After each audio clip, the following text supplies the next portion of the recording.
What's up, guys? Don't forget to smash that like button, drop a comment, hype up the video, and if you're new here, hit that subscribe and join the family. Guys, if you want to support the channel and get something cool, check the first link in the description. Use my code HugoHenriqueMore to get 10% off on anime lamps. What if you woke up in another world and could create dragons? No magic, no talent, but with one secret, a system that creates legendary dragons: fire, ice, light, and darkness dragons. He goes from zero to legend by training his own dragons and facing mages, nobles, and even family betrayals. Magic Academy. But the more power he gains, the closer he gets to a dark secret. Not everything that shines is magic. From nobody to the legend of dragons. Start creating dragons today. In the Arandi Empire, in the Lanster Fief, at a school, the teacher told the children that today they would learn about mages. She said that meditation is very important, as long as a person can concentrate, and that anyone can do it. Among the children, there was a slightly older boy. He wondered if that was really true. His name was Lynn Lanster. He felt a bit down, as it had already been 8 years since he'd entered preschool. Some brats his age had already become mages capable of being independent. However, he still couldn't even meditate. He looked at his hand, saying that if he wanted to discover the truth from that year, then he needed to become a sage-level mage. Suddenly, something hit his face. The children ran to him, apologizing because they had been distracted while practicing magic and got carried away. One child asked why Lynn didn't use a shield to block. Another scolded him, asking what he was talking about. Since unfortunately their young master hadn't even graduated from preschool, how could he use any kind of magic? The child who had cast the spell looked confused, asking why, if the Lord's magic was so powerful, Lynn was still a beginner. Another child said it was because the young master was an orphan adopted by the Lord. They began talking among themselves, wondering if a nameless street boy like that was worthy of being the Lord's heir. While they talked, the protagonist began to feel extremely offended for not having graduated preschool, for being an orphan, and for being called a street boy. The children went back to playing, and Lynn thought those brats really knew how to stab a person in the heart. Suddenly, a commanding and frightening voice asked one of the boys what he was babbling about. The boy started crying and could barely explain himself. However, the protagonist asked Carl to lower his sword. The knight looked confused and glanced at the protagonist, giving the children a chance to run. Carl told the young master that he must let him punish the children severely. Lynn stood up and said that even so, Carl couldn't use that kind of method. He asked if the sword the king had granted him was meant to be used against commoners.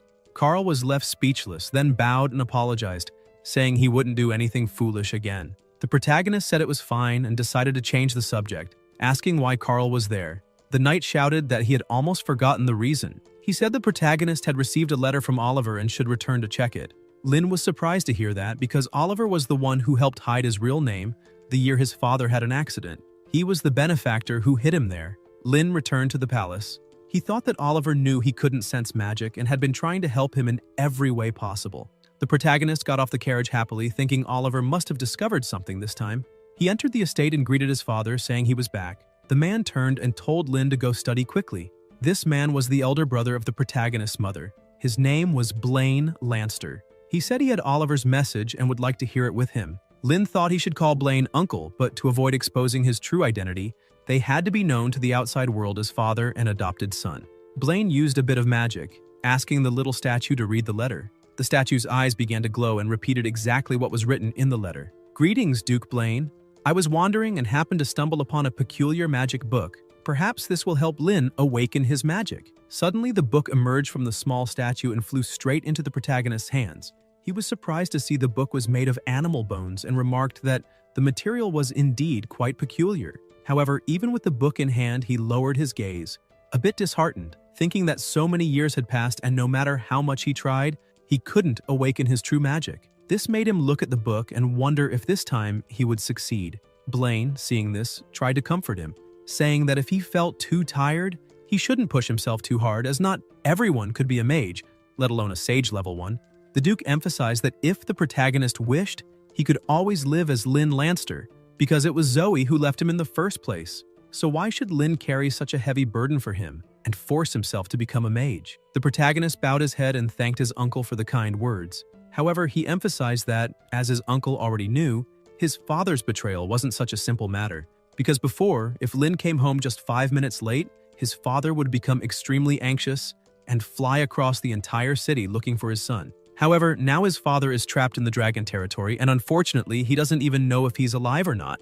Lin lifts his face, smiling, and says that as a true son, he can't just ignore that. Time passes and night falls.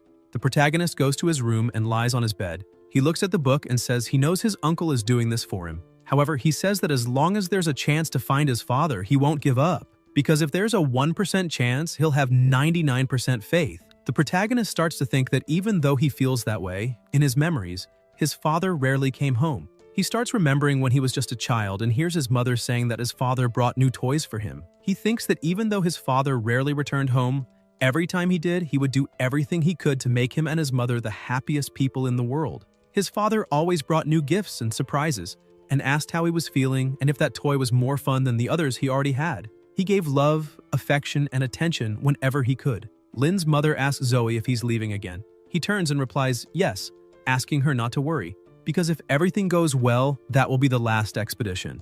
Zoe states that next time he returns, he won't need to leave again, and that way their family will be able to continue living happily. However, the protagonist remembers that this was the last time he saw his father because he never came back. And not only that, but his mother also vanished. So, if he wants to mend this broken family, maybe he's the only one who can do it. He wonders if that magic book can really help him awaken. He points out that the learning method recorded inside is completely different from orthodox magic. He gets out of bed, saying that whatever the result, he has already failed countless times. So what's one more failure? He begins to focus, thinking there's no harm in trying. He starts to gather his aggressive energy and draw it close to his body. However, something goes wrong and he gets frustrated and punches the wall, saying he failed again. But several orbs of energy surround him, and upon noticing them, he's surprised to realize its magical power and he can finally perceive magic. Suddenly, he begins to feel a tremendous pain. He starts coughing blood and wonders why it suddenly feels like his body is going to explode. He begins to kneel from the pain as all that energy is pouring into his body. He worries and asks if he's going to die like this. However, he starts to get angry, saying there's no way he can die like this, because if he dies now, how will he look for his family? Outraged by the situation, he endures all that pain and screams, gathering as much energy as he can. Suddenly, he finds himself in a dark place. Still confused by the whole situation, he says this is really strange and asks why all that magic power suddenly vanished and everything went black out of nowhere. Not understanding what's happening, he wonders if the lights were turned off. He starts to stand up, saying he'll go out and see what's going on. However, when he moves his hand, he feels something strange. He grabs the sphere in his hand and starts asking what it is. Could it be a ball or even an egg? Suddenly, the sphere begins to display a system screen saying, "Dear Mr. Lin Lanster, greetings." This startles him greatly. He drops the sphere and backs away as much as he can, asking what that is. The sphere says it is his butler and emphasizes that it has been waiting for him for over 10 years. The sphere begins to emit a strange amount of energy and welcomes him, saying that sacred place belongs exclusively to the protagonist. Things begin to shift, and suddenly everything that was black begins to take form. The sphere says, "This is the home of dragons." Hearing that, Lin is terrified, imagining enormous and extremely powerful dragons. So he starts looking around, asking if there are any dragons nearby. The system says that once the dragon egg in front of him hatches, there will be dragons there. The protagonist is surprised and asks if that really is a dragon egg. The system says that's exactly what it is and emphasizes that this is the first dragon egg the protagonist has received, explaining to him that he cannot return to the real world until he successfully raises his first dragon and completes the basic feeding task. Lin hits the system, angry, asking if this is a joke and if he'll really be able to return after raising it because once it hatches, the dragon will eat him alive. Suddenly, he hears a noise and looks to the side, seeing the egg's shell cracking. He gets scared as he sees part of the dragon already sticking out. The system, still injured from the protagonist's attack, says that this is a friendly reminder and explains that if he doesn't drip some of his own blood onto the dragon egg before the shell fully breaks, the dragon will indeed eat him after hatching. This makes Lin even more terrified. Time is running out, and even without understanding what's happening, he takes some of his blood, saying he has to do this to form a bond with that kind of monster that has the power to destroy the world. Before the egg finally cracks, he jumps in to place his blood. Suddenly, an unimaginable amount of energy bursts out of the egg, throwing the protagonist far away. He slowly opens his eyes and asks if he succeeded. Looking in front of him, he sees a small baby dragon. He's even a little relieved, wondering if that's really a dragon, the most terrifying creature in the world. He flicks the dragon, knocking it down. He starts to feel a little calmer, wondering if this is serious, and thinks relieved that it's just a hatchling, so there's nothing to fear. Lin decides to help the baby dragon and removes part of the eggshell that was blocking its vision. However, the dragon becomes extremely angry, asking how a lowly human dares to touch him, and attacks by kicking him in the face. Seeing this overwhelming strength, Lin says that it really is a dragon, and apparently he can understand the dragon's language, probably thanks to the system. Several system windows pop up in front of him saying, "Task completed. Congratulations on acquiring your first dragon. Dragon Creator. You have earned 5 experience points and 50 gold. You've been awarded the beginner reward, 1,000 gold. The system explains that gold can be used to buy feed, field structures, and field expansions. System gold and real-world gold are equivalent at a 1-to-1 exchange rate. Lin starts to get a little more excited and asks if he can really use real money. The system asks him to continue the main task and explains that he needs to build a fire-type dragon nest. The reward is 5 experience points and 50 gold. The protagonist holds the baby dragon in his hands and asks if he really has to build a fire-type dragon nest, because if that's true, then he should build a home for that little hatchling. The baby dragon starts to get angry and tries to breathe fire at the protagonist, saying that no one would appreciate a house made by a human and asking if he's joking. However, Lin doesn't even care about what the baby dragon is saying and starts messing with the system. He notices he can build a beginner fire-type dragon nest with just 100 gold, and that's not expensive at all. The dragon keeps complaining, asking the protagonist to let him go because how could he use a house made by a human? Suddenly, something starts being built nearby, and quickly the system notifies that the area has been expanded and congratulates him for completing the task, stating that he earned 5 experience points and 50 gold. Beginner Fire-type Dragon Nest, Fire-type Dragon's Paradise, Growth, 1 more day, can hold up to 500 gold. Seeing that, the little dragon is completely delighted by the place. Without a second thought, he jumps right into the little volcano, enjoying the moment. Lin asks the hatchling if he didn't just say he didn't want that and calls him a big liar. But at least, he says, his body is honest. The protagonist looks at his little dragon and says that, with the way it keeps yelling ya ya ya all the time, it should just be called ya ya. However, he hears a noise and, paying attention to the dragon, notices that it's asleep. He's surprised, saying that look, this creature really has a very simple mind. After the dragon falls asleep, the protagonist decides to follow some of the system's instructions and completes a few basic tasks. Everything is finished with just a few taps. It's quite comfortable to be a dragon breeder. The plants he planted are dragon-scale fruits, one of the dragon race's favorite fruits. Their growth period is only 1 day. After feeding, the dragon's growth will increase by 10. Lin looks at the system and says he's awakened the dragon and completed all tasks and asks if he can leave now. The system tells him to use the command exit to leave that place. When he snaps his fingers and says exit, the entire world he was in begins to fade away and he returns to his bed. As he slowly opens his eyes, he realizes several people are around him. He asks why everyone is there staring at him. The people are shocked by him. He asks what happened for them to be so stunned. Carl and a young man tell him to look at the ceiling, and as he does, he sees that it's completely destroyed. The two cheer, saying the young master managed to blow up the ceiling. Even he is shocked, asking how he did that. Trying to dodge the subject, he asks if it's really worth celebrating something like that. The young boy says yes, they should celebrate, because at that moment, the protagonist managed to unleash... Blaine interrupts the boy, saying that Lin unleashed an extremely powerful amount of magical energy, so that truly came from him. Hearing that he actually did that, the protagonist is stunned. He looks at his hand and says he understands now. He can really sense magical power. He starts wondering if it's because of the magic book Oliver gave him. While the others celebrate in the back, he wonders why he entered a strange space right when he awakened his magic. The protagonist calls Carl and asks him to take a look at the book. He explains that he'd like the knight to try following the book's instructions for cultivation and report if he feels anything different. Shortly after, the protagonist says that neither Carl nor his uncle felt anything unusual after reading the book, so maybe only he can enter that mysterious space. And every time he tries to tell others about it, the system doesn't allow it. Furthermore, ever since he blew up the roof, whenever he tries to meditate, he ends up coughing blood. The system appears, warning that the dragon's level will be the limit of his magic level. Forcing it too much could cause the user's body to explode. Lin must quickly raise the fire dragon Yiya to level 1. Until the dragon reaches level 1, the user cannot use magic.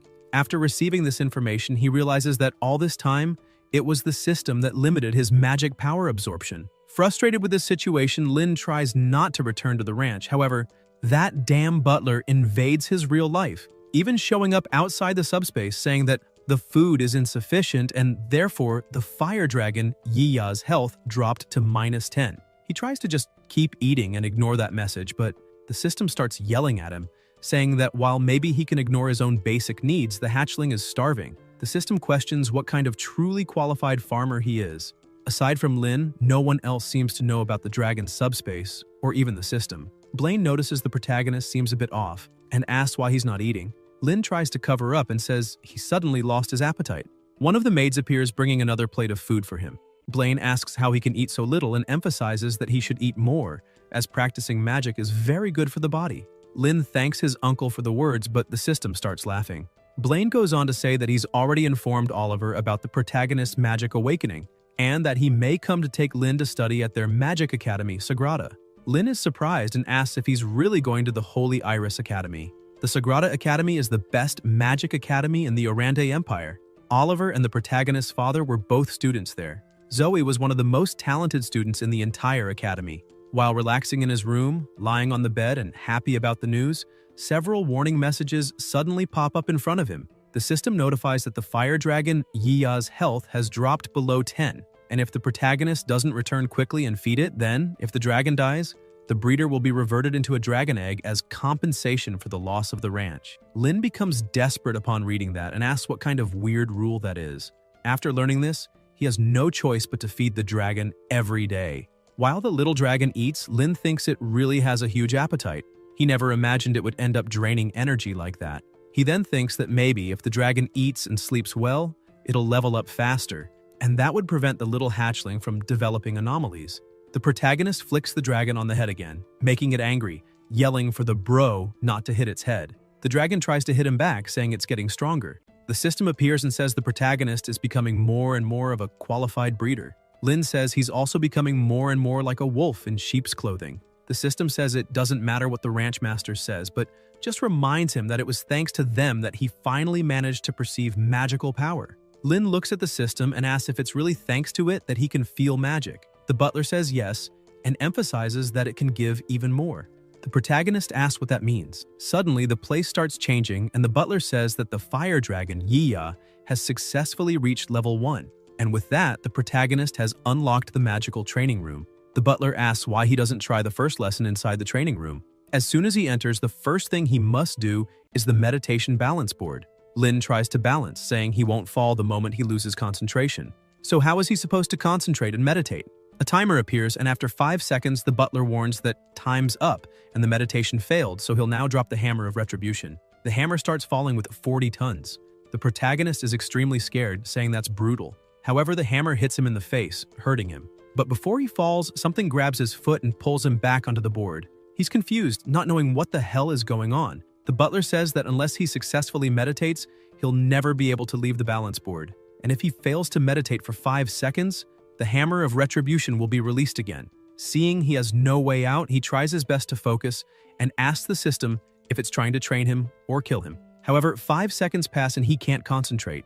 This time, 80 tons hit him. This happens over and over until finally, he starts to focus, and the butler congratulates him for completing the training, stating that he has just leveled up. With his face all bruised, he smiles, because he's now at level 1. Sometime later, he goes into the forest and says it's been 7 days of hard training, so he should now be able to experience all that power. He activates his magic perception, and magic begins to surround him. Lin tries to use his power, but only a small fireball comes out. He looks at his hand, asking why it's so small. He quickly puts it out, saying it's embarrassing. Thankfully, no one is around to see it. However, when he looks to the side, he sees little Jack standing there. Jack runs off, shouting that the young master can use fire magic. The protagonist is so embarrassed, he yells for him to shut up and not tell anyone something so humiliating. However, a small attack shoots toward Jack, but he manages to dodge. Lin is surprised, wondering if it's just his imagination or if the fireball got a bit stronger. The butler appears and says Lin should pay attention as the power of magic is affected by the farmer's proficiency.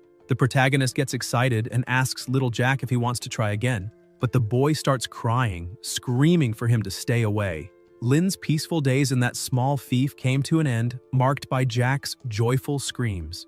After Oliver received Blaine's letter, he sent back an acceptance letter from the Sacred Academy. Lin was overjoyed and hugged his uncle with all the love in the world. Because of that, all the villagers looked at him warmly, wishing him good luck and asking him to take care of himself as much as possible. And with that heartfelt farewell, Lynn Lanster finally stepped onto the road for the first time to become a great mage. It takes about a month by carriage to travel from the fief to the academy. During the day, Jack would guide them to the academy, and at night, the protagonist would go to the ranch to train and raise his dragons. Without even noticing it, the little dragon kept getting bigger. Yiya was now a bit annoyed, staring at the protagonist. Lynn asks why Yiya is looking at him like that. Currently, the little dragon's stats are Level 3, Skills Dragon Breath, Dragon Power, Fire Magic Immunity, Magic Bite, Fireball, Shield, Habitat, Small Fire Dragon Nest. A red message appears saying the situation is critical due to overcrowding. Exit, 10 gold coins per minute.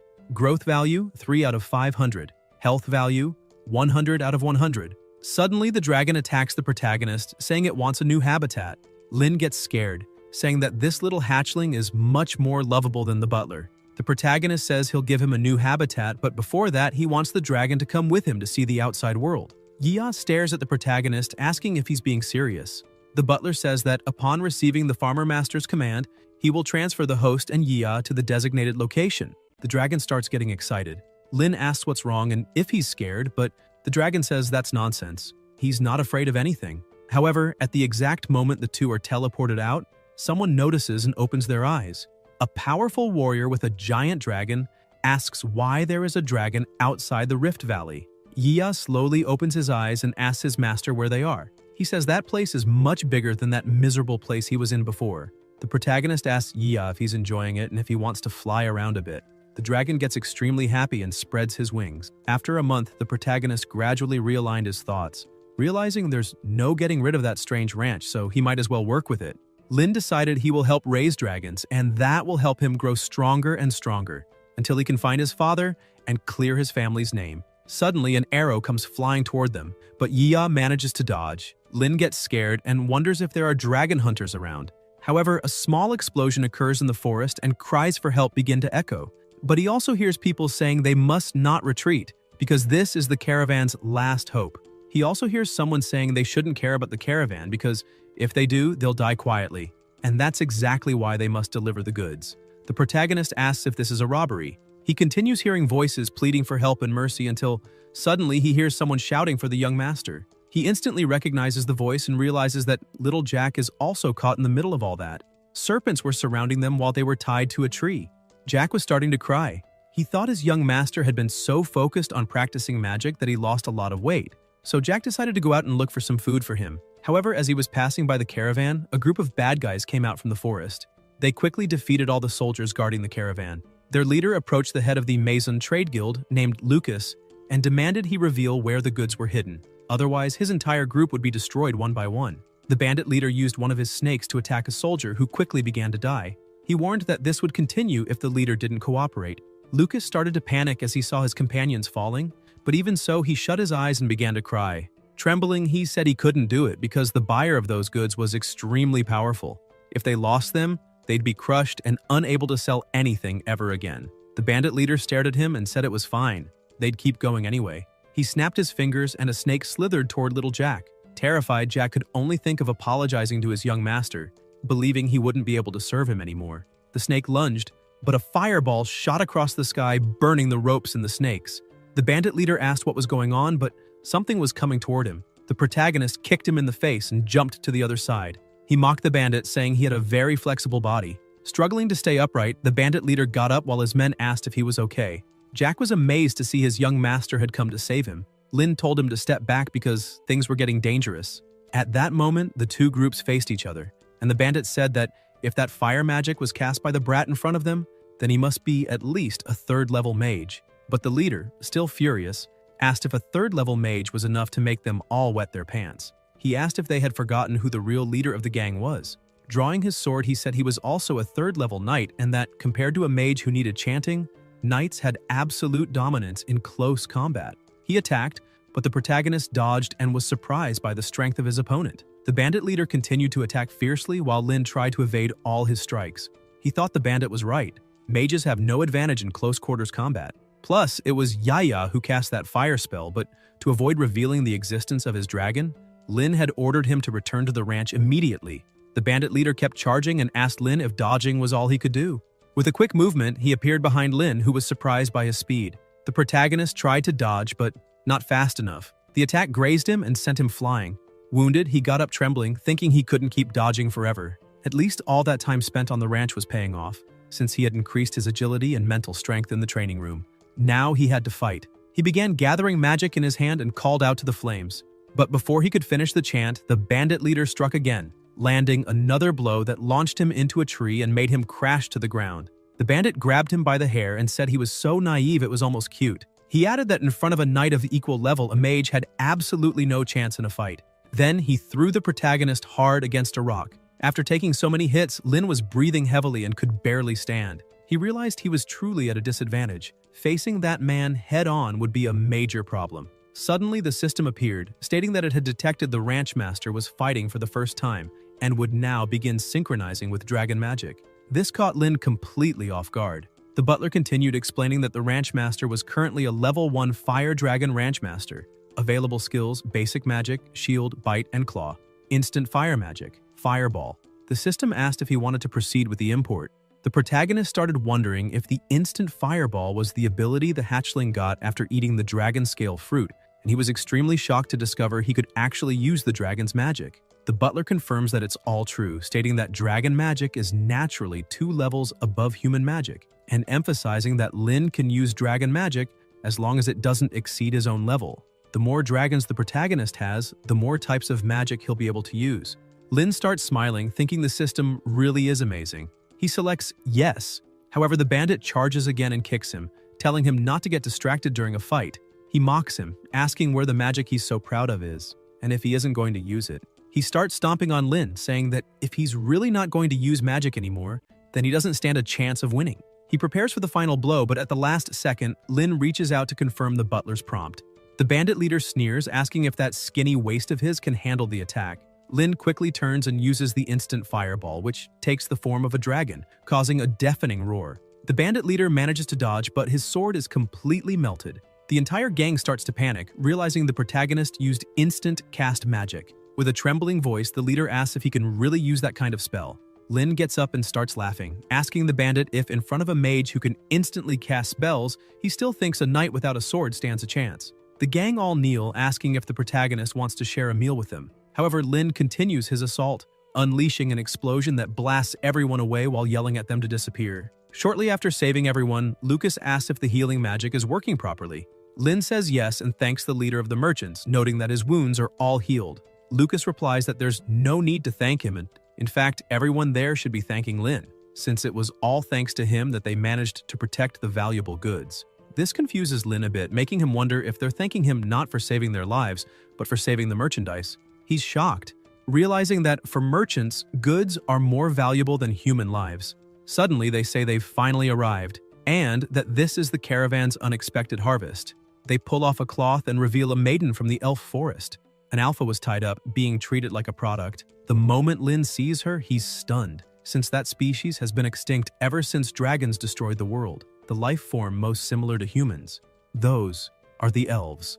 The merchant leader starts laughing, saying no man could resist that. Such an adorable child, and tells Lin to accept it.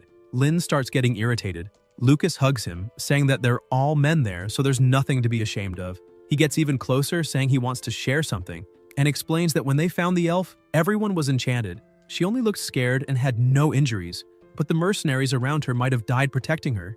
After all, something that beautiful could be sold for at least 1 million gold. Moreover, he says that this isn't just a thank you gift for Lin, but also a sincere invitation to join the Maison Trade Guild. Lin asks if that's really an invitation. The guild leader says yes, adding that the guild recently faced a major crisis, and if they had a few more geniuses like Lin who can instantly cast magic, the trade guild could grow stronger. Lin walks toward the cage holding the elf and thanks Lucas for the gesture. He uses his fire magic to burn the ropes binding the elf. Lucas panics and asks what he's doing. Lin begins breaking the cage, saying that merchants who treat life as merchandise are unacceptable to him. Lucas gets nervous and asks if Lin knows how valuable that item is. This would cost them a fortune. Lin fires a small fireball at the ground, frightening the guild leader. He runs off, terrified of Lin, saying he can do whatever he wants.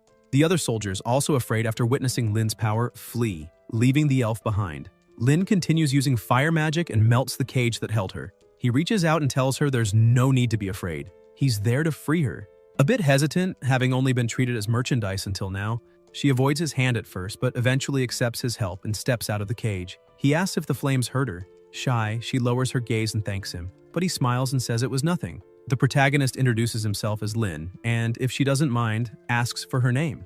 The elf becomes even more embarrassed. He also feels a bit embarrassed, thinking that she got startled too easily, like a little bunny. He tries to ease the situation by saying it's okay if she doesn't want to tell him her name, since they'll meet again anyway. He turns around and starts walking away, telling her she should leave that place and not let anyone else capture her. But she suddenly shouts no, and even though she's very shy, she starts trying to speak and yells that her name is Nike. Still introverted, she says that if she told him her name, then he wouldn't push her away. The elf grabs the protagonist's arm, showing a bit of fear and gratitude. Meanwhile, little Jack was roasting some meat. He laughed happily, saying he finally managed to get some meat for his master. Inside the carriage, Nike was eating very quickly, like she hadn't eaten in days.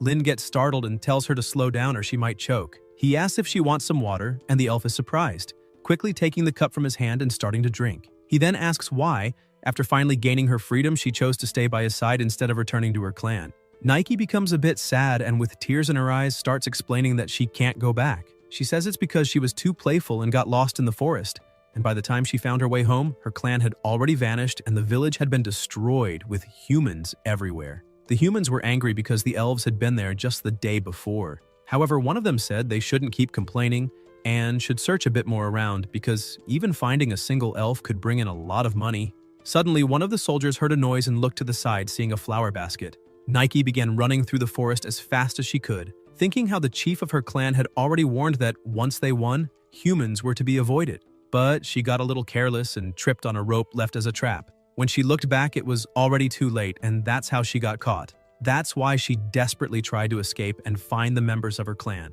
But no matter how many times she tried to run, she was always captured in the end. While telling her story, she trembled, cried, and kept her head down because her whole life, her family, and her home had been completely destroyed and taken from her by force. The protagonist becomes extremely angry hearing this and slams the table, calling those people nothing but bandits. The elf is startled by his anger, but he quickly calms down and says that anger wasn't directed at her.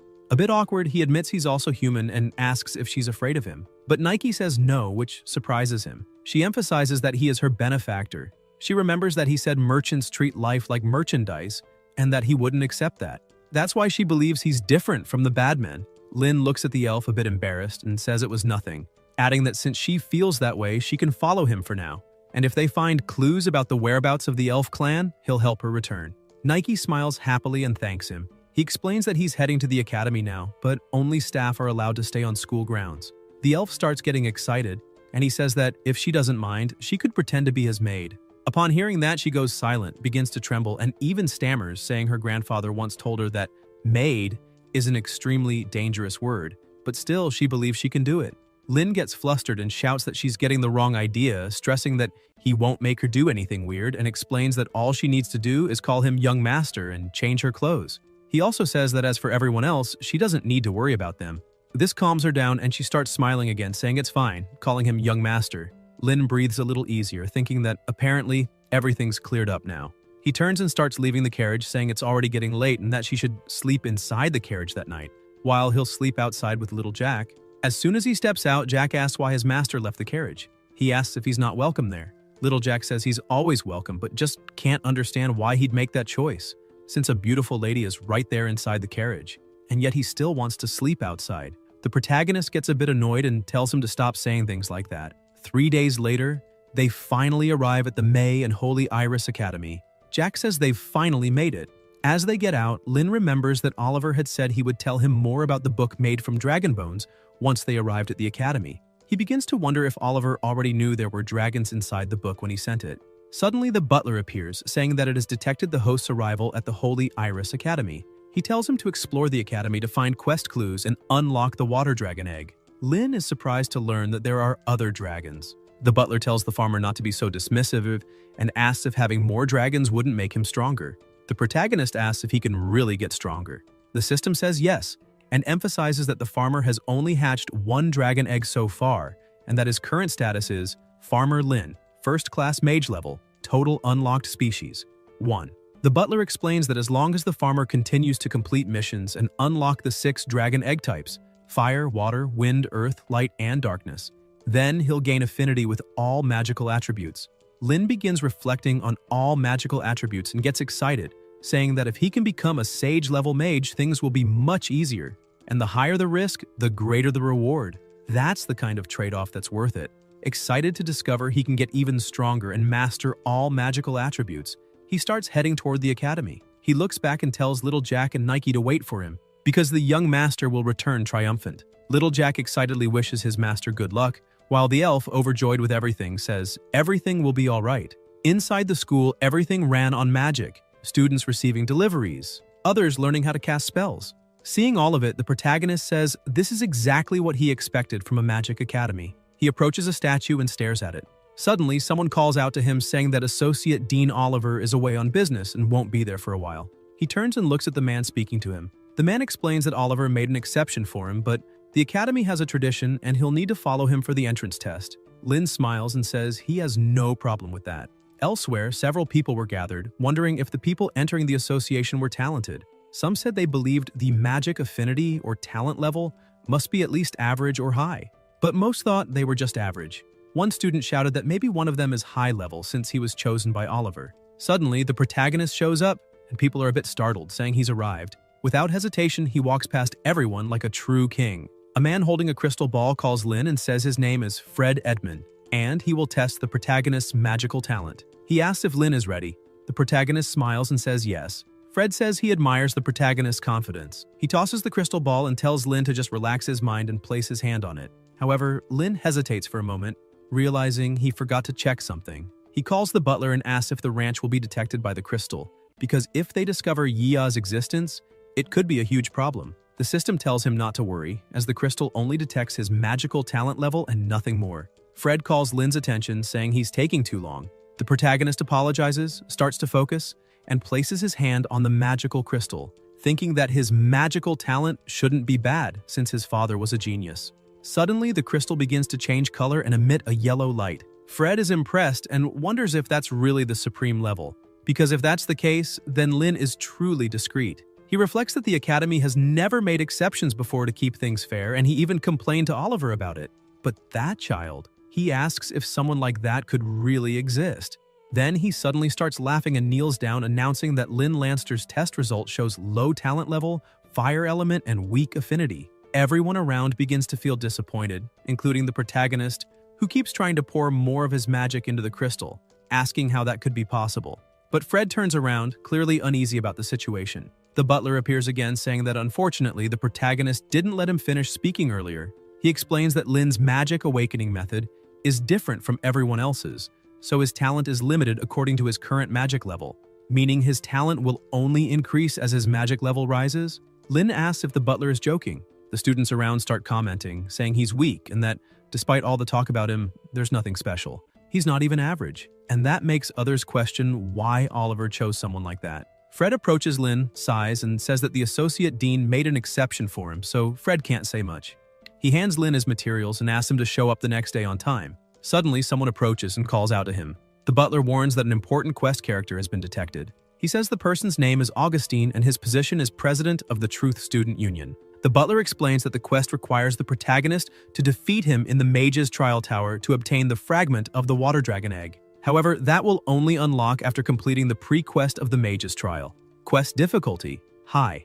Lin is surprised and starts to wonder if the system can really assess other people's strength, and it seems his first target won't be easy. Augustine walks up to him and politely demands that he give up his student uniform and badge and leave the academy immediately. He says he doesn't know what tricks the protagonist used to deceive the associate dean, but for garbage like him to sneak into the academy with such underhanded methods, just standing there already stains the academy's honor. Hearing this, Lin starts remembering his childhood, being humiliated by other children, told to go away, asked if he thought a trader's son could just buy cereal from the store. Those people insulted him, saying that for trash like him, born of a fool, just standing there polluted the air they breathed. The protagonist starts smiling and says that, for a president, Augustine sure talks like a gangster. He asks Augustine one thing: isn't a president who stubbornly belittles others just because they're less privileged the one truly staining the academy's name? Other students nearby ask where Lin's going with that, saying someone like him, who came in through the back door, has no right to talk about dignity. One of them adds that the president shouldn't stress over a student like that at wars. He won't even pass the test, so sooner or later he'll be expelled anyway. Lin begins to get irritated and fire magic starts forming in his hand, but he takes a deep breath and thinks he needs to calm down. Even though he's furious, he doesn't want to give up. He admits to himself that it's true he entered through the back door and that arguing is pointless. If he can't get along with his classmates and teachers, his studies will suffer, and that'll make it much harder to build a solid foundation to become a sage-level mage. The protagonist turns around and starts walking, leaving them standing there. However, the people begin to laugh, saying he talks too much and does too little, pointing out that he's running away like a coward. He looks back irritated, thinking that he needs to find the fastest way to become stronger, realizing he can't rely on the system alone anymore. With hatred in his heart for being treated like that his whole life, judged because of his father and his family and looked down upon himself, he swears that he'll use his own strength to make them all swallow their words. Shortly after, the butler welcomes the host back to the Dragon Ranch. He brings a report saying that the dragon scale fruit is ripe today, and that the small fire habitat is also producing normally. However, the fire dragon Yiya is upset. Yiya starts sucking in air and spits fire at the protagonist, yelling angrily and asking why he still hasn't upgraded the habitat. Lin brings some fruit to the dragon, asking him to be a little more patient and endure for just 2 more days. After that, he promises to make the change. He asks the dragon to eat some of the dragon scale fruit first, but Yiya refuses and starts throwing a tantrum, saying the protagonist said the same thing 2 days ago and that he won't eat anything else if the habitat isn't upgraded. Lin starts force-feeding the fruit to the dragon and says he really will keep his promise next time. The dragon calls him a liar and asks if Lin really thinks he'll care just because he was fed. The protagonist sighs and says his dragon really acts like a child, then tells the butler he wants to leave. While being teleported back, he thinks that the small fire habitat generates 500 gold per day and that, after planting a few fruits, he still has a bit of money left. However, to upgrade the small fire habitat, he'll need 10,000 gold. The next day, he gets up and says he needs to find a quick way to make money. While getting dressed, he says he could work as a waiter, transport goods, or even take on a few mercenary quests. He thinks that raising a child really isn't easy. Suddenly, he hears a sweet voice calling him, saying it's time for breakfast. He opens his bedroom door, saying he's on his way. But when he sees Nike, he's speechless. She shows him her outfit, saying the inn servant told her it was the outfit he picked for her. Embarrassed, she asks if he thinks it looks strange. Lin walks over to her and gently pats her head, saying it's not strange at all. He explains that it's the kind of outfit maids usually wear in the human world. However, he lowers his gaze slightly and admits that maybe he went a little too far with her. The protagonist tries to explain that if it weren't for the academy only allowing maids to accompany students, he would have given her a beautiful dress. Upon hearing those words, she is completely charmed by her master's thoughtfulness and kindness. She runs to hug him, saying that she'll never feel like a burden as long as she's by his side. Lin wonders what Nike radiates, a pure essence of the forest. He looks at her and says it's all right, adding that they'll head to school after they finish getting ready. Once he arrives at the school, he thinks that the entrance exam he took the day before made him famous across the academy. A man sitting at a desk asks if he's Lin Lanster, and the protagonist says yes. Though visibly annoyed, the man approves him. Lin thinks that although their attitude was terrible, none of them tried to make things difficult. After approving him, the man throws a paper at him, saying everything's ready and that he just needs to take it to his assigned classroom, which is in the construction zone, Section 1B. Once there, he needs to introduce himself to the teacher. Lin follows the instructions and heads to his class, and everything was going smoothly, except for the teacher. As soon as he enters the room, the teacher slams her desk, yelling at him to stop and demanding to know who let him in. This is Professor Yisha. She calls out the protagonist, saying the things she despises most are nobles who rely solely on connections. She emphasizes that even if the whole school allowed him to enter through the back door as an exception from the associate dean, she will never allow him to stay in her class. Upon hearing her speak that way, the other students start mocking him. He turns a bit irritated and asks the butler to scan everyone's abilities. The system appears, saying it will do so immediately, and a few seconds later reports the results. Kalu, first-class freshman mage; Shua, second-class freshman mage; Lucerne, first-class freshman mage; Yummy, first-class freshman mage. The protagonist starts to smile and wonders if there really isn't anyone stronger than him there, questioning how an academy of this level can be teaching people so ignorant that they enjoy ridiculing others. He turns to the teacher and asks what the subject of the class is. She's surprised to see that he's still there and asks what he's talking about. He looks at her and says that she doesn't want him in class because she's afraid his lack of talent will affect it.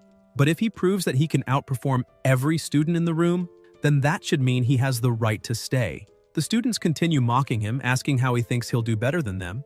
Another explains that the class is about potions. Lucerne says it all depends on someone's level. The higher the level and the better the mana stability, the purer the potion. Yisha, silently watching Lin, says this is very interesting. She says he's quite confident and asks if he's willing to raise the stakes. She says she'll give him a chance, explaining that in 1 week they'll have a potion class test. If he comes in first place, she'll allow him to stay. However, if he doesn't, he'll have to leave the school and never set foot there again. That offer leaves the protagonist a little uneasy. He begins to think that if he loses for any reason, he'll be expelled, making this a very serious bet. The teacher continues to look down on him and with a firm gaze asks what he thinks and if he's going to accept the challenge or not. The system appears, announcing that the main quest, Water Dragon Egg Yisha's Bet, has been activated. Win condition, place first in the potion exam. Difficulty, low. Rewards, Water Dragon Egg Fragment +1. Total fragments needed to obtain the Water Dragon Egg, 10, plus 20 magical experience. Lin is surprised and wonders how he could have forgotten for a moment that he still has the butler, because as long as the quest is recorded, the mission is doable. On top of that, there are rewards. Now much more confident, he looks at the teacher and says he accepts the bet and all she has to do now is wait and see the result. He starts walking out of the room while Yisha watches him, thinking that the boy still acts that way even after getting scolded. She thinks that not only did he choose not to rely on the dean, but he's also trying to prove his worth in a dignified way. That makes her reflect and wonder if the rumors about him are wrong. She keeps watching him and thinks that this is all very interesting and that things are starting to get much more exciting around here. Despite her strict demeanor, she thinks about his name and hopes he'll stay and surprise her again. Shortly after, in the Academy's library, the protagonist is extremely excited and impressed with the place. He says it's no wonder people say that the LS Academy Library is the most breathtaking place in the Empire because it's truly grand. He starts walking through the place and looking at the shelves, saying there must be many books about magic potions there. While searching for his books, 2 students show up and say that's Lin, the loser who got into the academy through the back door. They ask what he's doing there. Another student says that if he's not mistaken, this is the class time for first years, so maybe Lin got kicked out for being too dumb. They keep mocking him, saying it's shameful for the whole school. The protagonist starts getting annoyed and turns to them, saying that clearly they do know how to talk big. Suddenly, a woman arrives and scolds the 2 students, saying they should be ashamed. The 2 look startled. She says upperclassmen shouldn't act like that and reminds them they're third years and still haven't learned that bullying is forbidden in the library. She warns that if they don't shut up immediately, she'll personally make sure their credits are deducted. The blue-haired student remains irritated and asks if she thinks she's something special just for being a library counselor. But his friend says that's enough because he doesn't want to lose any credits. So it's time to leave. The 2 walk away and the protagonist looks at her, thinking that it seems she saved him this time. Noticing she's being watched, she gets a little embarrassed and apologizes, trying to explain what happened with those students. Lin asks why she's apologizing when those 2 idiots were the ones who started it. Still embarrassed, she says she's the library counselor, so if something bad happens in that reading environment, it's her responsibility. Lin is left speechless by that and thinks she really has a heavy sense of duty. He tries to change the subject, saying that anyway, he intended to borrow some books on magical potions and asks if he can count on her help to find some. She says yes and introduces herself, saying he can call her Vivian. She begins using her magic and a book starts glowing green. Other books begin glowing too and float toward them. All the books land in the protagonist's hands one by one. He thinks that's really amazing and exactly what you'd expect from the Great Magic Academy. Vivian tells him that's the full collection of writings on magical potions. She also says she heard he's preparing for the potion test. She adds that she doesn't quite understand why he's studying like that because it's not a written test but a practical exam. She asks if it's really a good idea to just read those books. Lin looks at her and wonders if Vivian is really worried about him. Suddenly, the butler appears, saying that Yisha's bet quest hint is wealth and beauty can be acquired through diligent study. He looks at Vivian and tells her not to worry so much, because he's very confident. He starts walking and, as he passes by her, says that to be honest, since he entered the academy, Vivian is the first person who didn't judge him based solely on rumors. He thanks her again for everything she did for him today and, smiling, says he'll treat her to dinner once he passes the test. He says goodbye and keeps walking away. She hears everything and is left speechless, holding her dress with a bit of shyness. But then she remembers someone asked her if she remembered what her task was, emphasizing that she must do whatever it takes to stay close to the student Lin. And so, a bit flustered and uncomfortable, she says that the apologies she made earlier weren't because of those students' behavior.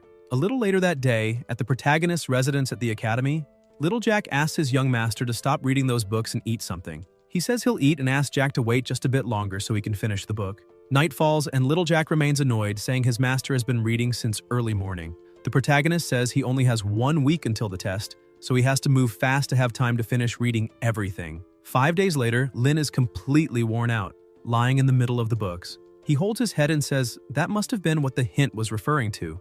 The key to solving those problems is Yaya. The art of potion alchemy requires great mental fortitude. Beginners have low control over their minds, and therefore many require dragon saliva as an additional ingredient in their first attempts. But if the procedure is done that way, even ordinary people can create high-level potions that can be compared to those made by renowned alchemists. A few more days passed, and finally the day of the potion test arrived. After finishing his potion, all the other students said it had to be some kind of joke and questioned whether he really managed to create a real potion, asking how he had achieved such sharp mental focus. Shua got angry and yelled that the protagonist was a cheater. Yisha smacked him on the head with a piece of paper. She got annoyed and asked what they thought they'd accomplish by causing a ruckus during an evaluation, questioning if they all wanted to fail immediately. Shua got sad, lowered his head, thinking his teacher was fiercer than a mad dog. And he's literally a dog. The teacher began staring at the protagonist and looked at the potion he created.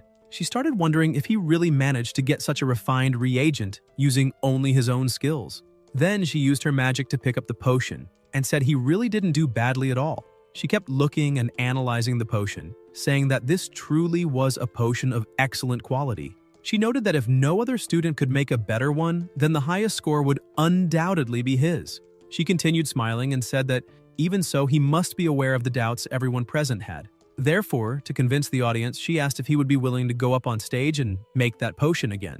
Lin looked a bit worried and asked if she suspected him of cheating. The students kept complaining and said that it was obvious the teacher suspected someone, and who else could it be but him? Another student said she already knew what happened and pointed out that the protagonist clearly used dragon saliva. The students started following that theory and another pointed at him, shouting that it was definitely true, claiming he must have used some supplemental ingredient that grants mental stability during potion crafting. Because otherwise, how could a talentless nobody like him succeed? After just 7 days of solo study, Lin started laughing and asked if they really thought he had used any supplementary ingredient. He remembered when he had spent days lying down without sleep, with headaches from reading so much, and asked the butler if he was right in thinking that time in his training area flowed 7 times slower than in the real world. That's why he asked if it was possible to practice potion alchemy there. He slammed the table and stood up, saying that since no one believed him, he would do exactly what everyone wanted. He grabbed a flask and began walking to the front of the class, saying he'd make that potion completely from scratch. Once again, his teacher was surprised by his attitude. She kept looking at him, wondering why he accepted the challenge so easily. The protagonist recalled when he used 5 grams of ghost vine flower stems. That was attempt number 35, which failed. Then he used 10 drops of rhino demon viper saliva, attempt number 2915, also a failure. Finally, he used 3 grams of fire crystal and 3 grams of water crystal. And that's how he succeeded in creating his potion. He repeated this process inside the classroom in front of everyone. Yisha remained impressed, asking how the protagonist managed to control his mind so well. So she admitted that even though the magical power level was lower than in other potions, he still had to maintain a high level of focus, almost like entering a trance. As he continued preparing the potion, she thought that he truly stood out among all the students she had ever worked with in her entire life. A short time later, Lin held the potion in his hand and called his teacher, saying he was done. The students were still amazed, saying it was really impossible because he didn't use any extra ingredients. And even so, the purity of the potion was extremely high. The students started to reconsider, wondering if they had judged him too early and unfairly. The teacher asked him if he could tell everyone there whether that level of focus was something he was born with. Slightly embarrassed, he said he wasn't born that way and that it was all just the result of practicing the skill relentlessly after training so much. Both the teacher and the students were surprised, asking why the protagonist suddenly acted like someone who had been through hell and lived to tell the tale. Yisha wondered if Lin had compensated for his lack of talent with an absurd amount of training. She remained confused and asked if that was why Associate Director Oliver made an exception to admit him to the academy. And on top of all that, she thought that even knowing he likely couldn't become an exceptional mage through willpower alone, at least his perseverance should serve to inspire all the members of the Magic Academy. Yisha lowers her head and takes a deep breath, saying that she calls herself an enforcer of the institution's law, but In the end, she was a victim of her own mediocrity and judgment. The teacher takes off her hat and bows in front of everyone, asking the protagonist for forgiveness and admitting her mistake, saying she was wrong for not allowing him to attend her classes. The students are surprised to see this, and the protagonist becomes extremely embarrassed, asking her not to do that. She approaches him and says that, to be honest, 5 other students managed to create a potion comparable to his, but not only is he self-taught, he also had little time to learn everything he did, and therefore first place in that evaluation belongs to him. The system appears saying that Yisha's wager has been completed and the rewards are Water Dragon Egg +1, Magic Experience +20. Due to the farmer's choice of a less regular and more difficult path to complete the task, the additional reward, Teleportation Matrix, has been granted. Sometime later, outside the academy, the butler says the system's conclusion, for not relying on a supplemental ingredient but instead distorting the passage of time in the training field, is that the farmer acted wisely. The protagonist says that wise or not, he just wanted to build a reputation that wasn't bad, especially in the place where his father had put in so much effort. Besides, how could he use dragon saliva in such a mundane situation? He picks up one of his potions and says he still plans to trade it for real wealth. The protagonist continues making his potions and says that the saliva from that hatchling is quite useful because with it, he can easily make advanced potions, and 1 bottle of those can be sold for gold. With a few flasks in hand, he mentions that he'll go to the merchant chamber tomorrow to sell them. He remembers that Yiya was extremely angry, shouting that if the protagonist didn't replace his habitat immediately, he would burn down the entire ranch. He takes a deep breath and says that the new nest for that hatchling can finally be built. Lin looks out the window and comments that it's getting late. Seeing the sunset, he wonders if Vivian has already finished work in the library since he had mentioned that he'd treat her to a meal after the test. He grabs his clothes and says that if she hadn't helped him find so many books on potions, he really doesn't know how far off track he would have gone. A little later in the library, he walks through the place but says everything feels strange because he can't find Vivian anywhere. Suddenly, someone taps his shoulder and calls him, startling him. The girl smiles and asks if his name is Lin. The protagonist steps back and says yes, asking if there's a problem. The girl steps closer and says that student Vivian is behind the school building and that, on top of that, she's getting ready to confess to him. The protagonist becomes very embarrassed and asks what she's talking about, but the girl tells him not to act that way and starts pushing him, saying that even if he plans to reject her, he should say it to her face. Lin asks the student to stop pushing him and suddenly the butler appears saying that the main quest, Water Dragon Egg, Vivian's bridal carry, is active. Conditions to complete: be carried like a princess by Vivian. Quest difficulty: low. Rewards: Water Dragon Egg Fragment +1. Fragments collected so far, 1 of 10. Magic Experience +20. Lin stares at the quest, not understanding what kind of nonsense this is.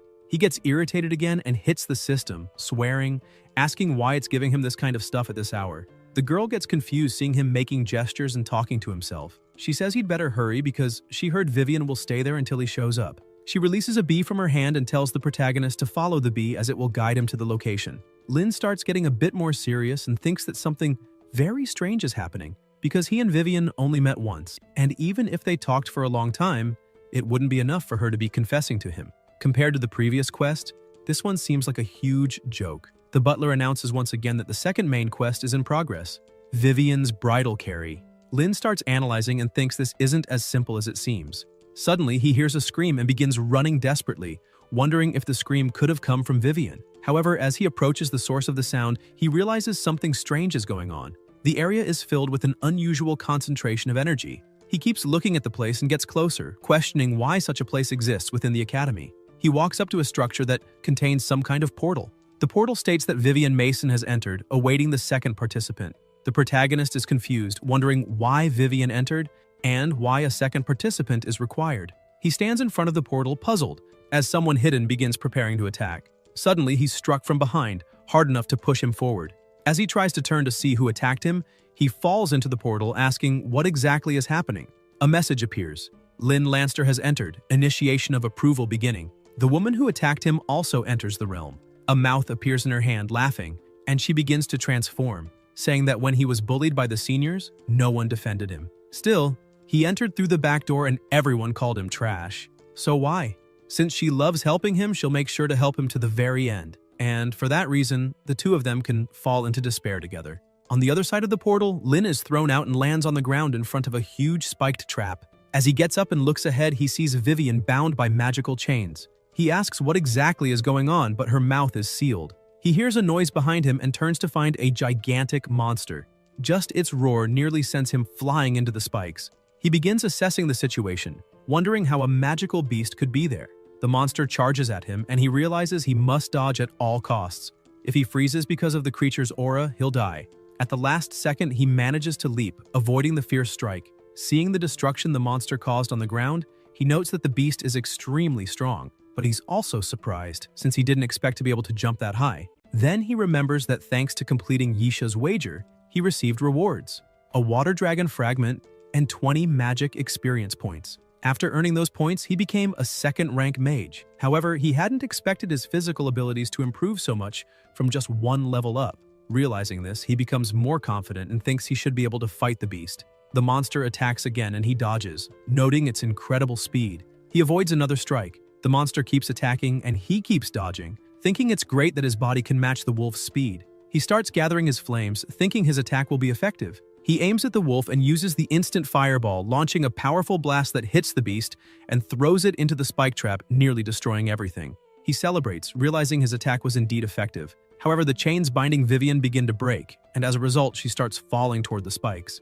He's desperate because he won't be able to save her. However, some of the chains were still enough to hold her in place. Still worried but slightly relieved that she didn't fall, he becomes irritated, thinking that he was so focused on the fight that he completely forgot about her life. He starts wondering why she began falling and suddenly realizes that the wolf had destroyed some of the spikes, yet it's still alive. That means every time a spike is destroyed, Vivian descends a little further. The protagonist becomes distressed, because if he doesn't get rid of the spikes, how can he possibly save her? Suddenly, he gets an idea. He thinks about going to get help. He shouts for her to wait for him, saying, "There are many advanced wind mages at the academy, and surely they'll be able to save her." She can't say anything, as her mouth is still sealed, and only tears can be seen streaming down her face.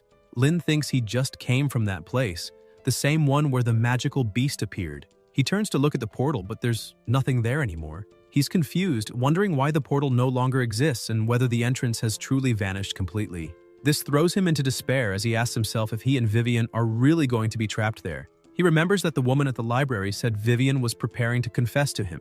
The protagonist wonders if the whole thing was a setup, since the person who pushed him into the portal seems to be the same girl he saw in the library. Still confused about the situation, he starts questioning why someone would do something like this and what they would gain by trying to kill them. He tries as hard as he can to come up with a way out, but he can't find any and wonders if he should call Yia. However, he's also unsure if that's a good idea, since he doesn't know whether Vivian would be able to keep the secret.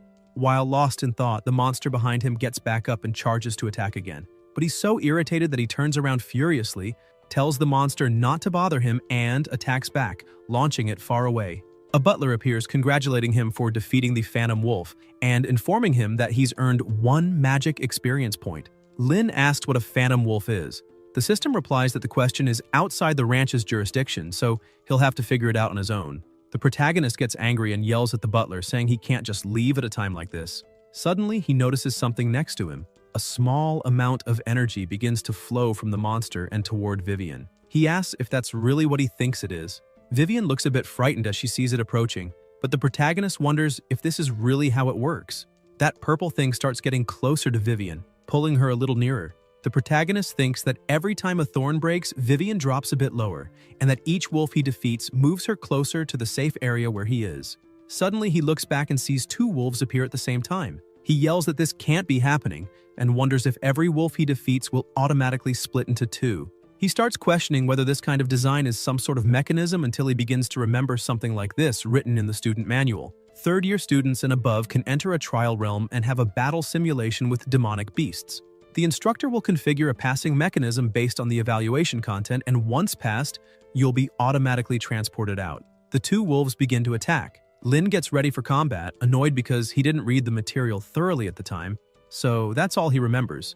And the reason the wolf's name has the word Phantom in front is because this is a trial realm for upperclassmen. He continues fighting the 2 wolves and thinks that, judging by the current mechanism's design, the key to passing this trial is to save Vivian. He defeats 1 wolf and gains another magic experience point. He thinks it's not so bad and decides to keep fighting with everything he has.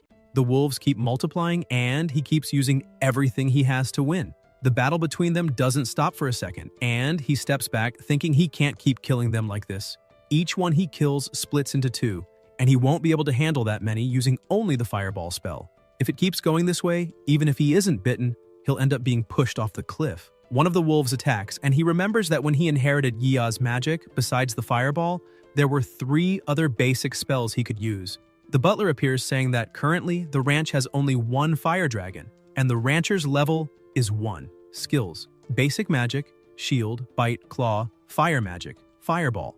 The system asks if he wants to proceed with the import. The protagonist activates his shield and manages to block the bite. However, the wolf's bite is very strong and manages to pierce a bit of his shield. Seeing he won't be able to hold it much longer, he pushes the wolf off, throwing it down the cliff, saying that this really doesn't end. He activates Claw and starts attacking the monsters at the same time. However, he's still exhausted and thinks that even though Claw can seriously injure the wolves, it still can't solve the biggest problem. The system notifies once again, congratulating him for defeating a phantom wolf and noting that he gained 1 magic experience point. He starts to ask why he got a point of experience since he clearly didn't kill a wolf just now.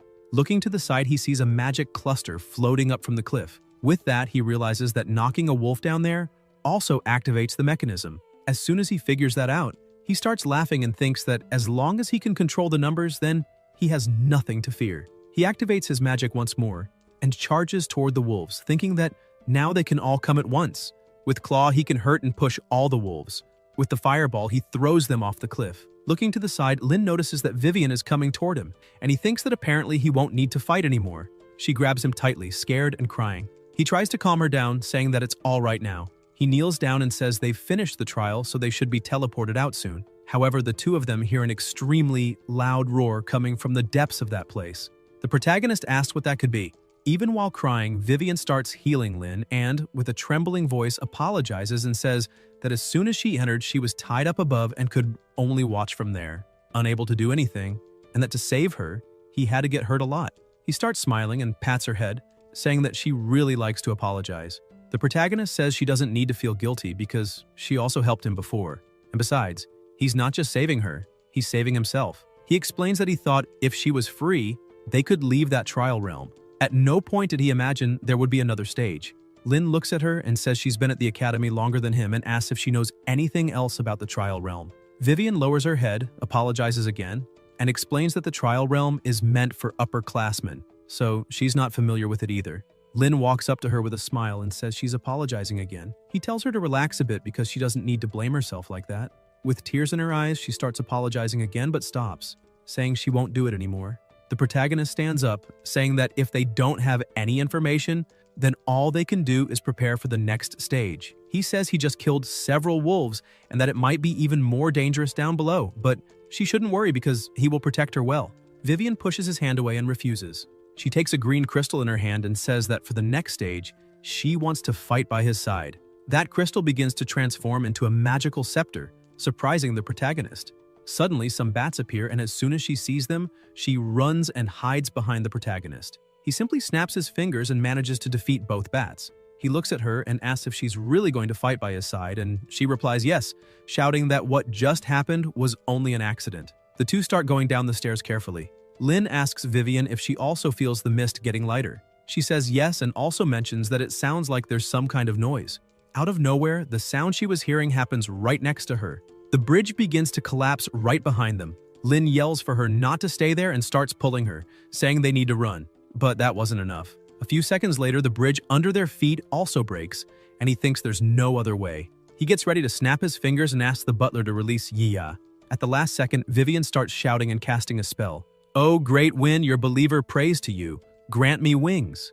With that, she begins to fly and holds the protagonist in her arms. He's surprised and says that she knows wind magic, and that's really amazing. She smiles, saying she studied it for 2 years. The butler appears congratulating the user for completing the task Bridal Gate, Bridal Phase, Princess Vivian. Rewards, Dragon Egg Fragment plus 20 magic experience.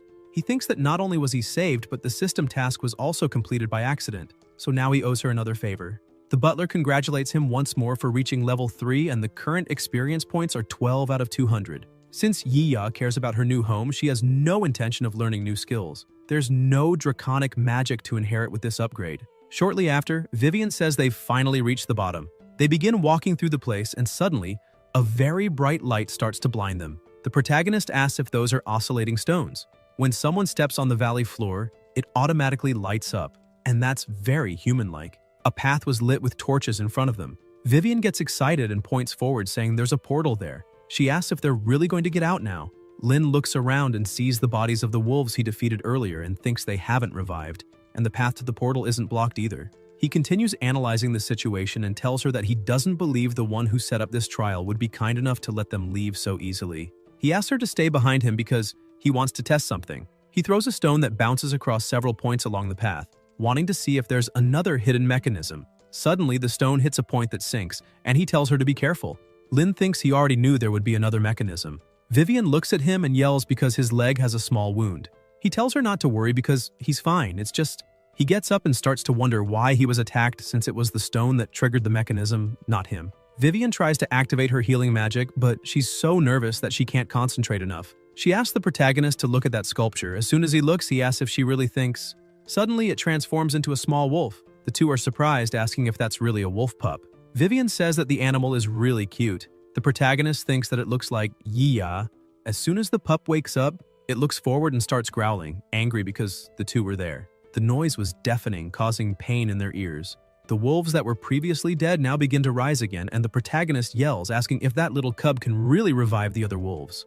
Lin says that if they stop to analyze the situation, all the others were revived by that white pup. So the key to getting out of there for good is that being. The protagonist begins fighting the wolves again and starts defeating them easily. However, every time he defeats one, it's revived. The protagonist thinks this really will never end, because he won't be able to find a chance to deal with that wolf pup if he's surrounded by so many wolves all the time. Vivian begins reciting her magic again, saying, "Oh, great wind, your believer prays to you. Turn into a sharp blade and destroy the enemy." An attack shoots from her and quickly heads toward the pup. The protagonist says she's really amazing. However, the pup senses the attack coming and starts growling again, creating a barrier in front of itself that blocks the attack. Both of them are shocked, as they didn't expect it to defend itself. Vivian starts trembling upon seeing that the little pup was able to create an immunity shield. She remembers a merchant fleet so large that only that child returned. People around her used to say they heard it was an encounter with an 8th-ranked demonic beast. The escort team couldn't break through the immunity shield, and when reinforcements arrived, only that child was left alive, hidden under a pile of adult corpses. Remembering that, she starts screaming that they can't fight, and repeats it several times, dropping her magical weapon. She curls up in a corner, saying their magic won't be able to break through that level of immunity shield. Trembling with fear, she asks the protagonist if they're really going to die. Lin keeps fighting and asks what's going on with her since she's completely in shock. He starts getting irritated with the situation and yells that they're not going to die. He starts defeating multiple wolves one after another in seconds and shouts for her not to be afraid, because there's definitely a way and he's right there and won't let anything happen to her. That scene she just witnessed starts to clear in her mind, and she remembers it happening once before. Someone was in front of her fighting a monster and told her not to be afraid because he was there and wouldn't let anything happen to her. Vivian starts to wonder if this is really happening again. She also questions what she's doing since she had sworn never to hide behind others again. Her conscience starts pressuring her, asking if she's really going to stay there and watch him die once more. She grabs her weapon, trembling in fear, and looks at the protagonist fighting those beasts. She thinks that even if she's the one who dies this time, she'll never go back to being the one who just hides behind others. She starts running, screaming, and lands an extremely powerful blow on a wolf, slamming it into the ground. Lin is surprised and asks if a mage is really using physical attacks. Vivian, still upset and with tears in her eyes, apologizes once more to the protagonist, pointing out that she didn't use anything special just now, and that for now, that's the only way she can fight. Lin tells her again that she doesn't need to apologize. In fact, it's thanks to her that he figured out a way to deal with that shield. Vivian is a bit confused because she didn't expect to hear something like that. Lin explains that he's going to use a fireball to open a path so she can escape the wolves' encirclement. He asks if she can hold on for 30 seconds alone. Confident, she says she'll try. Lin says that's enough and uses her instant fireball, creating an opening for her to pass through. Taking advantage of the fact that the rest of the wolves were focusing on Vivian, he jumps straight at the pup. He grabs onto the structure, thinking that since magical attacks will always be reflected, he'll use his own fist instead. It should work. The protagonist gathers all his strength and attacks. Suddenly, all the wolves begin to fall and the system congratulates him, saying the rancher has defeated a boss-level monster and gained 10 X experience points. Rewarded title, Wolf King. Can make wolves kneel before you. Has 3 opportunities to summon and command a pack. The butler also congratulates him for learning a new skill on his own. Third rank technique, Fire Fist. Reward, beginner to master Fire Magic Notebook X1. Lin is surprised and asks if there really was such a reward. Vivian approaches, saying they have to leave quickly because that portal seems to be the right one. The protagonist walks up to the portal and begins to extend his hand to test it. Vivian looks at him and realizes, now that she's calmed down, that his body is completely injured. After testing the portal, Lin says it feels the same as when they first entered, so it must be real. Without showing her face, she says that if she had been more useful, he wouldn't have gotten hurt like that. He scolds her, saying she's apologizing again. She tries to explain, but the protagonist interrupts, saying it's just a small injury and she doesn't need to worry. He takes her hand and, smiling, starts walking through the portal, adding that he truly wants to see the sky with her. The two of them begin to pass through this portal. The system congratulates them for completing the test, saying Vivian received a B-, while Lin got an A+. These results will be reported soon. Upon exiting the portal, Lin says something feels strange and questions why his body suddenly feels so relaxed and that all his wounds have vanished. The protagonist assumes the butler secretly helped heal him. However, it was only after reading the student manual that he found out. There are 2 ways to exit. Nike was reading the book to him and says that although the pain feels real, once someone leaves the test, they are unscathed. The protagonist lies on the table and asks why he didn't properly read the student manual before. Still, he gets up and says maybe it was a good thing, because he truly fought for his life. If he hadn't, he might have been eaten by a wolf, and that would have been far more painful.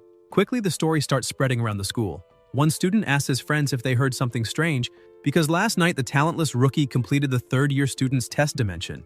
Another student is shocked and asks how that's possible. Freshmen aren't allowed in those places. The first guy says that's true, but people are saying it was a senior in charge of the test dimension, and the teachers are investigating to see what they find. The student yells, asking if that means Lin actually completed the test. The first guy confirms and emphasizes that he even got an A+. And after that incident, the teachers now suspect there was a mistake during the protagonist's entrance exam and are allowing him to retake the test. Inside the Truth Student Union, students are gathered around a magic crystal, waiting for the results to be revealed. They're shocked, asking if someone is messing with them, because in the second test, the protagonist's talent and fire affinity became mid-level. They start questioning how that's possible. Just a day ago, he was a weakling. Augustine sits on his couch drinking, annoyed by all the chatter around him, until he yells at them to stop and stop being so arrogant. He turns, irritated, grabs his coat, and says class is almost over, so they should get ready for patrol. While leaving, he says he'll find a chance to see for himself whether Lin is truly capable. Elsewhere, the protagonist looks around wondering why he suddenly has a sinking feeling. The buyer trying to purchase his potions asks why he's backing away, saying if the offer is too low, they can renegotiate. Lin apologizes and says he just got lost in thought. Still, he offers to sell 15 potion bottles for 20,000 gold coins because the merchant seems honest. The merchant, without hesitation, agrees, saying that's a fair price since the potions are top quality. After the deal, the merchant says goodbye and tells the protagonist he's welcome anytime. They're willing to be the regular distributor of those potions if he's interested. Leaving with his pockets full of money, the protagonist smiles happily, saying he'll consider the offer. He holds his gold coin tightly and says that, judging by how things are going, it seems money won't be a problem. He keeps walking, saying his little one has been waiting for a long time, so when he gets back to the ranch, he'll build a new habitat for him. Later, back at the ranch, the habitat area has been expanded. Yiya is impressed with her new home and starts celebrating, saying her habitat has finally grown. Lin asks how she's doing and questions whether she really lied or not. She says she didn't lie and tells him that she loves him. Because of her bouncing and playing inside the small volcano, the lava nearly hits the protagonist, who steps back screaming and asks if that's her way of showing love. Yiya keeps relaxing inside her new volcano and says that was a small accident. The butler congratulates him once more for upgrading the dragon's nest to medium size. With that, he gains 5 experience points, 200 gold, now totaling 27 out of 200 XP, and unlocks a new area, Dragon Training Field. The system asks if he wants to go there now. Lin is excited about the new training field and Yiya asks if it's a new place to have fun. He calls her to take a look and snaps his fingers, asking the butler to teleport them there. While being teleported, the protagonist wonders what the new field will be like. It could be a dangerous flight path or an intense, merciless arena. Either way, he says it must be much bigger than his tiny training room. But once they arrive, they realize it's nothing like that. He asks what they could possibly do on that platform. Yiya also gets annoyed, asking if the butler is joking with her. The system appears, asking them not to be impatient, since the more tasks the protagonist completes, the bigger the training field will become. After completing all the tasks, he'll unlock the Dragon God Arena. Lin is enchanted by the name Dragon God Arena. Yiya asks what that could be. The butler asks him to complete the first training task, wave the interactive dragon wand 1,000 times. Upon hearing the sound and movement of the wand, Yiya becomes amazed and delighted. The protagonist throws the wand to the ground and asks if that's not for cats, wondering if the butler really thinks that changing the word cat to dragon means he's training a dragon. He keeps arguing with the butler, asking why he doesn't give a real task. Yiya, who is excited to play, starts looking at her owner and becomes extremely sad. She turns and says it's okay if he doesn't want to play. Instantly, he remembers being alone in his room, asking when his father would play with him. Lin begins to wonder if the little one is feeling lonely. He figures she probably is, since she's the only dragon on that huge ranch, and he always shows up, then disappears quickly. He starts questioning why he even cares. If there's a purpose to the butler's training, he should just think of it as playing with his little one. He starts waving the wand with the dragon, and the two begin to play. Quickly, his progress begins to rise. However, the protagonist's energy was also running low. He sits on the ground asking when this will end and whether the training is for him or for Yiya. He gathers all his strength and starts waving it as fast and hard as he can. When he reaches 999, Yiya looks at him with a different presence. He freezes, wondering what's happening because he can't move his body. Finally, the little dragon manages to grab the wand from his hand, completing the task. The butler appears once again, congratulating him for completing the training task. The fire dragon, Yiya, has learned a new skill, Draconic Fear. Lin asks how you even learn that by trying to grab an interactive wand. The butler also informs him that the user's level has increased to 3rd rank, and now he can inherit the 3rd rank magic, Draconic Fear. Using the skill will paralyze any magical beast lower in level than the user, and has a small chance to paralyze one of a higher level. The greater the level difference, the longer the paralysis. He's amazed that he also inherited a new magic skill. Suddenly, several things begin to emerge from the sea. The butler says he's also unlocked the 2nd training task, but that day's training quota has been exhausted. The user is welcome to explore it next time. Lin looks toward the horizon and says he truly understands now. It's true that every time he completes a task, the training field will grow larger. The surface of the water is so vast that he wonders when he'll be able to unlock the Dragon God Arena. Yiya calls out to the protagonist and he says he already knows, promising they'll continue playing next time. He pets her and says that in the future he'll play with her more often. However, Yiya gets annoyed and slaps him away, asking who gave him permission to touch her belly. The protagonist screams as he's sent flying, saying his affection was wasted. After that, a month passed without any problems. Professor Yisha kept her promise and he was able to join the class. He finally came into contact with the mysteries of magic that were only taught orally. His classmates also became much friendlier, and the people who once mocked him now called him Hyung. The butler also stayed quiet for a long time and didn't give any more missions, making the protagonist think he could study peacefully until the end of the semester. But he didn't expect that while helping Vivian clean the library, he would pull a curtain and say there seemed to be something behind it. As soon as he pulled it back, he saw a large magic circle. Immediately, he shouts that there's no mistake. He recognizes that magical aura as his father's. He reaches his hand toward the circle and it begins to glow. He grows a bit concerned about what's happening and simply disappears. On the other side of the portal, he looks around in surprise and asks what the hell that is, because he sees a chained dragon. However, upon closer inspection, he realizes it's not a dragon, but merely its remains. He begins to wonder why something like that exists in the academy, and why a matrix with his father's residual magic would lead him to a place like that. The butler appears and says the main quest for the water dragon egg, the sleeping dragon's last wish, is now active. The completion conditions are break the chains restraining the dragon's skeleton and help the sleeping dragon move on. Quest difficulty, medium. Reward, water dragon egg fragment, X2. Current fragments, 2 out of 10. Lin keeps looking and says that's just a regular dragon's nest. Magic experience, 50. He creates a flame in his hand and says he'll try it now. He attacks the chain, but nothing happens. He realizes he can't melt the chains. It won't be that easy. He understands that he'll need to figure out the material properties of the chain before trying anything. However, when he steps onto the sanctuary, another magic circle activates, and the dragon comes to life and begins to move. The protagonist is startled and asks if the dragon has become a ghost. The dragon quickly begins to attack him. He activates his shield to defend himself, but one strike shatters the shield effortlessly. The dragon's attack stops just inches from his neck, restrained by the chains. The protagonist watches and tries to get as far away as possible, saying, "Thank God the chains are limiting the creature's movements." However, that also means that if he breaks the chains, he'd be torn to pieces in seconds. The butler then tells him not to worry, as he would never do anything that would harm the user. Suddenly, the protagonist begins to hear a strange language saying, "Child, my child."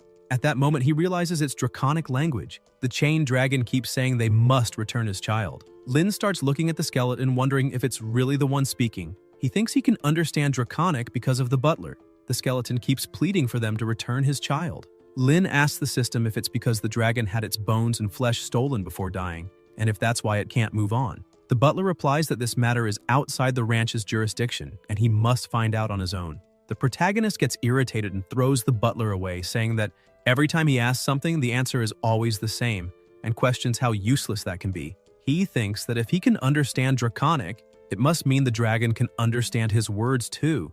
The dragon keeps repeating that it wants its child. Lin asks why it's chained there and what happened to its child. He says that if the dragon can explain a bit better, maybe he can help somehow. However, the dragon just keeps repeating, "Return my child." The protagonist becomes a little disappointed and starts wondering if there's any way to communicate with it. He begins looking around for clues about what may have happened there until he spots a grimoire on a table. But the book has no title. He starts wiping it clean, wondering if it might contain any useful information. As soon as he opens it, some illusions appear in front of him. Oliver is telling Zoe to believe in him, because even if they weren't acknowledged by their peers in the modern age, their research would certainly go down in history. The protagonist starts shouting for his father and uncle. He keeps looking at the book, now realizing that the place might have been their lab. However, all the pages in the book are blank. Lin starts thinking that maybe the book that helped him awaken the Dragon Ranch was the result of that experiment. He thinks dragons are evil and should be killed. However, he wonders if his father let the dragon go because he didn't agree with humans experimenting on dragons. Lin starts to get confused.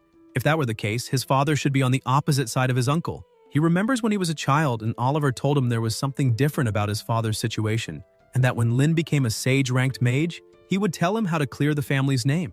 Lin starts questioning why his uncle wants to help him so much. Lost in thought, he hits his head, saying he can't think about that right now.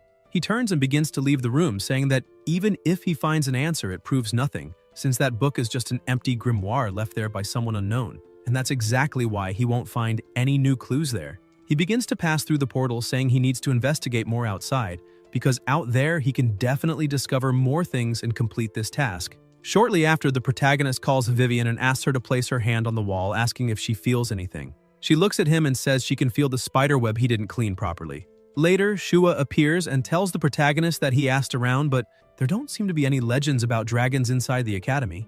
Lin takes a deep breath and decides to talk to his professor. When he gets there, a bit shy, he asks if there were ever any experiments related to dragons in that academy. Yisha looks at him and asks why he would think that. Dragons are such terrifying creatures. How could they be brought into an academy? Lin feels a bit confused, as her expression upon hearing the question seemed suspicious.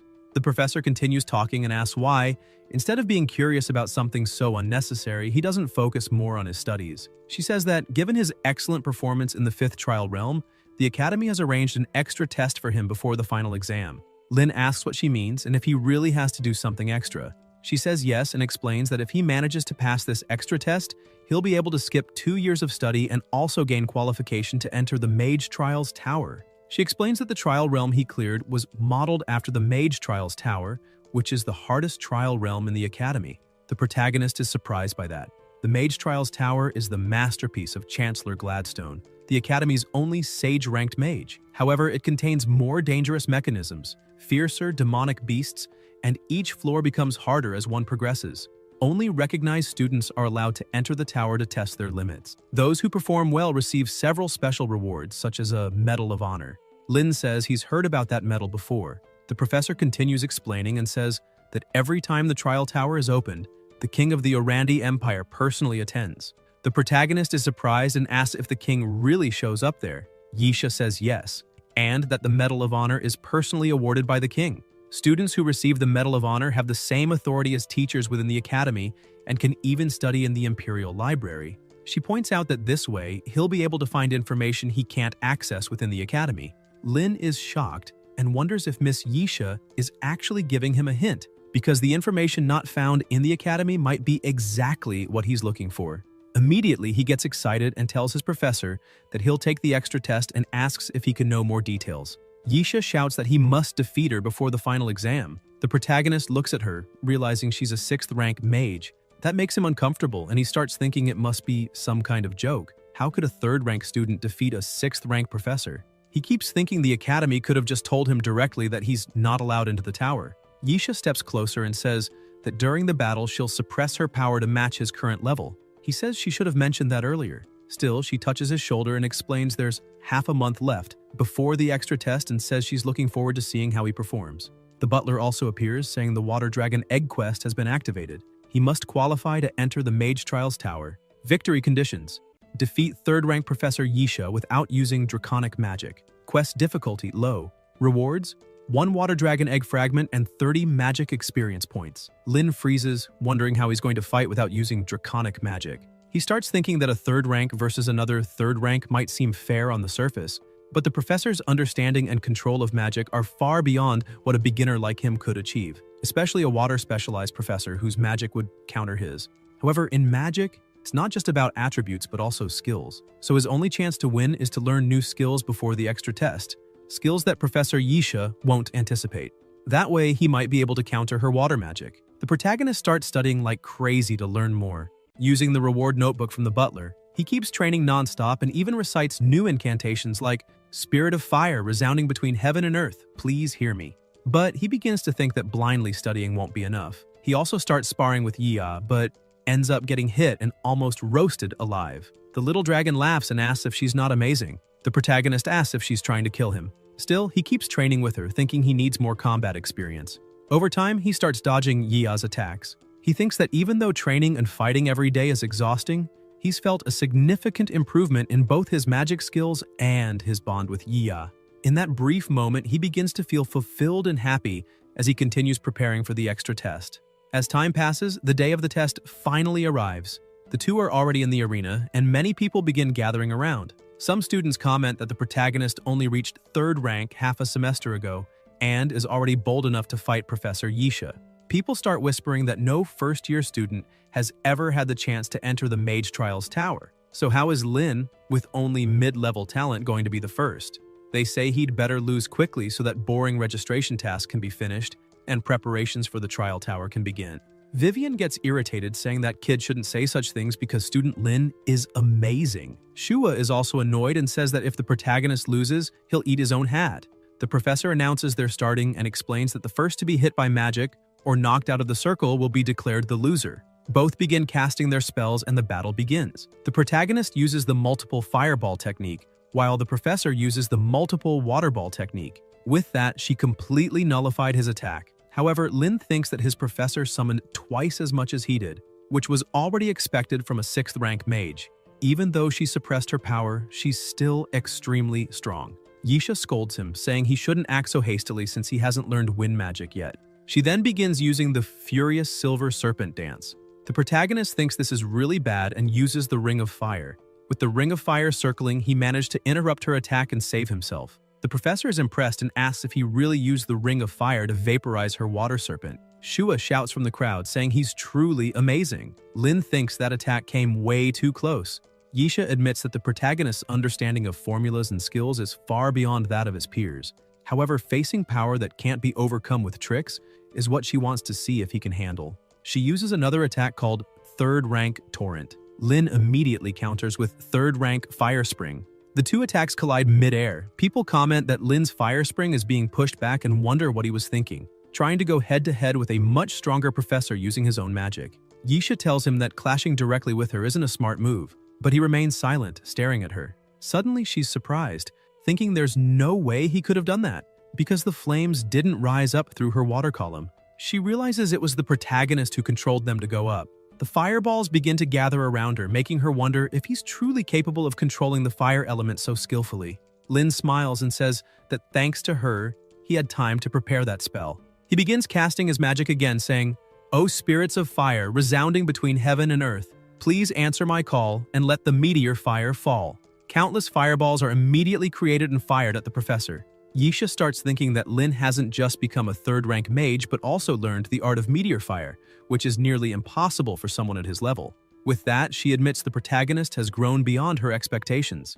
A massive explosion erupts in the arena.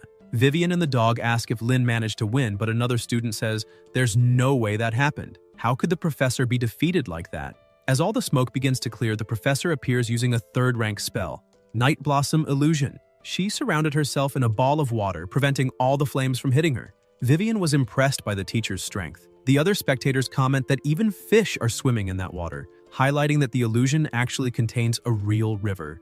A student analyzing the fight says he heard that only those who have made a contract with the water spirit of a certain river can use that magic. Even though it looks like a shield, it's a small kind of teleportation. Besides teleporting the magic shot to the river, she also redirects the river back to the battlefield. The protagonist asks his opponent if that is really a third-rank spell. She tries to brush it off, saying she thinks she's still using third-rank power, but changes the subject and tells him to quickly think of a way to counterattack, as her spell is almost complete and once it's ready, the entire arena will be swallowed by water. Lynn is surprised and sees the water approaching him. He starts thinking that he just heard the spell can transfer magical attacks to the river. So, if magical attacks aren't effective, it's basically the same as the White Wolf's shield. He starts wondering if it's only immune to magic. He begins to advance, thinking that if the fight has reached this point, then his last bet will be that. He gathers flames in his hand and goes for a physical attack, catching the teacher by surprise. She wonders how he figured out that method so quickly.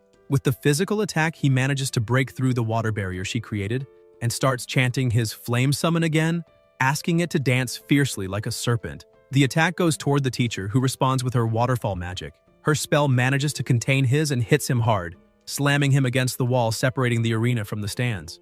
Vivian, beside him on the ground, asks the protagonist if he had just won. So why did that suddenly happen? Shua is confused, asking if their boss lost. However, the teacher intervenes and says that's not what happened. In fact, she was the one who was defeated, admitting she had to break the third-level restriction to defeat the protagonist. She explains that during their battle, she ended up unconsciously seeing him as a true opponent. She turns and starts leaving the arena, wondering aloud what kind of terrifying level he'll reach in the future, as she's truly looking forward to seeing it. Vivian and the dog begin celebrating, and the butler appears to congratulate him, saying that he defeated Yisha and thus completed the main task, gaining dragon egg fragments and magical experience.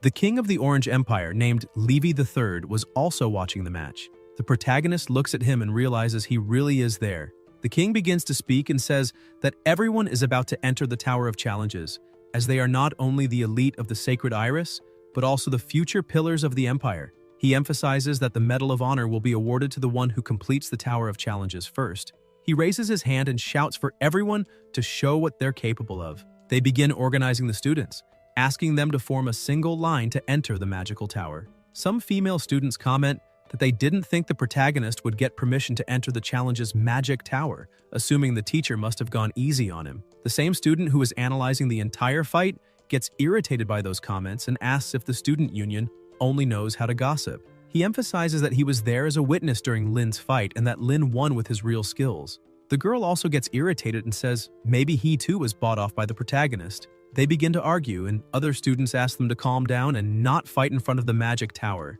Another girl at the end of the line observes and asks if the man at the front of the line is the protagonist. The same girl from before points her finger at him and says she doesn't know what he used to fool everyone, but his act will end, because the president of the student union already told everyone that he himself will test Lynn's abilities. Seeing this, the protagonist starts thinking about Augustine, and the girl asks if he got scared. However, the protagonist was just thinking that he still has a task to complete, but doesn't know if he's ready to defeat Augustine. Suddenly, the butler appears and announces that the previous task of defeating Augustine in the Tower of Magical Challenges hasn't been completed, and advises the user not to start the next challenge. Lynn is confused, asking why the previous task hasn't been completed, as he thought qualifying to enter the Magic Tower would be enough. However, this means there might be other tasks inside the tower. While he was lost in thought, one of the supervisors called out to him, saying he was the only one left, except for the protagonist. He apologizes and begins entering the Magic Tower. The king announces that all students have entered and the challenge must now begin. As soon as Lynn crosses the portal, he's impressed and asks if that's really the Tower of Magic Challenge, because compared to the Kingdom of Challenges, this feels like an entirely different world. This is the first floor of the Magic Challenge Tower. He notes that it's truly a place meant for veterans in the top 10 strongest. He pulls out the map in his hand and says that before entering, the teacher gave him a map since the tower has a total of 9 floors. Teleport points can be found on the map.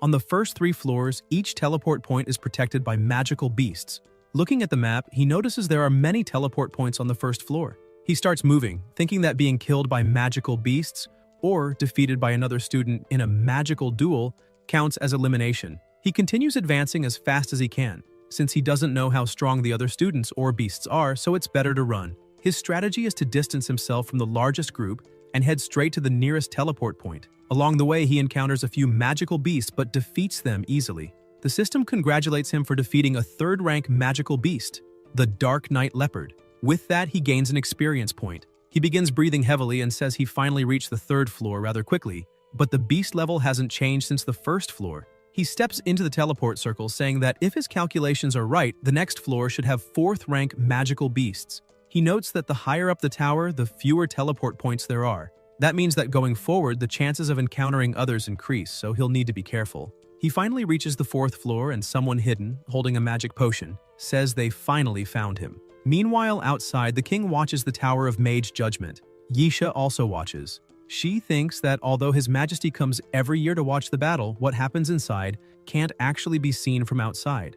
The only thing they can do is observe student movement by the lanterns hanging outside the tower. Suddenly, the lantern on the fourth floor lights up, and she's surprised, thinking someone has already reached the fourth floor. The Judgment Tower is divided into 9 floors.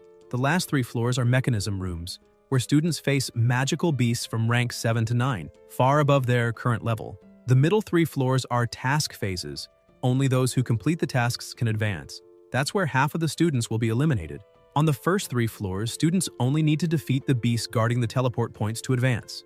Only a few are eliminated there. Teams, betrayals, fights over positions. In the end, only 10 people can pass. You could say the real challenge begins on the 4th floor. She begins to wonder how far the protagonist can go. Back on the 4th floor, a system screen appears for Lin saying, "Conditions to clear, obtain 1,000 points before all the animals are killed. Point rules, each beast killed equals sign plus 200 points. Each student eliminated equals sign minus 1,000 points." The protagonist is shocked to learn that eliminating a student deducts so many points. It means there will hardly be any infighting at that level. There are a total of 1,000 beasts for 100 people, so each person can kill 10.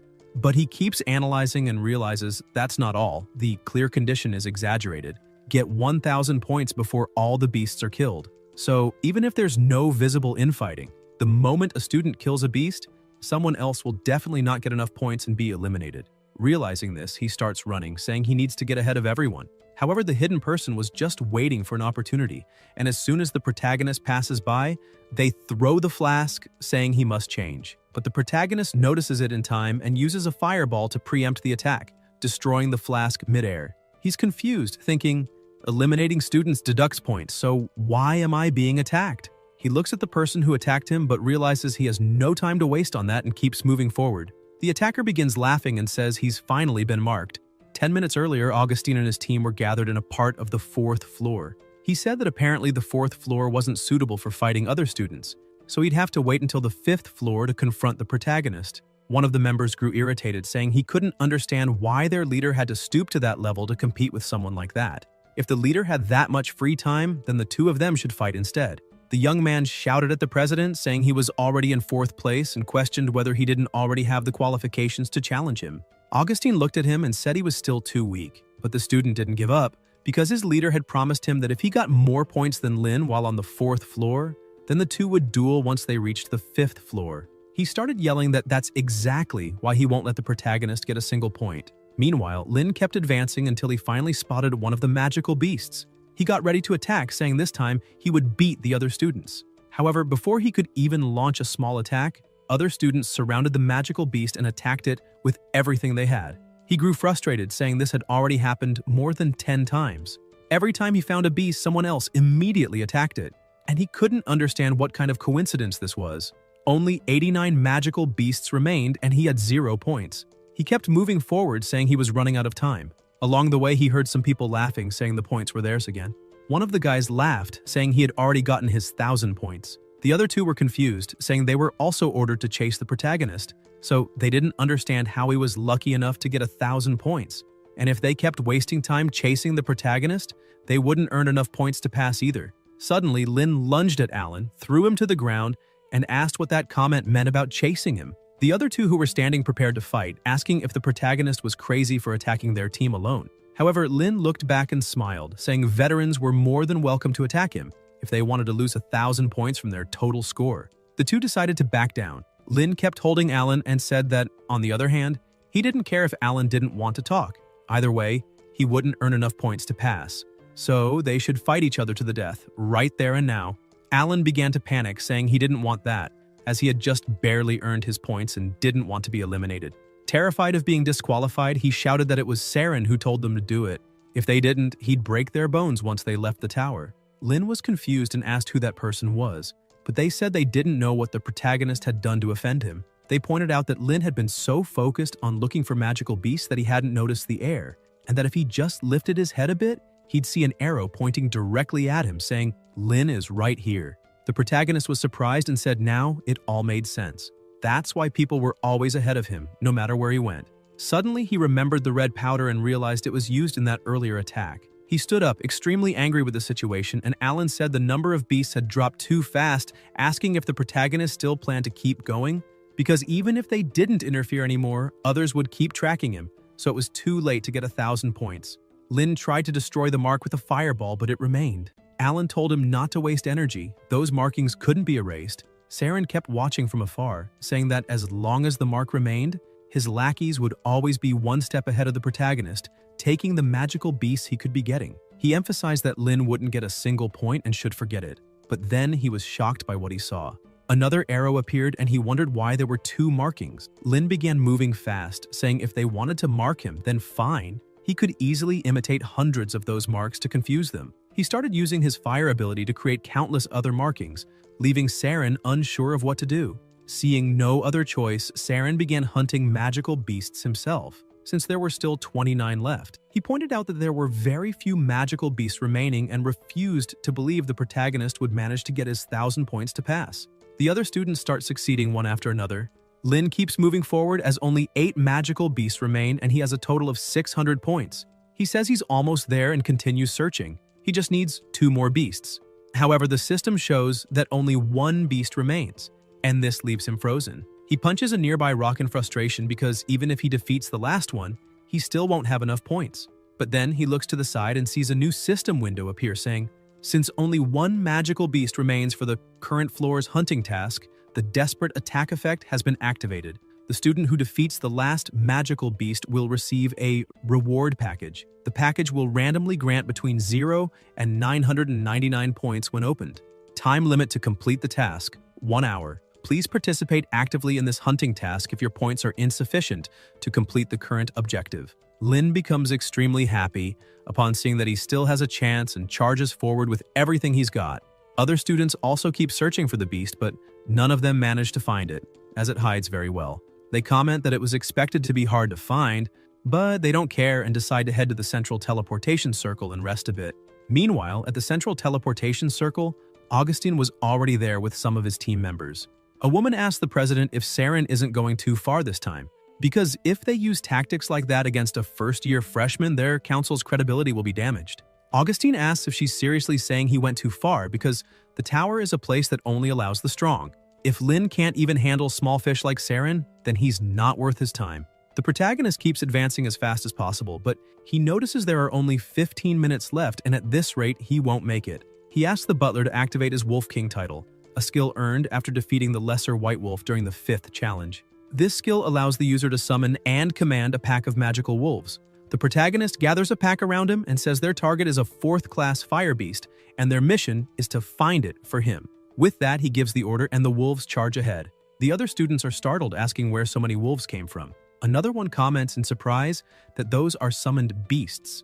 Alan observes the number of wolves and says he doesn't know anyone in their class who can summon that many. Another student suggests maybe it's because time is almost up, so the tower itself released the wolves to give them a chance. Suddenly, a howl is heard and the students start running toward the sound, saying maybe they found something. Seeing how fierce the race to get there is, the protagonist asks the butler to use the teleportation matrix item. Lin is teleported to a location and suddenly hears someone behind him, saying they're really impressed he's using such a valuable item there. And apparently he's not afraid to spend money during the challenge. Lin is surprised to see that someone got there before him. He turns around, irritated, saying that person must be Saren. Lin asks if he's already defeated the last beast. Saren tells him not to be so scared because when the wolves howled for the protagonist, he just happened to be nearby. However, it seems the last magical beast is inside the volcano. The other students start arriving, saying they can't believe it, and that's why no one could find it in time. Saren keeps mocking him, telling the protagonist to just give up and admit it. He may have conspired against Lin on this floor, but all is fair in war. He points out that this is actually a good lesson for Lin to witness firsthand the savagery of human nature. Lin asks if he really expects a thank you for that. Saren smiles and asks if he's not happy with the result. But then Lin jumps into the volcano, leaving him shocked. He asks what's going through the protagonist's head to do that. But Lin states that losing like this isn't fair and no one would be happy with that. A countdown appears saying there are only 2 minutes left. He dodges a strong flame heading his way and thinks that while he's inside the Tower of Challenge, he won't die, even if seriously injured. He keeps pushing forward, breaking through anything in his way, thinking he wants to see how far he can go. But the temperature starts rising extremely fast, and the place becomes unbearably hot. He thinks that if he hadn't gained fire magic immunity from Yia, his lungs would probably already be completely dried out. Suddenly, something grabs him. He begins to get caught in a spider web, and no matter how hard he tries to break free, he realizes it's incredibly strong. A giant spider starts approaching, and he's shocked, realizing that the last magical beast, the one hiding inside the volcano, is that massive monster now standing right in front of him. He starts yelling that he's going to become that thing's next meal. Lin begins using his fire magic, saying he needs to burn those webs as fast as possible so he can fight. However, his fire magic does nothing. The monster keeps approaching and attacks, piercing both his legs, causing him to scream in pain. The system appears and states that this is a fourth-class creature, the fire spectral spider, a giant spider that lives in the crater of a volcano. Its golden silk is extremely resistant to heat sources. Not even flowing lava can burn it. It enjoys torturing its prey until they can no longer fight, then devours them slowly.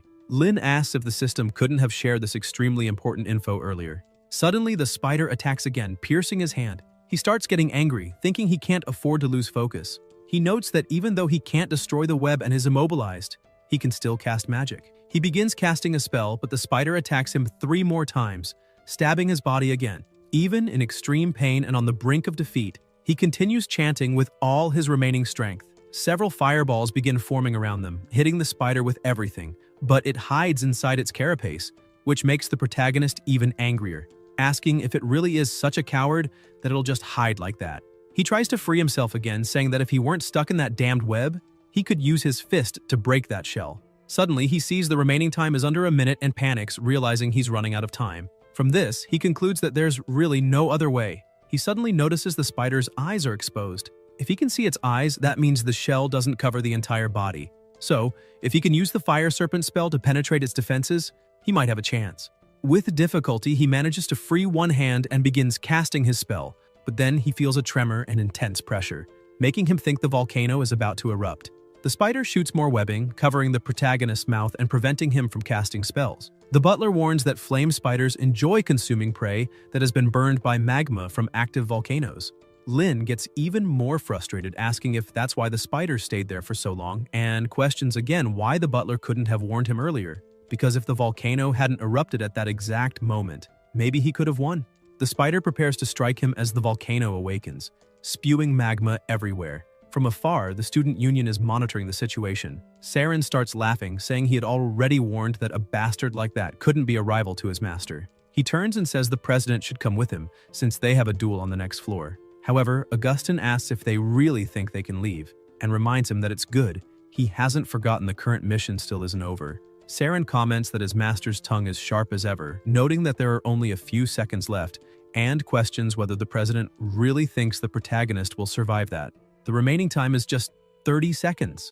Lin gathers all his strength and punches the spider in the jaw, shattering its fangs. The butler appears, congratulating the farmer for completing the special achievement, Baptism of Fire.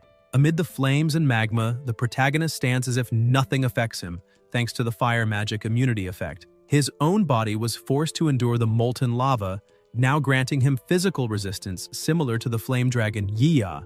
From now on, this resistance will grow as Yaya's level increases. Normal physical attacks can no longer injure him. Lin looks at his body and says it's truly amazing.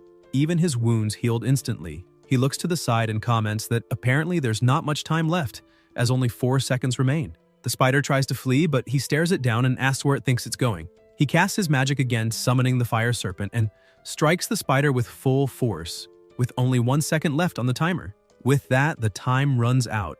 Saren keeps laughing, saying it's over, and asks the president what he thinks of that, emphasizing that he had said the protagonist would be eliminated.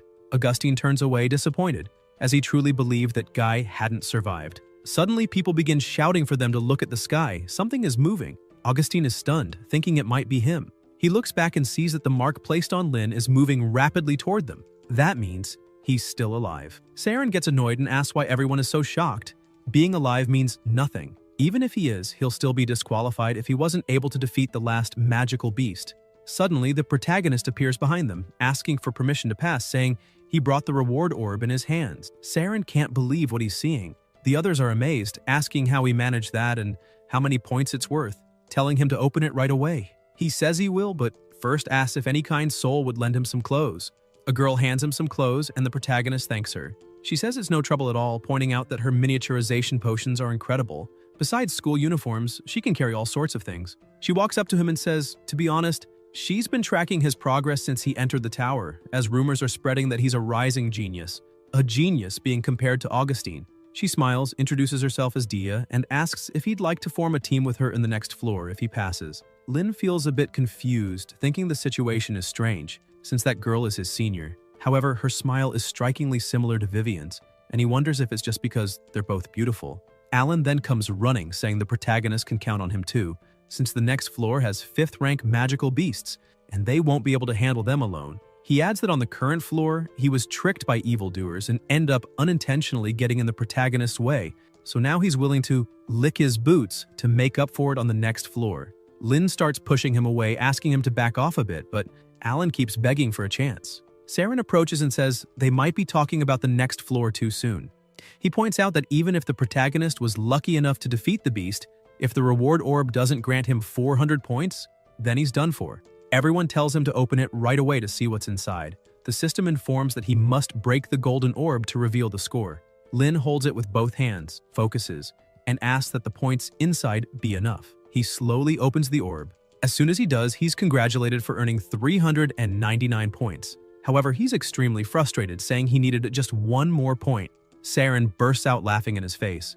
The system appears, saying that the 4th floor test of the Mage Challenge Tower has ended. Students who reached a total of 1,000 points during the test will be sent to the 5th floor. Those who fail to reach that score will be eliminated from the trial and sent outside the tower. Please prepare to be teleported.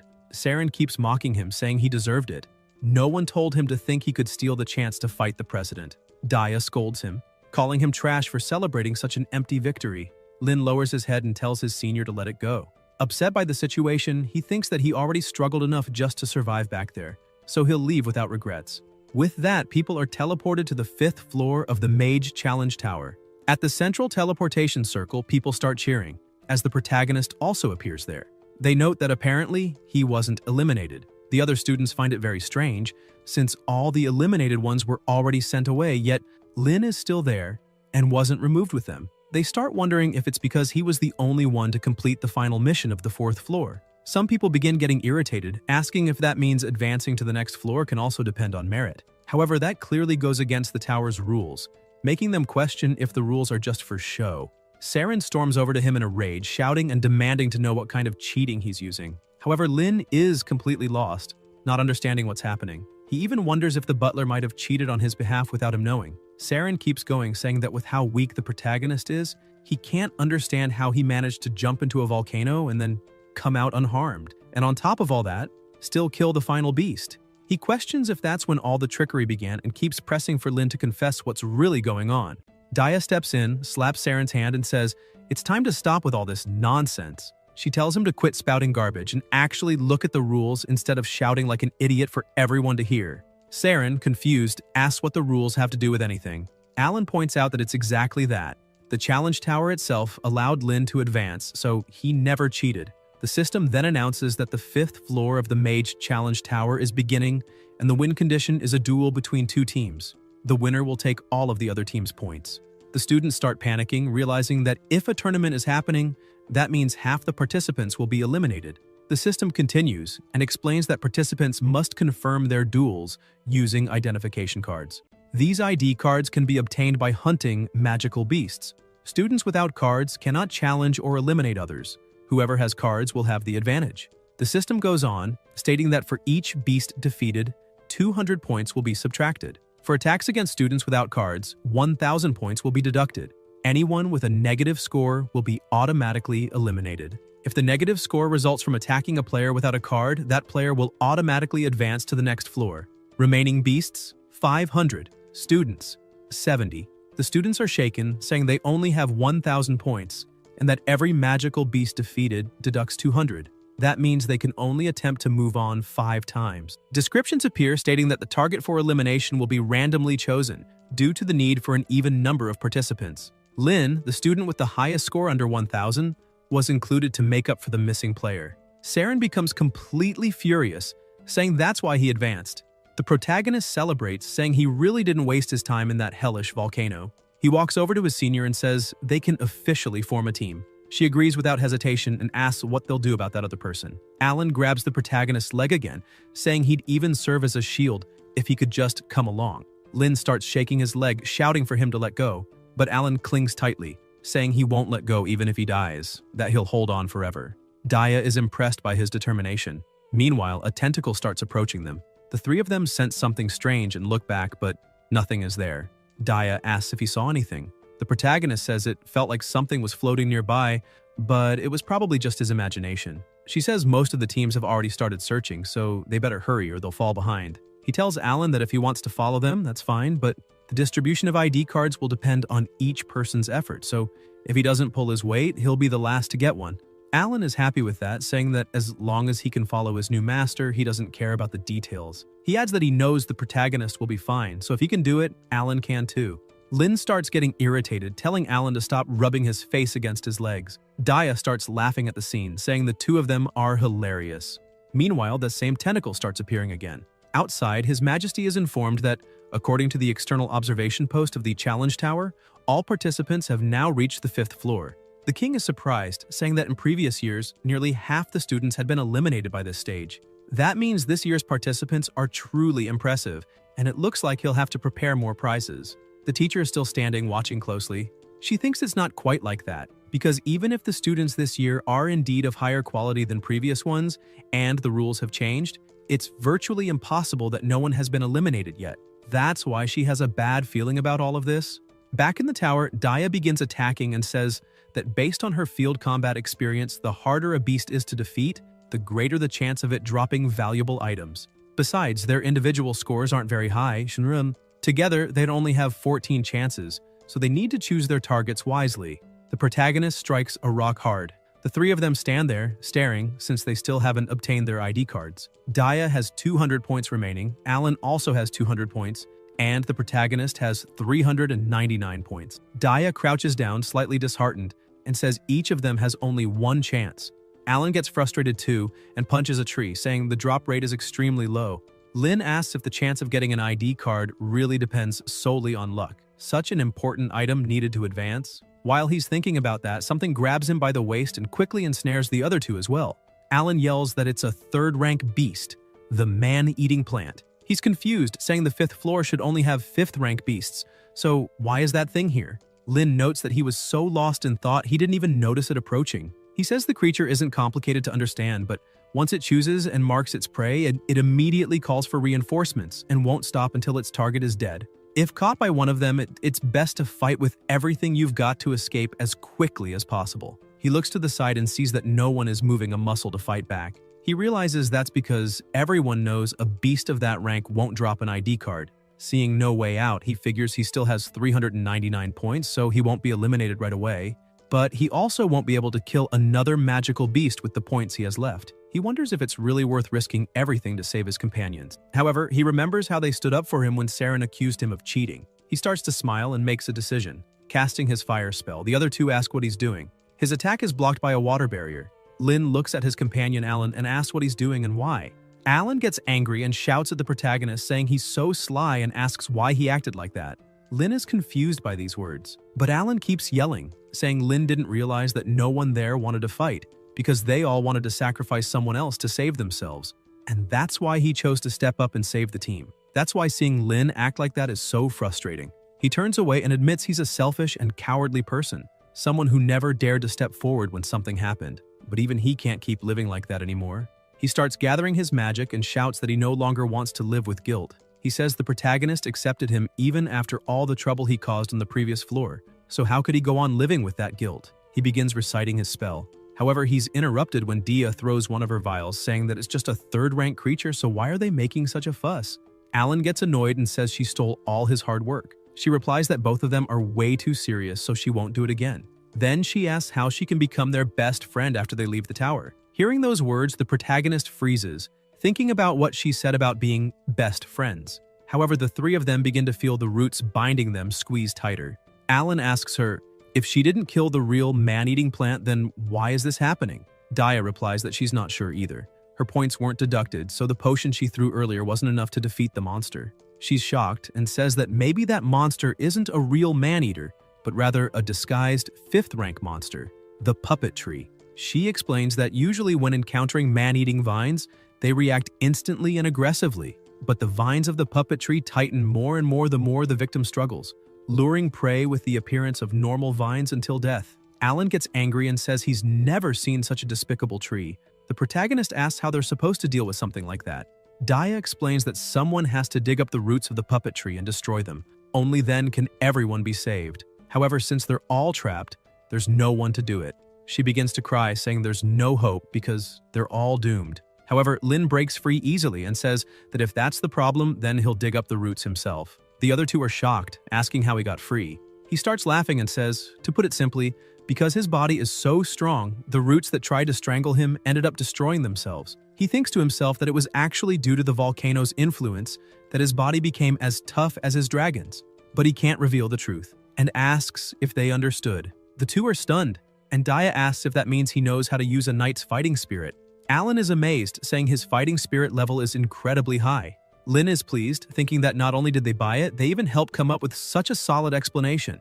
That's just what he'd expect from his best friends. He gets ready and says they can't waste any more time. It's time to hunt. Somewhere else, Saren keeps bothering his president, questioning why he's acting that way when he said they'd duel on the 5th floor. The girl with them yells for him to stop this nonsense and asks if he doesn't know that attacking a non-random target results in a 1,000-point deduction. She asks if he wants the president to be eliminated. Saren yells back that he knows, but he just can't understand why his leader wants to meet with the protagonist.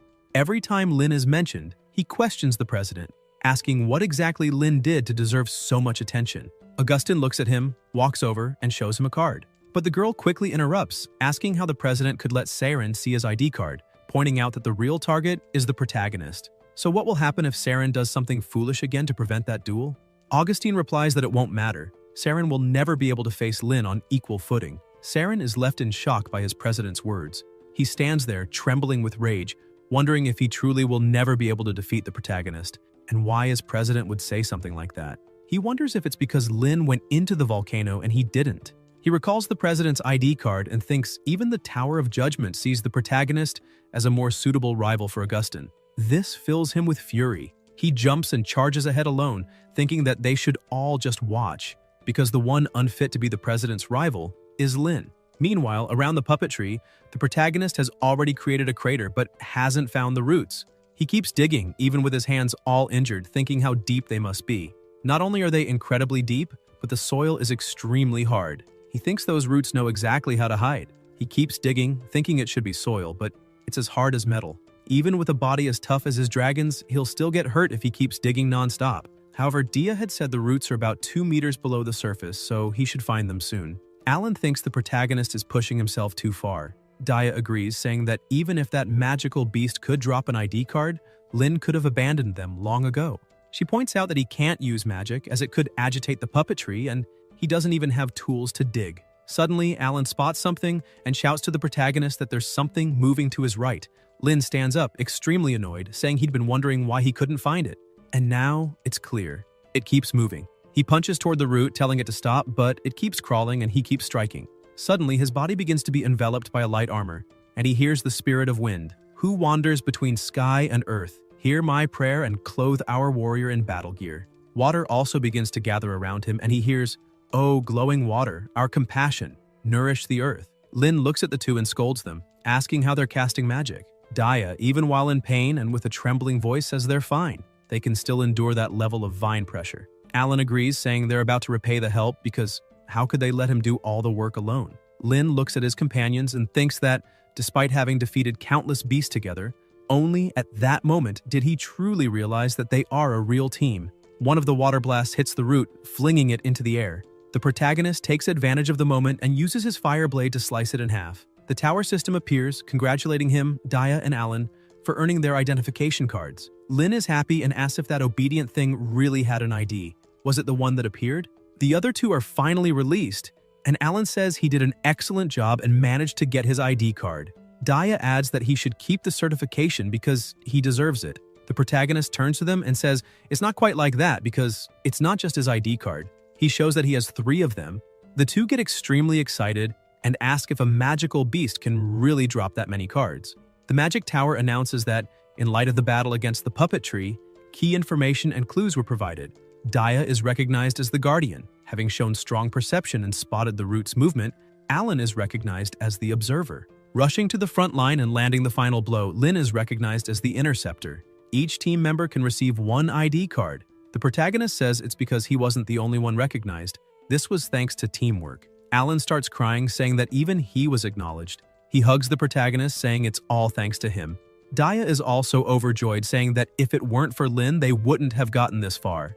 They agree it's now time to hurry, train, and prove they truly deserve their ID cards. Alan is happy, saying Daya gave him an incredibly good elixir because he's fully recovered. Even his fruit was restored. He asks if she wants to become his older sister. She's confused, asking why he loves having older siblings so much. While the two are talking, the protagonist looks at his ID card and sees that his opponent is Augustin. Daya says her opponent is the vice president, Grenna, and Alan says his is Saren. But once he realizes what he just said, he freezes in shock, remembering how strong his opponent is. He runs over to the protagonist and clings to him, begging him to save his life. Lin tells him to use the determination and mindset he had when they were defeating the puppet tree because he is the team's observer.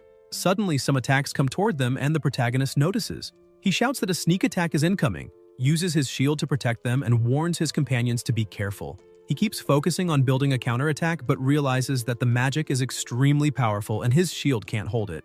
Alan grows worried and asks why the protagonist helped block the attack, saying he doesn't feel worthy of being saved by his captain. Lin, even while injured, says there's a reason Alan calls him older brother. Daya tells everyone to stay alert. Saren appears, laughing, consumed by hatred. He starts shouting, asking if his president is watching, demanding he look at the protagonist and questioning if he still thinks Saren isn't worthy of facing Lin since he can't even withstand one of Saren's attacks. Daya asks why he always resorts to sneak attacks. Alan agrees and says that, besides, the opponent Saren should be after is him, not Lin.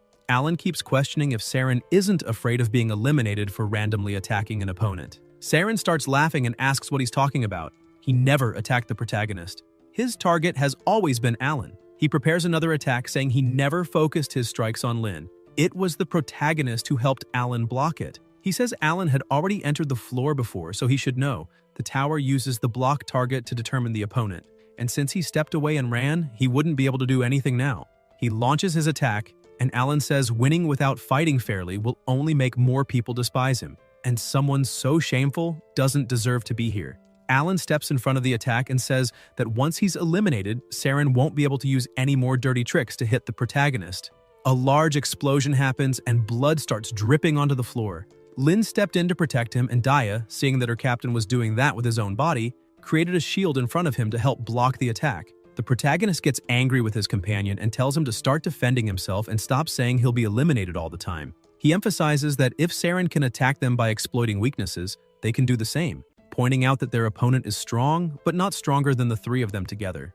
Alan gets emotional seeing that his team is truly willing to do anything to protect him. Saren starts laughing and questions whether they really think he isn't stronger than the 3 of them together. He tells the protagonist that he won't deny they might be able to defeat him if they combine their strength. However, Lin and Daya can't attack him. He starts summoning his spirits and gets ready to strike, saying he'd like to see how the protagonist will defend against this attack. Daya begins casting her magic, saying the tower will protect them and the wind will lend them its agility. Lin prepares to defend them from all the blows and asks the observer to tell him which one is the real body.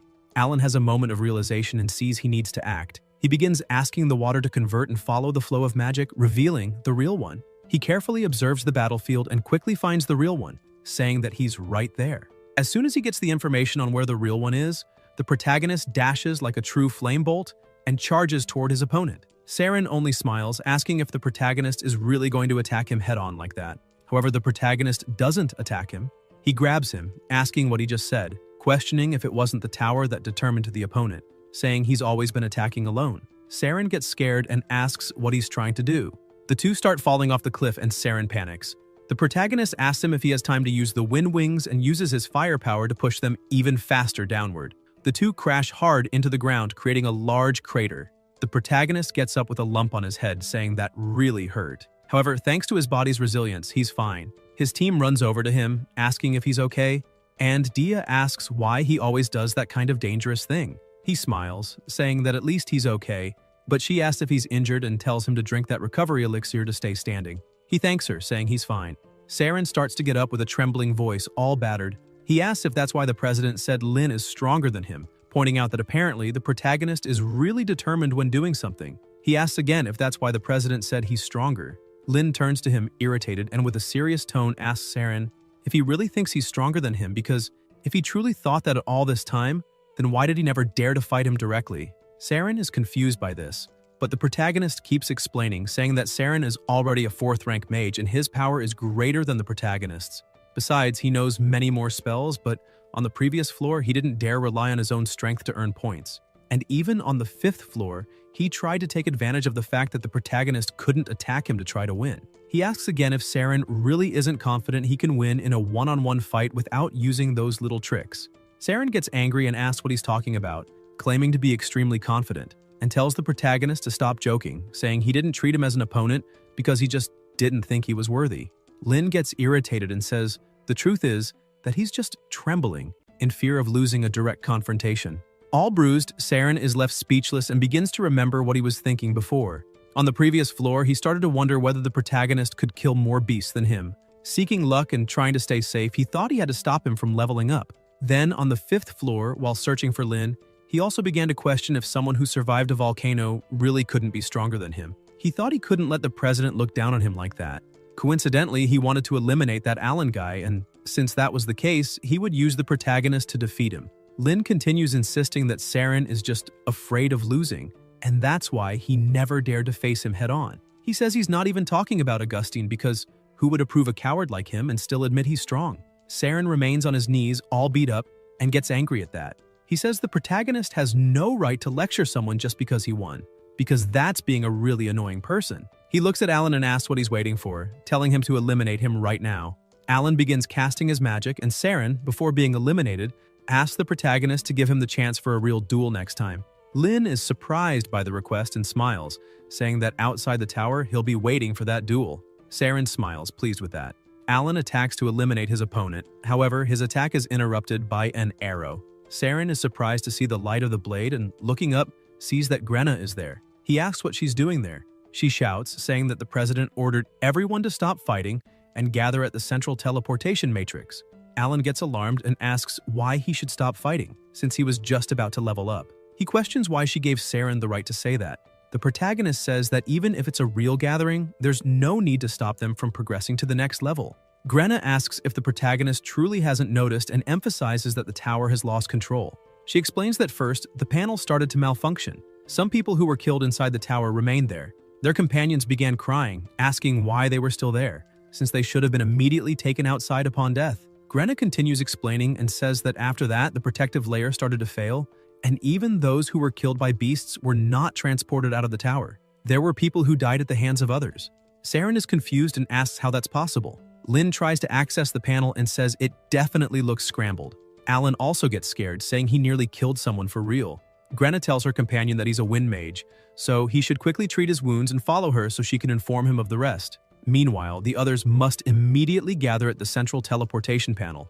As soon as they arrived at the matrix, they noticed that something was happening there.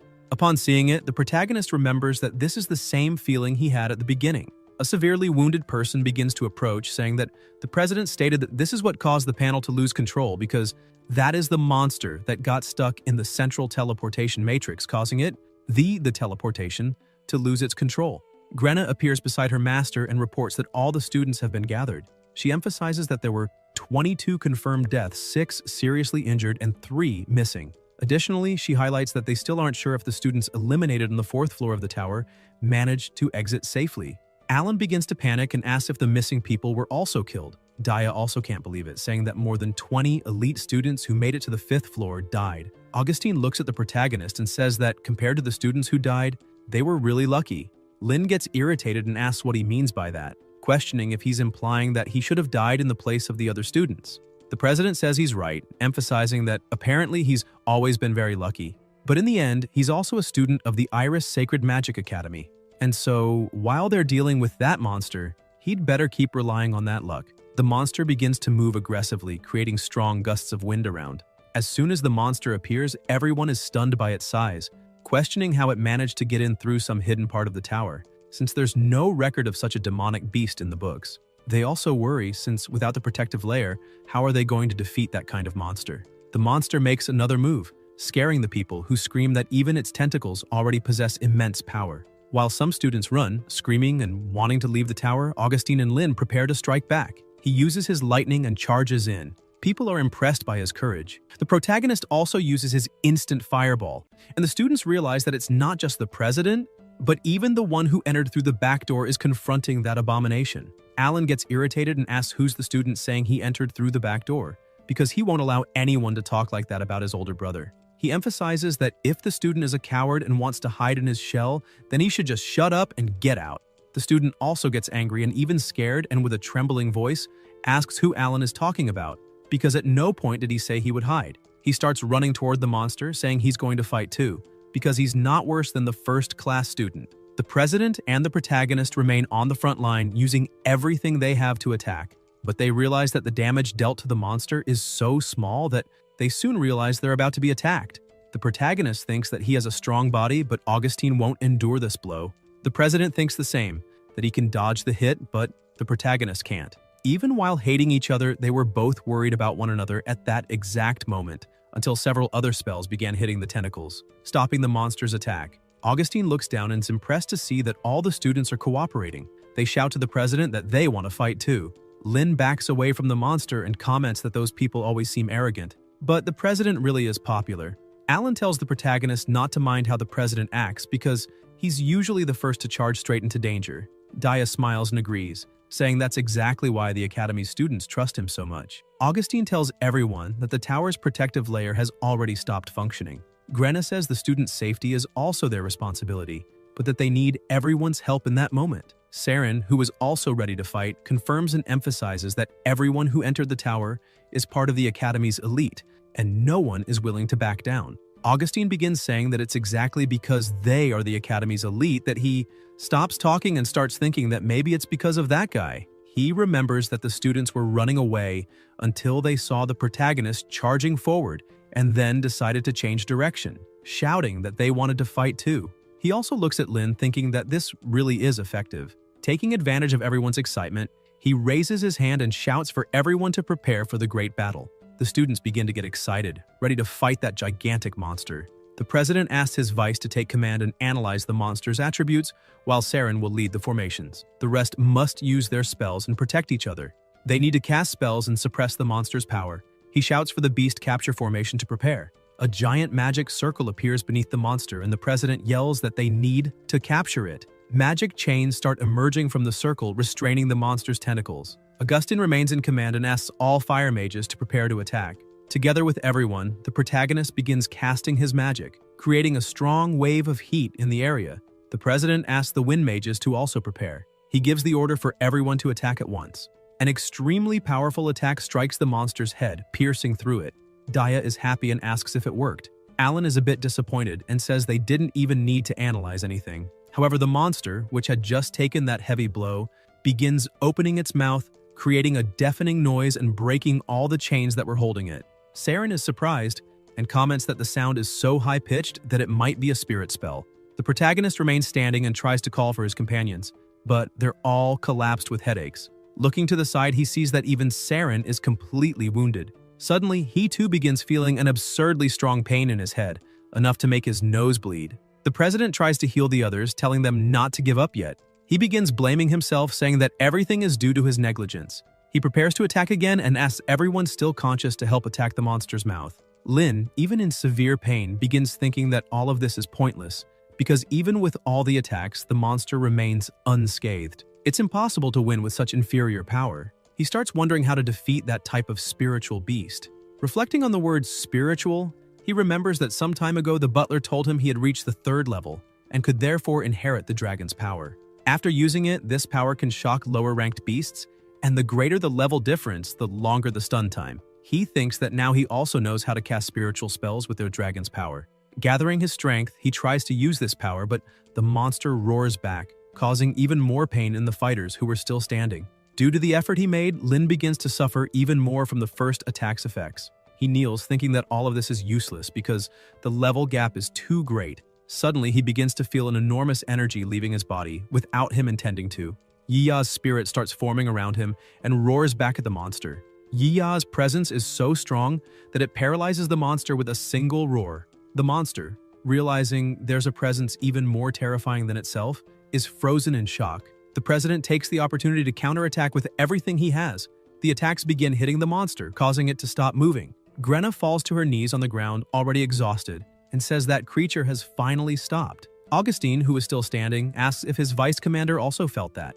He looks back and sees the people on the ground and starts to wonder what made that demonic beast stop for a second. However, he thinks he might just be starting to see things from thinking too much. A little away from the others, the protagonist speaks very quietly with the butler, asking what that was, and whether Yiya really came out or not, because he doesn't know if that dragon can come out on its own. The system replies that dragon wisdom is a skill acquired by Yiya in the training field, using only her own abilities. Therefore, the host can also use it as long as the body is capable of withstanding it, but it's best to use it only once a day. Yiya asks why her master is making such a fuss, questioning if he didn't want to use the dragon's power just a while ago. The protagonist starts arguing with her, asking why she didn't say that before. However, she replies that if she had told him and taken him to the training field every day to get those skills, clearly he wouldn't play with her anymore. Alan gets up and tells Augustine that they owe him one for managing to stop that demonic beast. He emphasizes that he was able to discover its weaknesses and attributes, and says that it is a 6th rank demonic blessing with dark attributes, the Nightmare Troll.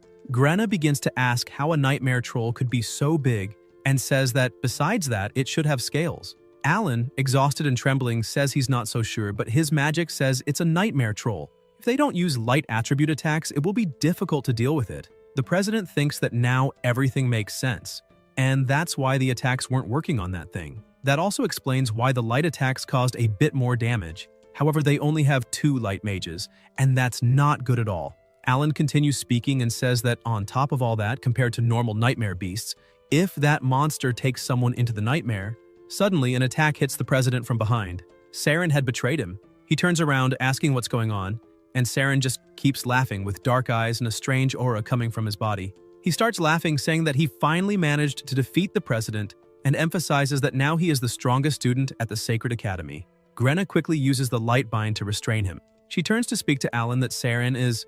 However, he starts laughing too, and as he lifts his head, his eyes are also black and a strange aura comes from his body. He starts laughing non-stop, saying that he can finally leave the tower. The other students begin fighting each other, taken over by the monster's nightmare, saying that now they can achieve victory. Grenna begins to worry, saying it's not just 2, but everyone who is starting to be affected, and questions if this is what Alan was talking about. The protagonist begins defending himself and his companion. He asks her if she knows how to recover the other's consciousness, but she apologizes, saying she also doesn't know what to do. The monster starts rising again and creates a strong, dark aura. All the students who had been affected by the nightmare begin to be drawn to it. Alan starts running toward the monster, telling the protagonist and Daya to follow him so they can leave the tower together. Lin tries to stop him, telling him to stop, but he keeps running. The protagonist reacts quickly, pushes him down, and holds him to the ground, shouting that he hasn't left the tower yet. However, when he looks ahead, he sees that all the other people are walking toward the monster. Augustine, even injured, starts shouting for everyone to stop and not go toward that thing. Grenna starts to worry about him, telling him not to shout like that because his bleeding hasn't stopped, and besides that, He's the only hope they have to fight. Augustine is shocked by what he sees. The monster's tentacles begin hitting the students' heads, and he says that the nightmare is sucking everyone's life force. Without thinking twice and even injured, he charges forward with everything he's got, leaving his companion behind. Confident, he shouts that they should leave the Sacred Academy's future to the best mage in the academy. He begins gathering an incredible amount of energy in his hand and charges to attack the monster, shouting that it must return all the students immediately. Grenna is happy and tears start to stream from her eyes, seeing that her president managed to level up. Even the protagonist is moved by that, saying that unexpectedly he can no longer hate that person. Augustine keeps looking at the monster after delivering his attack and wonders if this time it was effective. However, he realizes that the monster withstood all the attacks without suffering a single scratch and destroyed the binding magic with just one strike, leaving only 10 people left to attack. This makes him doubt whether an attack at his current level will be effective or not. Suddenly, another tentacle shoots out from the monster and strikes his head as well. He begins to lose his energy, and the other students start attacking, trying to help their president. The launched attacks hit the tentacles, but nothing happens. The monster simply unleashes another attack, creating immense pressure and hitting the remaining standing mages. Lin becomes worried, saying that this damn trauma, if things continue like this, everyone will be defeated. He asks the butler if he can keep using Dragon Wisdom. The system appears, asking the protagonist to stay calm as this skill can't be used excessively. The first use is very defensive, but the more it's used, the more side effects it causes, even resulting in the user's explosion. Lin doesn't care anymore and simply uses Dragon Wisdom, bringing Yiya's spirit back to the battlefield. The monster stares at it and the protagonist feels the side effects all over his body. An immense pain takes over him, but he concentrates and determined begins using Dragon Claws and charges forward with everything he has. Grenna tries to stop him, saying it's useless since only attribute-based attacks work. However, she is astonished, as with just one attack, the protagonist manages to cut off the monster's tentacle. Lin thinks this was already expected, since not only Dragon Wisdom, but all Dragon-type attacks are effective, and Dragon Wisdom is the best skill to break through that monster's defense. However, he doesn't know how much his body will endure. The monster becomes even angrier after having its tentacles cut and attacks the protagonist with all its might. He notices the incoming attack and thinks this is really bad, as just when he activated the dragon's power, he's going to be hit by that attack. However, he hears someone saying, "You really are lucky." Augustine manages to step in and create a barrier to protect them. Grenna starts healing Lin, who shouts for her to stop that and help the president first. However, she yells at him to shut up and stay quiet because the president ordered her to heal him first. The protagonist is confused, and the president says he really figured it out. He emphasizes that he doesn't exactly know why, but among everyone there, the only person who was effective against the monster was Lin. And with a smile on his face, he says maybe being lucky is also important in that kind of situation. He continues looking at the protagonist and says he really doesn't have much optimism about his future. However, even so, having a bit of self-esteem is still good. He emphasizes that Lin should use all the luck he has to survive and asks him to give some of that luck to the others too. Suddenly, the monster manages to land a hit on Augustine and Grenna. With that, the protagonist lets his guard down, as he didn't expect the two of them to be hit. Daya uses the last of her strength and asks her captain to be more careful. She manages to pull him out of the path of the attack, but she is also hit by the monster. Seeing this, the protagonist starts screaming, as everyone was being attacked and defeated by the monster. Realizing that there's no way out, he thinks he can't do anything else and there's no way to survive and save everyone. He needs Yiya's power. However, he thinks about how his clan was exiled by the Empire because his father released a dragon. So, if they find out he is connected to dragons, his clan's reputation will only get worse. This makes him wonder if he should use his last resort. However, faced with everything, seeing his companions suffering and being killed, he thinks he can't hesitate. Even if they find out, his companion still saved him, and he has to take responsibility and save everyone. He shouts, summoning Yiya, who immediately appears before him. He climbs onto her back and she asks if that is the opponent he's facing. The protagonist replies that yes, and begs her to help him defeat it. Without hesitation, she begins to charge forward, saying they'll take it down. Outside the tower, His Majesty was still watching, and one of the people approaches him, frightened, apologizing for the delay. The king says that too much time has passed and questions why no student has yet been ejected from the tower and what the Sacred Academy is doing. The man responds that his colleague just checked the system, and the tower's teleportation has stopped working. He emphasizes that it's impossible to enter or exit, and beyond that, the laws of the tower are extremely chaotic. They may be facing serious problems inside. The king becomes worried and asks what they can do about it. The man, concerned, says they're trying to interact with the tower from the outside, but so far they've had no success. He adds that they also used magic to try to summon the headmaster, but received no response. The Sacred Academy is the best school in the Empire, and this is how they solve problems?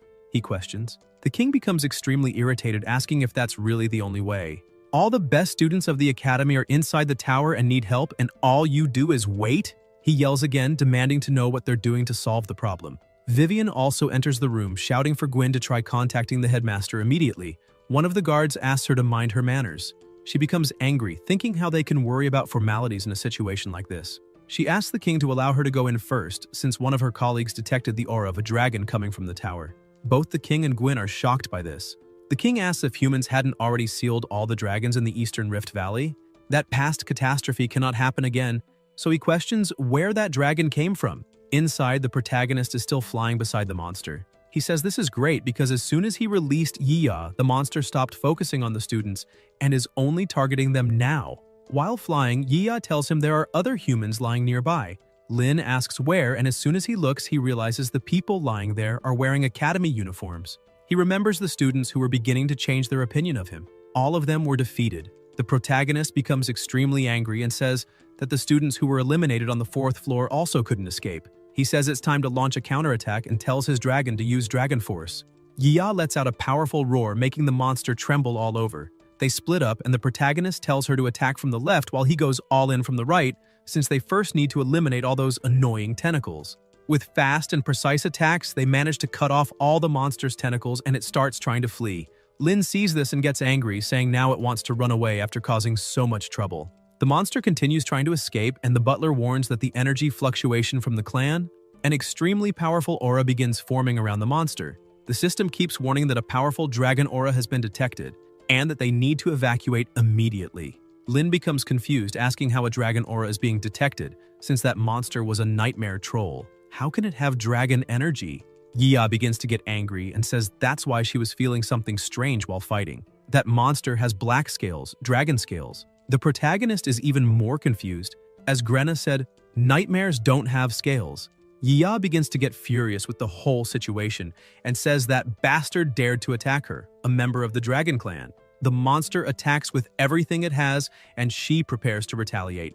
The protagonist tells her to jump immediately and dodge the attack, but she questions if he really wants her to flee. She counterattacks with her powerful flames, blocking the attack, leaving the protagonist impressed with everything. However, that being gathers even more strength and attacks again, causing immense pressure. This time, its attack hits Yiya directly, causing an explosion in the area. Wounded, she says that creature, which is neither dragon nor beast, still masters the magic of the Dragon Clan. Lin realizes his companion is seriously injured and won't withstand another attack of that magnitude. He tells her she doesn't need to face it head-on, using magic, and emphasizes that from now on, she must follow his orders. However, Yiya asks if the protagonist is saying her magic is weaker than that freak's. The monster attacks once more, and Lin begs her to listen and dodge because they'll attack from above. She decides to listen and dodges, and he thanks her for it. The monster continues attacking multiple times, and he asks Yiya to keep dodging everything and find the right distance. And once she finds it, she should leap onto the monster's head, attacking the blind spot. They keep advancing until she gets close enough and attacks the monster. It tries to retaliate, but it's too late. She lands a blow to its forehead. After that, several more attacks continue in sequence. Suddenly, the monster attacks with several smaller tentacles, hitting Yiya. She realizes that her magical power is being drained. The protagonist is shocked that the monster can even absorb a dragon's energy, and without thinking twice, he charges forward, cutting its links to her. However, he gets hit. Yiya becomes worried. Tears start falling from her eyes, as her only friend is being hurt right in front of her. The protagonist begins to fall while coughing up blood, and she can't bear to watch it anymore. Overwhelmed by hatred and rage toward that beast, she starts gathering an immense amount of fire. Even the monster starts to show surprise at the amount of magic being accumulated by the dragon. The protagonist keeps falling, asking what she's doing. However, the attack goes straight for the head of the demonic beast, engulfing its entire body in flames. The butler appears saying, "It's the fire dragon's breath!" Yiya learned the dragon breath skill during battle. Growth value plus 100. Still consumed by fury, she continues attacking non-stop, screaming that the monster is going straight to hell. The system keeps notifying. The dragon Yiya has defeated the evolved 6th ranking magical beast. Nightmare trauma, growth value plus 500.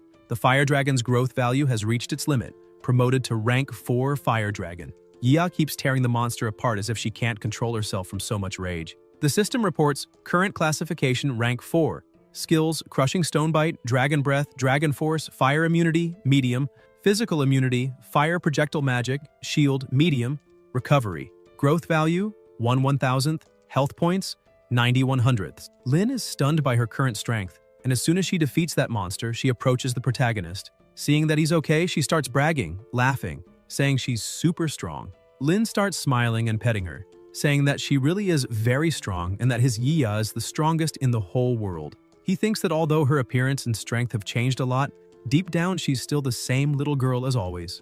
The butler appears, saying that since the ranch owner did almost nothing to help defeat the nightmare troll, he will be rewarded with 5 experience points. He cries, thinking he was almost useless.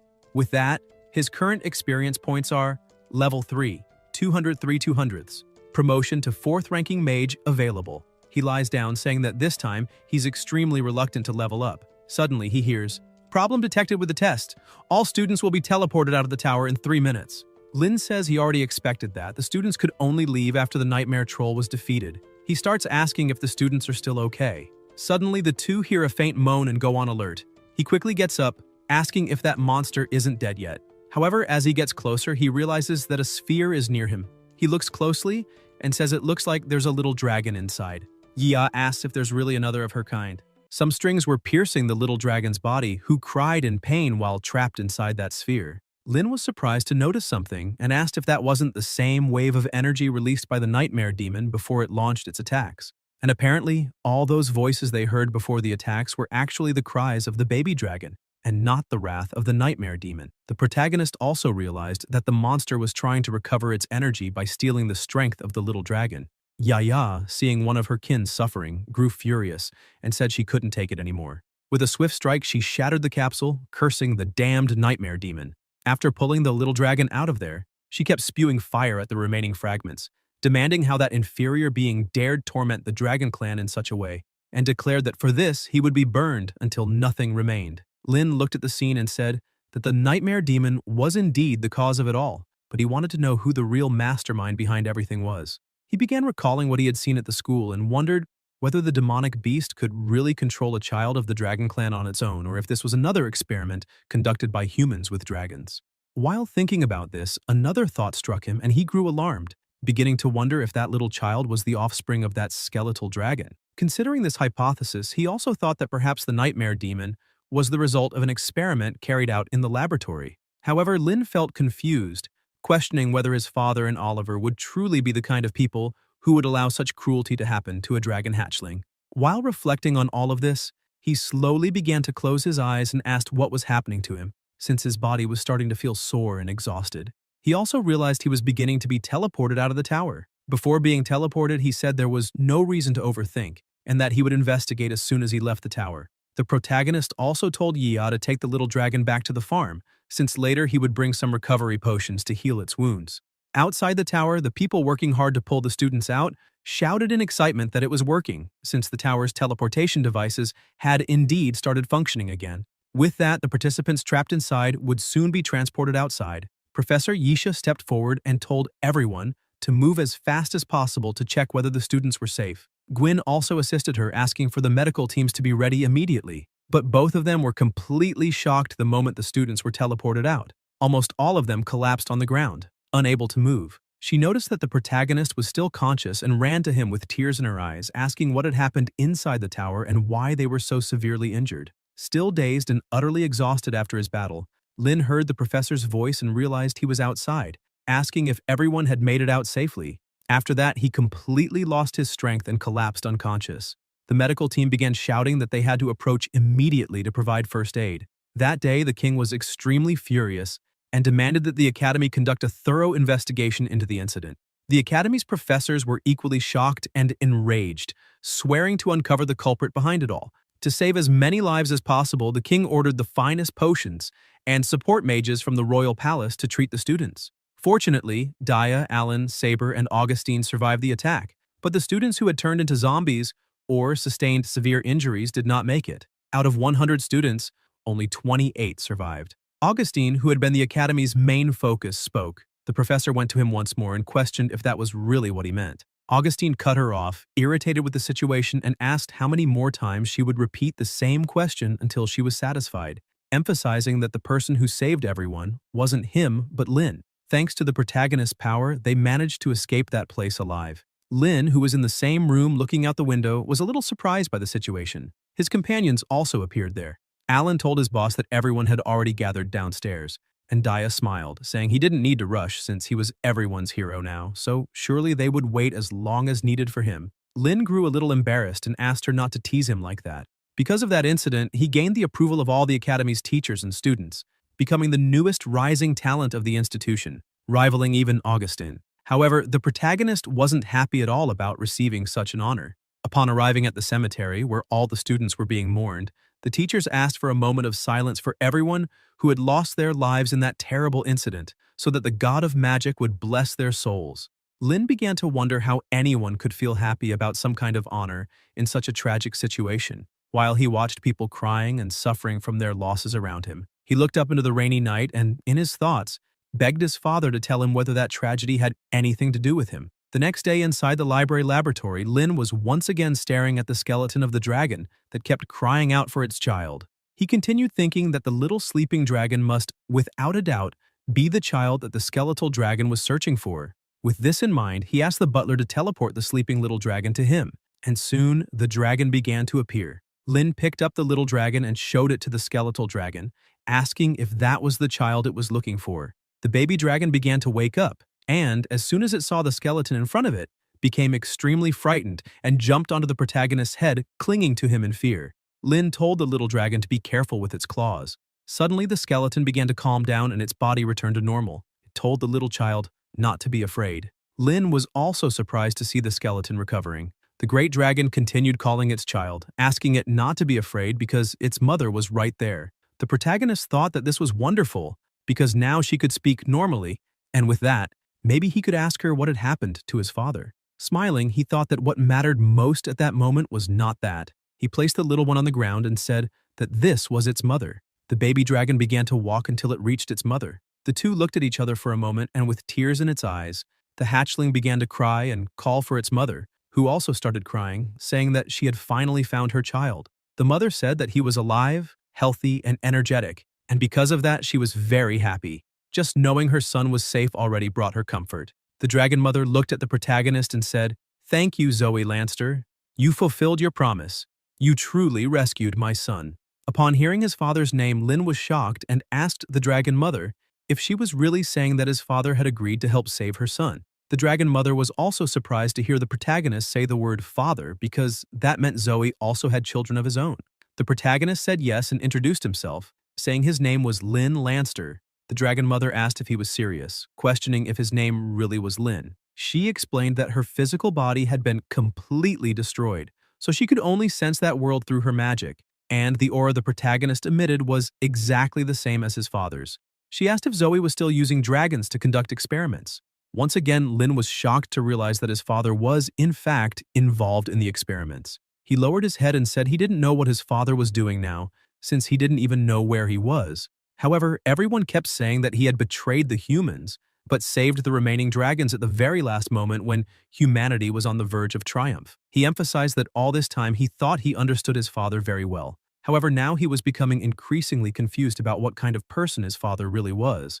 The dragon mother said she couldn't say what kind of person his father was, but she knew he was different from the other humans who had conducted experiments on her kin. She also stressed that she already knew the protagonist was curious to learn what had happened in that laboratory that year, but unfortunately, she didn't have much time left. She held her child and said that she faithfully believed he was a person worthy of the dragon's trust, just as his father had been.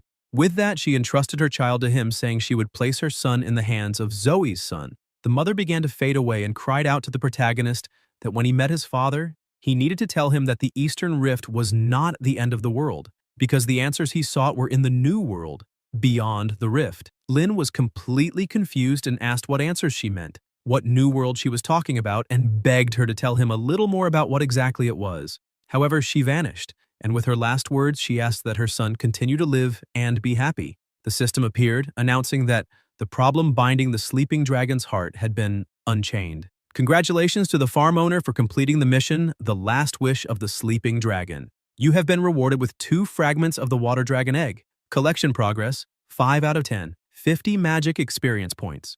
Upon seeing this message, the protagonist began to realize that now he understood, for the chains referred to the mother dragon's attachment to her child that bound her heart, and not the physical chains that imprisoned her there. USO stretched out his hands, trying to reach his mother while crying as he watched her depart. The protagonist kept thinking that this mother had remained as a skeleton all those years only to ensure that her child was safe and happy. That made him wonder if dragons were truly such sentimental beings. The hatchling kept crying as if it had lost part of its heart, and the protagonist, watching the entire scene, thought that they were indeed very different from what people believed them to be. The butler kept notifying and congratulating the farm owner for obtaining a new dragon, the sleeping dragon, USO. Its current level was 0, growth level 0 out of 10, health level 60 out of 100. Note, due to the completion of the mission Sleeping Dragon, the magic tome obtained in the laboratory of experiments was undergoing some changes. Lin, a bit confused, wondered if the magic tome was the book he had found on the experiment table the first time he had been there. However, all he remembered was that on the first page, there had been a conversation between his father and Oliver, and the rest was blank. Yet, the book appeared before him, radiating a different energy than before, and he was surprised to see that the pages that had once been empty were now filled with words. Seeing the poor little one suffering, the protagonist asked the butler to send him back to the farm, so that Yiya could take care of the small dragon. Then, immediately, he began studying the magic tome inside the laboratory. On one of the pages was written, Experiment topic, Dragon Blood Potion, using a dragon's blood to make a potion that can strengthen humans. We hope that this potion will allow humans to acquire the same strength as dragons, to defeat powerful dragons. Seeing this, the protagonist thought that what his father and the others were doing wasn't using dragons to strengthen demonic beasts. On another page of the book was written, Oliver, I have been worried about the relationship between the Dragon Clan and humans lately. Perhaps our judgment has been clouded by what lies before us. We must not treat these lives with such cruelty. I sincerely hope you come to your senses and put an end to these horrible and forbidden experiments before we commit even greater sins. Signed, Zoe. Lin was glad because that message had been left by his father. He closed the book and began to think about what was happening there, the forbidden experiments, and what really happened back then that made his father change his mind during the experiments. He also began to wonder if Uncle Oliver had also changed his mind, questioning whether he had given up on the experiments or chosen to follow the radical path, for example, using dragons to alter the physique of the demonic beast. When he closed the book, a small vial on the table shook and the butler gave him a hint, saying, A hidden passage mechanism has been detected. Removing the ink from the table will activate the mechanism and open a passage.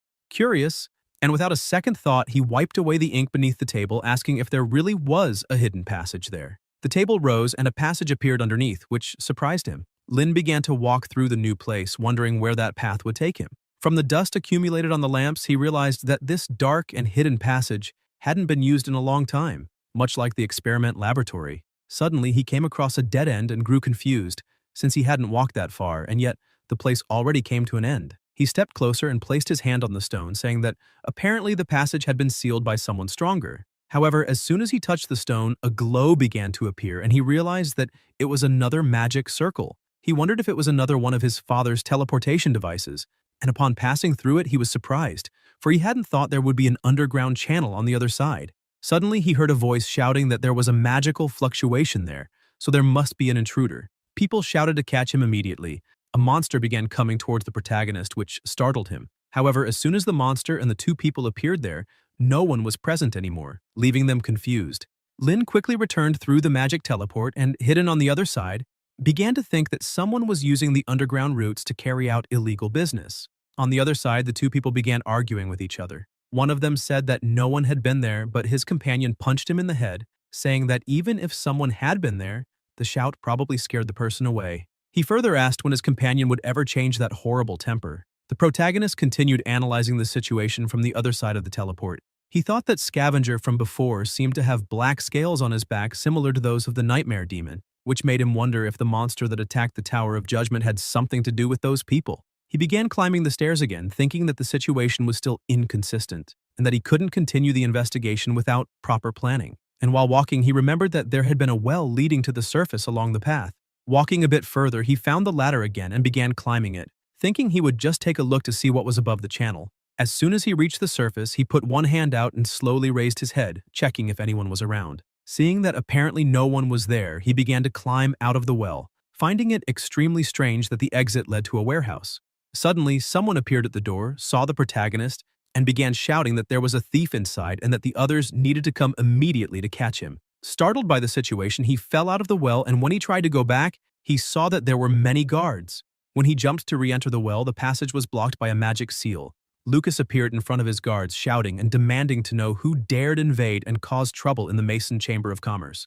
The two of them stared at each other for a moment, and upon realizing who the person was, the protagonist pointed at him, shouting that this was the evil merchant called Lucas, who wanted to sell Nike for profit. The protagonist was a little surprised, realizing that the Mason Chamber of Commerce was located above that dry well. Lucas was also extremely shocked, saying that the protagonist was that stinking, talented brat who had turned against them after accepting the gift they had given him. Lynn grew irritated and said that Lucas had better pay more attention and be careful with his words. Suddenly, Vivian appeared at the door, surprised to see the protagonist, and asked what he was doing there, and if by chance he was the thief everyone was shouting about.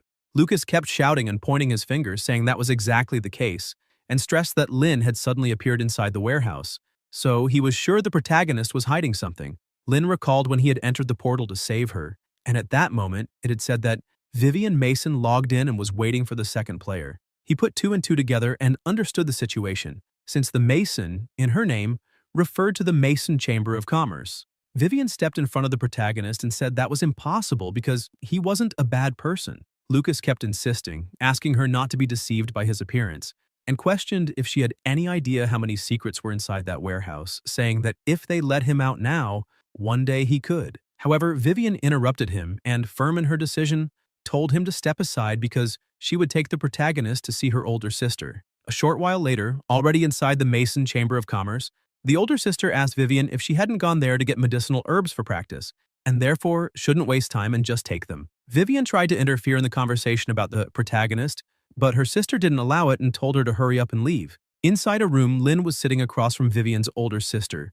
who was currently the president of the Mason Chamber of Commerce, named Alyssa Mason. She addressed the protagonist and said she would be very honest with him, asking how he had appeared beneath that dry well into which none of them could enter. Lynn was confused and said that the well was inside their warehouse, so how was it possible that none of them could enter, and questioned whether it wasn't she who had cast the sealing spell to prevent him from leaving. She emphasized that people could only enter and exit that well through the dark passage below, therefore they could not enter from above. The protagonist asked if she really thought he was going to believe what she was saying and questioned whether the dark passage hadn't been created by the Chamber of Commerce to conduct shady business. The president asked if it was just her imagination or if he had been hostile toward the Chamber of Commerce from the very beginning, stressing that perhaps what Lucas had done the other day had left him with a terrible impression, but that regarding that incident, they also had their complaints. She stated she already knew it was immoral for humans to trade elves for their own pleasure, and that was why they had always refused to engage in that kind of business.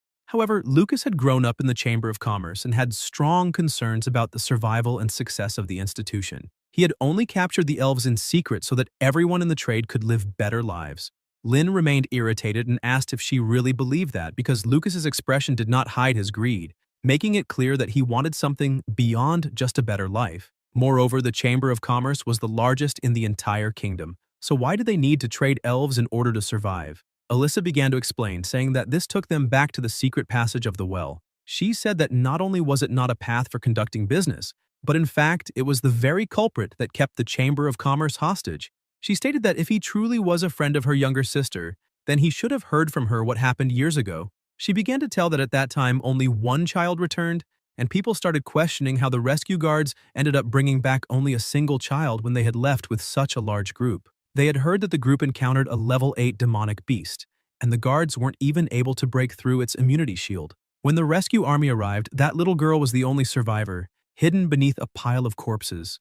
The demonic beast that wiped out the caravan had been modified by a powerful group seeking to punish and retaliate against her father after he refused to cooperate, so to protect her younger sister and ensure the safety of everyone in the Chamber of Commerce, and as the successor of her father's business, she had no choice but to cooperate with the killer of her own father. She emphasized that They had to supply these people with special medicinal herbs through the secret underground tunnel that had been built. And in recent years, that powerful group had taken so many resources from the Chamber of Commerce that it left them on the brink of bankruptcy. After hearing the whole story, the protagonist began to think that no one would have imagined that the Mason Chamber of Commerce, which was once the greatest trader in the kingdom, would find itself in such dire straits. Not to mention that this matter was also related to the modified demonic trace, which made him question whether the power controlling the Chamber of Commerce was also the mastermind behind the attack on the Academy. Alyssa called out to him after noticing that he was lost in thought. The protagonist apologized, saying that he had gotten distracted for a moment and stressed that he believed what she had just said. He also said that what he was about to ask might be a delicate matter for the Chamber of Commerce, but earnestly requested that she answer with nothing but the truth. The president kept staring at him and asked what it was that he wanted to know. Lin said it was the list of medicinal herbs, and explained that he wanted to see the list of ingredients that the powerful force behind it all had instructed her to acquire, and that was why he wanted to know everything about it. Alyssa said that was fine and stood up, showing him the way. The protagonist was surprised, since she agreed without hesitation, and Alyssa asked him to follow her. As soon as they arrived in an empty room, he began reading the list of ingredients, and saw that it included grass, dragon scales, bay leaves, afternoon pepper fruit. While reading through the list, he thought that these medicinal herbs were almost identical to the ones his father had used in preparing the dragon blood potion experiments. That meant that the same person controlling the Chamber of Commerce was also the one who conducted the dragon blood potion experiments. He began growing irritated with the situation, asking himself if his Uncle Oliver was also involved in this.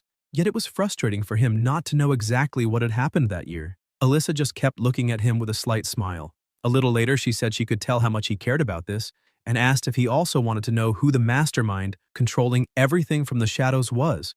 Lin looked at her and said that was exactly what he was after, and asked if she could clarify a little more about them. She smiled and said that she had no problem talking about it, but the next information would come at a price.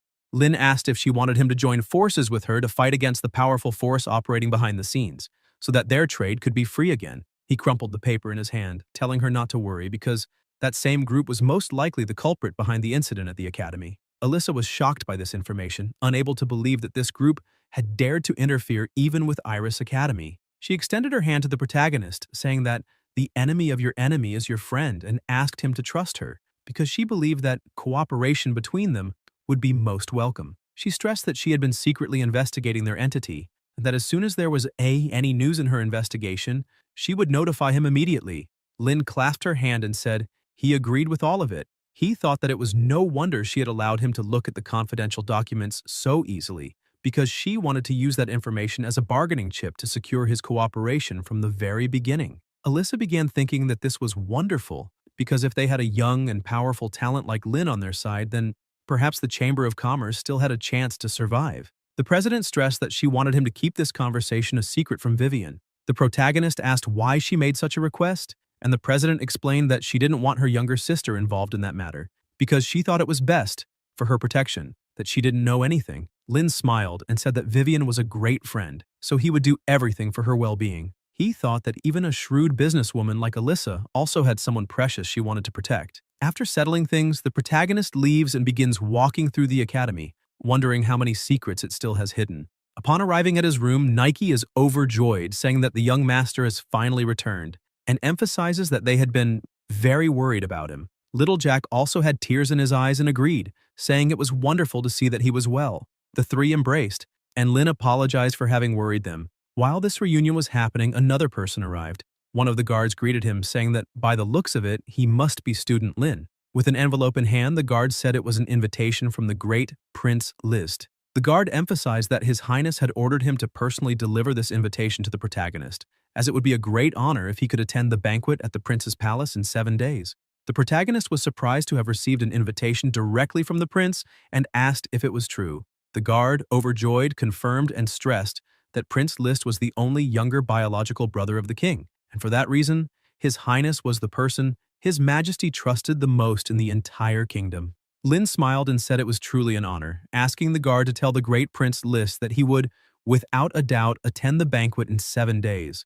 The guard began to think that this newly recognized talent was extremely intelligent, for he knew how to seize an opportunity when he saw one. As the royal guard departed, the protagonist wondered if the king's younger brother was indeed deeply trusted by His Majesty. For someone capable of manipulating even the Mason Chamber of Commerce and having control over it, the powerful royal family was definitely one of his suspects. Nevertheless, in any case, it would be best for him to meet this prince. Jack was thrilled by what had just happened, saying that his young master truly was incredible, for he had just received an invitation from the prince himself. On the other hand, Nike looked somewhat suspicious and said that the young master had only recently risen to fame, yet he had already received an invitation from the prince, and because of that, she feared that he might be planning something, as the chief of her life had once said that humans with very high status tended to be more malicious. The protagonist asked her not to say such things, for she was speaking of the prince. Seeing that she was a bit worried, he embraced her, saying that he would return to his room to rest for a while, but that soon he would meet them for lunch. And until then, he would tell them everything about the great monster he had fought. She smiled excitedly, said it was agreed, and asked him to rest well while she prepared lunch since she had learned a new dish that day and he had to try it. He smiled back at her, saying that he was looking forward to tasting that delicious dish. Upon entering his room, he asked the butler to log into the farm, for he was worried about USO and what he might be doing at that moment. As soon as he entered, Ya asked him to hurry up and come closer. The protagonist shouted in concern, asking what had happened, starting to think that something had occurred with the little dragon. But as soon as he approached, he was relieved, for the baby was only sleeping. Ya, all cheerful, asked what her master thought and told him to look at how USO was sleeping so deeply, which meant she had done a great job caring for him. Lin scolded her, asking why she was speaking so loudly and if she wasn't afraid of disturbing the little one's sleep. She told her master not to worry, for USO was in a deep sleep and wouldn't wake up even if she accidentally roared. However, the protagonist kept reprimanding her, asking her to be calmer and to speak more softly. Ya gets a little irritated with the situation. The protagonist picks USO up in his lap and looks at him sleeping, thinking that it's great to see him resting so well and really hopes he can have good dreams about his mother to ease the pain of loss. He also asks the butler if he can give the multi-purpose dragon lair for USO to live in. The system appears, saying that the multi-purpose dragon lair is suitable for all types of dragons. Lin is happy with this news, saying that it's great and that because of that he will use the multi-purpose dragon lair. In addition, he would also like to spend another 10,000 gold to upgrade the nest directly to the intermediate level so that USO can use it comfortably. Yaya can't believe he's going to do this right away. She starts questioning the protagonist since she didn't receive that kind of treatment when she was just a baby. Lin tries to explain, saying that back then he was still very poor, and also explains that she needs to think a little better because the multi-purpose dragon lair is suitable for all types of dragons to live in. That means she can also use it, so it's the same as creating another nest for her. Yia remains thoughtful and asks if he is sure about what he's saying. Lin confirms he is, but thinks to himself that he's glad he managed to convince her, because otherwise he would never hear the end of it. However, he agrees that she suffered in the beginning, and for that reason, he will make it up to her in the future. After giving the order for the butler to quickly build the dragon hill, everything was completed and the surface of the territory also expanded. They begin to go inside to see what it looks like, and Yia starts flying all over the place, happy, with her eyes shining at having a new home. Very carefully, the protagonist takes the little dragon to his nest and places him there, thinking he should sleep well. Yia also lies down beside him and says that although that nest cannot be compared to her fire nest, it still has a good vibe. The protagonist asks if she would like to go to the training grounds immediately. Yia is delighted, asking if he really has some time for her, and if he doesn't mind fighting those flame lions again.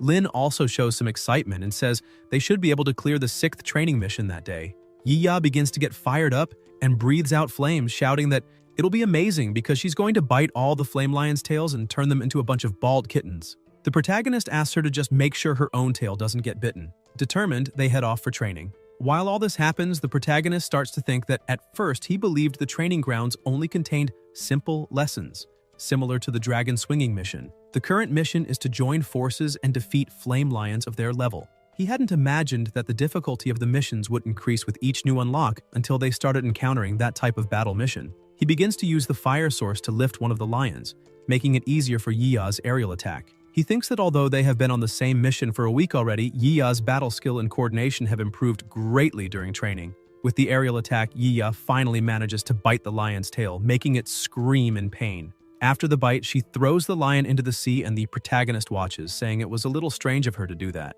The butler appears, congratulating the farm owner for completing the 6th training mission. The 7th mission was unlocked for him. In addition, he also reached the training limit for that day, and they would need to return another day to explore further. After finishing, the protagonist thinks that Yia loves for him to accompany her to the training grounds every time, and because of that, she is reluctant to leave after each session. However, after the end of training, he feels completely exhausted. After passing the 6th mission, he left the farm and went to have lunch with little Jack and Nike for the first time in a long while. After the meal, he went to his room but was completely lost as he didn't know where to start. He remembers the conversation he had with Alyssa. She had said that, in order to expose the mentor behind all of this, she hoped he could help her with something first. He asked her what she wanted him to do. Alyssa starts looking at him with a strange smile and points out that her younger sister, Vivian, said that the protagonist makes an energy potion from scratch in just 1 week and, because of that, is considered a genius at potion making. Lynn asks if the lady was thinking of making him her personal potion brewer. However, she says no, because just making potions wouldn't help much. She starts explaining that they need to develop a new formula that isn't available on the market yet. The protagonist is a little confused and questions what she means by a new formula.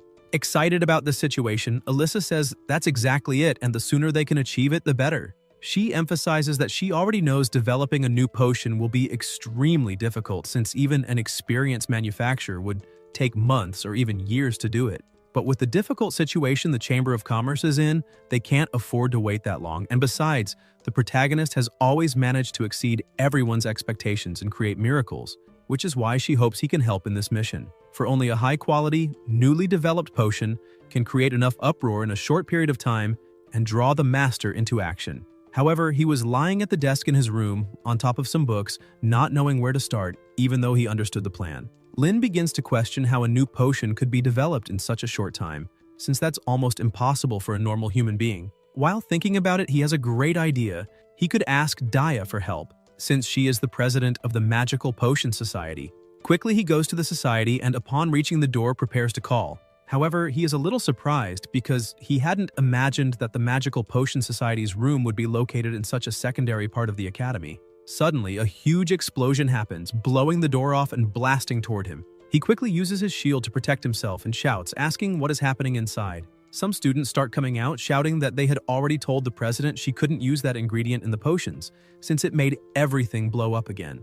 Daya takes a deep breath and asks how they expect to develop new potions if they don't have the courage to test, saying that if they're really that surprised, it's because they still have a lot to learn. Lynn gets up, stares at her, and suddenly starts shouting, saying she's on fire. Shortly afterward, when things finally calm down, she explains that it wasn't a big deal since lately she has burned through at least a dozen outfits every day, and that this is a small price to pay when it comes to research on new potions. Lynn becomes interested and asks if she has really been researching new formulas lately.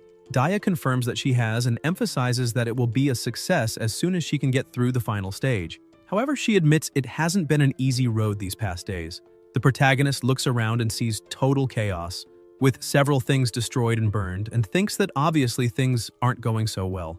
Lynn asks if, by chance, she would be interested in forming a partnership with him to develop a new potion. Immediately, Daya breaks into a huge smile, saying she is absolutely interested, stressing that his abilities have exceeded everyone's expectations and that, with his help, she is certain the research for the new potion will move forward without issues.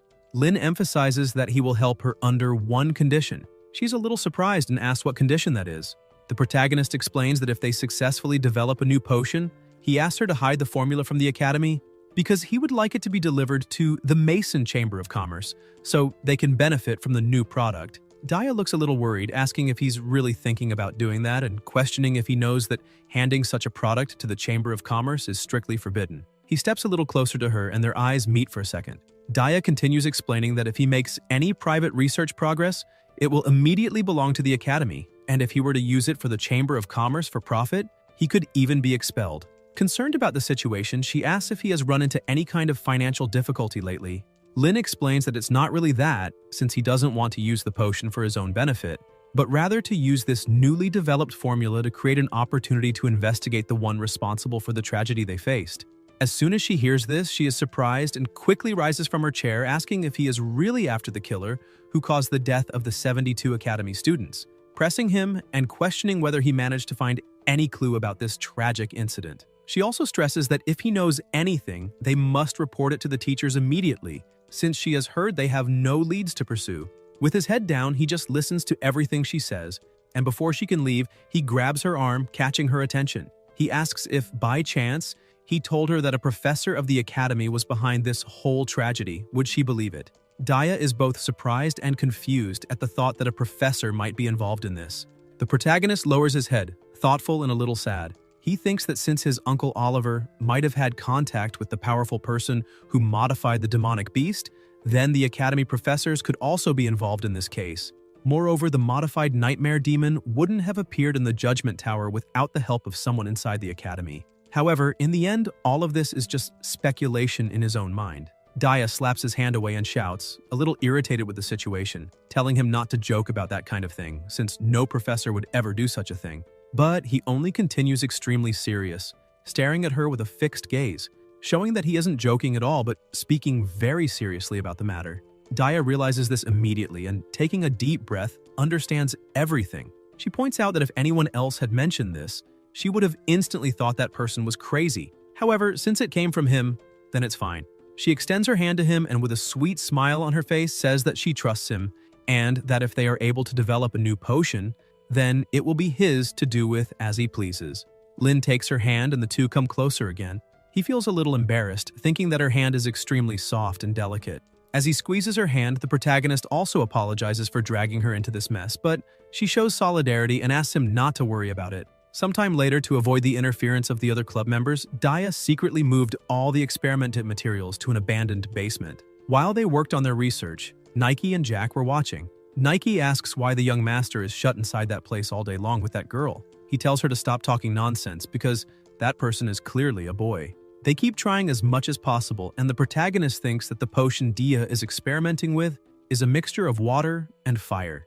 It's hard to imagine how many failed experiments she had to go through to integrate these two incompatible elements up to that point. Suddenly, a large explosion happens and Daya notes in her pad that experiment number 188 failed, since the balance point still isn't right.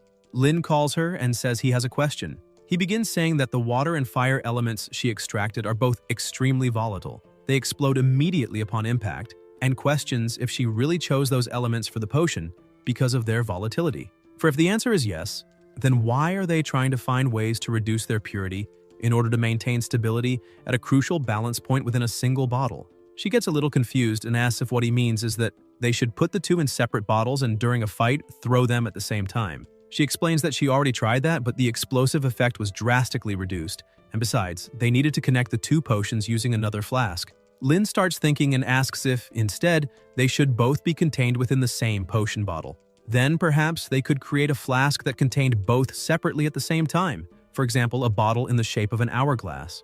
This way, they could keep the two elements on each side separate, and if they could add something in the middle of the hourglass, like a pin, they could pull it as a trigger. With this setup, the two elements would remain stable. However, once the pin was pulled, a massive explosion would occur. Daya is delighted with the idea, starts shouting that it was excellent since normally a potion master would only try to modify the formula, but rarely would anyone think of changing the design of the flask. The protagonist gets a little embarrassed and starts laughing, asking if she's serious. He points out that moreover, they could also consider turning the water element into ice. That way they could delay the explosion, guaranteeing even more safety for the potion's users. Daya agrees with the idea and shouts again, saying that he's a true genius. After developing this new potion, Lin takes it to the Chamber of Commerce and explains that this potion is newly developed and consists only of the simplest elements, ice and fire. However, its unique power is comparable to a level 5 explosive magic, besides being extremely cheap to produce and very powerful. Alyssa holds the vial of the new potion, Enchanted, and shouts that, without a doubt, this will sell very easily. The protagonist draws her attention, saying that selling is not the true objective here. The president tells him to relax and leave the rest to her. Inside the Chamber of Commerce, a loud explosion is heard. A demonstration was happening. Lucas was holding the new potion in his hands and asks everyone to take a good look, because this potion, newly developed by the one and only Mason Chamber of Commerce, known as Wrath of Ice and Fire, is now officially for sale. The people around are impressed with the destructive power of the new potion, saying that the explosion is so powerful that it can rival a level 5 magic, since it managed to break black iron stones and therefore the power is unmatched. On top of that, the price is extremely low, cheaper than any other potion of the same level. While he was announcing, people were shouting that they wanted to buy a few bottles. However, behind the crowd, some people were only watching in silence. He notices this, and immediately he begins to think that, to be quite honest, He wasn't very much in favor of the president's risky maneuvers this time. However, she had said that she fully trusted him, since the real battle was only just beginning. Finally, the day to meet the prince arrived. The protagonist thinks that before the powerful group could make any move, Prince List's carriage arrived at his door first. As soon as Lin reaches the gates of the prince's mansion, some maids ask him to follow them. Once inside, he finally meets the prince, who greets him by saying that at last, the teenage prodigy he had heard so much about has come to him. The protagonist bows respectfully and thanks him for the compliments, saying that the prince is very kind. List starts smiling and points out there is no need to be so modest, adding that he was able to achieve what Augustine could not inside the Tower of Magical Tests, so no one deserves the title of prodigy more than he does. The prince continues speaking, emphasizing that he really enjoys meeting talented people and, for that reason, immediately ordered his guards to invite the protagonist after hearing his story. Thus, he hopes Lin won't mind too much about the sudden invitation. Lin asks why he would ever think badly of it, since it's an honor to be invited by the prince himself. List says he's glad to hear that, and to make up for the rushed invitation, prepared a small gift for the protagonist before the afternoon banquet. He points to a chest, asking the protagonist to open it since he chose it with care and hopes it will please him. Lin goes to the gift, opens it, and is surprised. The prince approaches him and emphasizes that he worked hard to obtain it and present it to him, since no fire attribute mage would be unhappy to receive such a gift. Lin keeps staring at the present and wonders if those aren't the very same intermediate level potions he had sold at the market himself to help Yia improve her nest. He keeps looking at the small vial in his hand and List notices something is off, asking if the protagonist didn't like those potions. Lin covers up and says, that's not the case, for how could he dislike a gift that came directly from the prince?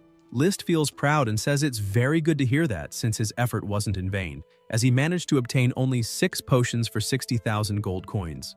Lin can't believe it and shouts, asking if those potions really cost 60,000 gold coins. He thinks that when he sold 15 bottles, it was only for 20,000 gold coins that time. So how had the price risen so much? The prince says that apparently he thinks these potions were expensive, but if they are for Lin, they are worth every penny. The effect of those potions is much stronger than any other intermediate level energy potion. Especially for fire attribute mages, that potion not only greatly improves meditation efficiency, but also increases affinity with their element. The prince emphasizes that he also heard the protagonist is an expert in potions, and for that reason, that gift should be much more appealing to him than any other ordinary high-level potion. Lin smiles, says that this really is true, and thanks once again for List's kindness and effort. However, he thinks that if the prince had donated the 60,000 gold coins directly to him, it would have been far better. The prince says once again that he's satisfied to know the protagonist liked the gift and changes the subject, saying that he heard Lin recently joined the Academy's Magical Potion Society and is currently participating in research on a new potion. The protagonist is surprised to learn that the prince knows this as well. List smiles and continues watching him, saying that he also heard the Mason Chamber of Commerce recently launched a new potion popular in the market that seems very similar to the research topic Lin was working on. The protagonist starts becoming more serious and thinks that the transaction involving the newly developed potion is known only by Daya and the Mason Chamber of Commerce's internal team. So how did the prince find this out, unless the master controlling the Chamber of Commerce is extremely close to him? And if that's the case, it's better to put on a show to try to escape the situation. He slams his hand on the table hard and starts shouting, asking the prince what he's trying to insinuate with that, questioning if he's really suspecting that the protagonist brought the Academy's research results to the Chamber of Commerce for his own profit. He stresses that this would be a direct violation of the Academy's rules and that he would never do such a thing. List asks the protagonist to calm down since he never said any such thing. The protagonist is surprised by this reaction from the prince. List keeps watching Lin's reaction and smiles, thinking that although the protagonist is a genius, he is still young and inexperienced, since he hadn't thought that Lin would be willing to give up integrity for profit. And that is excellent, since the more weaknesses a person has, the easier it is to control them. Trying to manipulate the protagonist, the prince says that he doesn't need to panic about this, because even if he had agreements with the Chamber of Commerce, that wouldn't be a problem, since the potion is the result of his own research, so he should have the right to decide how to use it. Lin replies that, even so, the funding for the research is provided by the Academy. List asks if he's having financial problems and suggests that he could provide funds for the research. That way, any results that came about in the near future would no longer belong to the Academy, which would eliminate any risks for the protagonist, and when they receive profits from the product they created, they could split them 50-50. Lin is pleased and says that this is a very attractive suggestion. With great respect, he places his hand on his chest and says that unfortunately, he needs to focus on the Magical Potion Society, at least for now, in order to make up for the credits he is losing in his studies. The prince watches him with an expression not too pleased and thinks that recruiting talented people really is troublesome, because he had already offered so much, and even then, the protagonist still hadn't accepted. However, he remains persuasive and says that in that case, they can talk about their cooperation later, since clearly the protagonist must be hungry after talking for so long. Lin smiles and says that he really is a bit hungry. They go to the table where all the food was already served, and the prince asks him to sit. Over time, the protagonist thinks that although the afternoon banquet prepared by the prince was very luxurious and the conversation friendly, he couldn't help but notice List's gaze, which looked like that of a predator toward its prey. After the meeting ended, already outside, the protagonist asked the people not to worry about taking him back. However, one of the prince's direct servants says that this is not possible since he is a distinguished guest of His Highness. With no other choice, he ends up getting into the carriage and accepts being taken back. While on his way home, he starts thinking that if the mastermind behind everything really is His Highness, then all the kindness he received that afternoon was nothing but pretense. This leads him to think that the banquet wasn't such a pleasant experience after all. Lucas starts whistling, catching the protagonist's attention, who wonders what he should do, since he really wasn't in the mood to receive him. However, Lucas starts running alongside the carriage, holding up a bag of money. Seeing this, Lin's eyes light up, and he asks if that really is for him and if Lucas was there just to deliver money. He shouts for the carriage to stop immediately since he has business to attend to. The people try to stop him, but he says they don't need to bother since he would get off right there, politely asking them all to return immediately to the prince's palace. They eventually agree and leave him there. Lucas finally stops running, exhausted, hands the money to Lin, and smiling says that this was his share of the sales, since the president asked him to deliver it personally. Inside, there was a total of 300,000 gold coins. Lin can't believe the amount he just received. Lucas starts praising the protagonist, saying that it was all thanks to the high-quality potion developed by the genius that he is, and emphasizes that all of them were already sold out. Lin tells him to stop with the nonsense and questions if he really ran to the market and stopped him in the middle of the street just to deliver the money. Lucas starts looking around, checking if anyone was listening, and says that wasn't the only reason he was sent. He approaches the protagonist and says that, besides the money, the president also asked him to pass on a message. He says that after learning they had made some money, a powerful group started moving at that exact moment. Lucas continues explaining that normally they used to deliver the goods only once every 2 months. However, yesterday they suddenly received a request to move the delivery date forward. And with that, the objective was obvious. The group was trying to drain and take advantage of the money they had just earned with the potion. Lin asks what the next delivery date is, and Lucas replies that it's already tomorrow. The protagonist thinks that by then, he will probably have enough time to make some preparations. He asks Lucas to inform Alyssa that he would like to smuggle himself along with the goods being transported through the hidden underground passage, and that they should prepare everything for that. Lucas gets excited about the situation and says that he will take care of things immediately. The next day, the preparations were already underway. Lucas was worried, wondering why Lin and Alyssa hadn't arrived yet. One of the people comments that it seems the Chamber of Commerce finally made a profit since they used to postpone delivery every time it was requested. The masked man says that this time, only 2 medicinal ingredients were missing when they asked for the products in advance. Moreover, they must not forget to compensate them with double the amount next time. Lucas keeps laughing, trying to smooth things over, and says they'll do everything they can to remain at their service, though he thinks those people are far too greedy. Another person arrives and tells their boss that all the medicinal products have been transported and that they can already deactivate the portal. Lucas starts getting nervous, thinking it will be too late if the president doesn't arrive immediately. Suddenly, she bursts through the door and shouts for them to wait a little longer, because she brought the missing medicinal ingredients. The masked man, who was just about to close the portal, asks if she really managed to get them. Alyssa starts walking toward him, breathing heavily, as if everything had become too much. She apologizes, stressing that the delivery had just arrived with the caravan. However, beside her, the protagonist was invisible. The president stumbles and tosses the box toward the man. The package falls directly into the portal, crossing to the other side, and the protagonist seizes the opportunity to slip through as well, using invisibility. Lucas goes to her and helps the president up. Alyssa looks a little embarrassed and apologizes for what just happened, but the masked man gets irritated with the situation, asking if she wanted to cause trouble and orders her to leave. On the other side, the wall starts glowing. Lin thinks that although he used an extremely expensive, high-quality invisibility potion to hide, The light detector on the stone gate the bandits were using always triggers when any entity passes through. That's why they had to stage the whole act. The others on the far side are surprised by the glow and look back, seeing that another package had just arrived. The protagonist keeps thinking that the president deliberately waited until the very last moment to act in order to cover his entry there. And in the end, it worked perfectly since no one suspected a thing and the plan succeeded. The men begin hurrying because the alchemist was already ready and waiting for them. One of them grabs the last box that had just arrived, and they start carrying it down the secret passage. Still invisible, Lin begins to follow them as discreetly as possible. The monster that had attacked him before begins approaching as the men chat, asking one another why they returned so soon. The other replies that he had no choice, since their superiors are demanding that the goods be delivered as quickly as possible.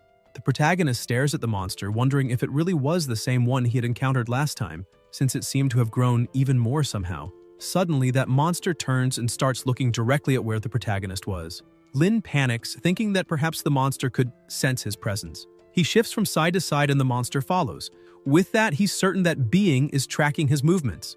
One of the guards calls out to the hunter, pointing out that this wasn't their patrol direction. Lin remains astonished and wonders if the hunter's sense really is that sharp, since it can detect his presence even after the use of a high-level invisibility potion. If this continued, he would soon be discovered. With no other choice, he also begins staring back at the hunter using the dragon's power, and with just his gaze, he completely paralyzes the enemy. The protagonist resumes walking, thinking that he needs to get away from the hunter as fast as possible. The man carrying the goods begins trembling in fear, asking his companion if he also felt that, since there had been a fluctuation of draconic magic there. His companion responds by asking what he's talking about, since how could there be dragons in a dump like that?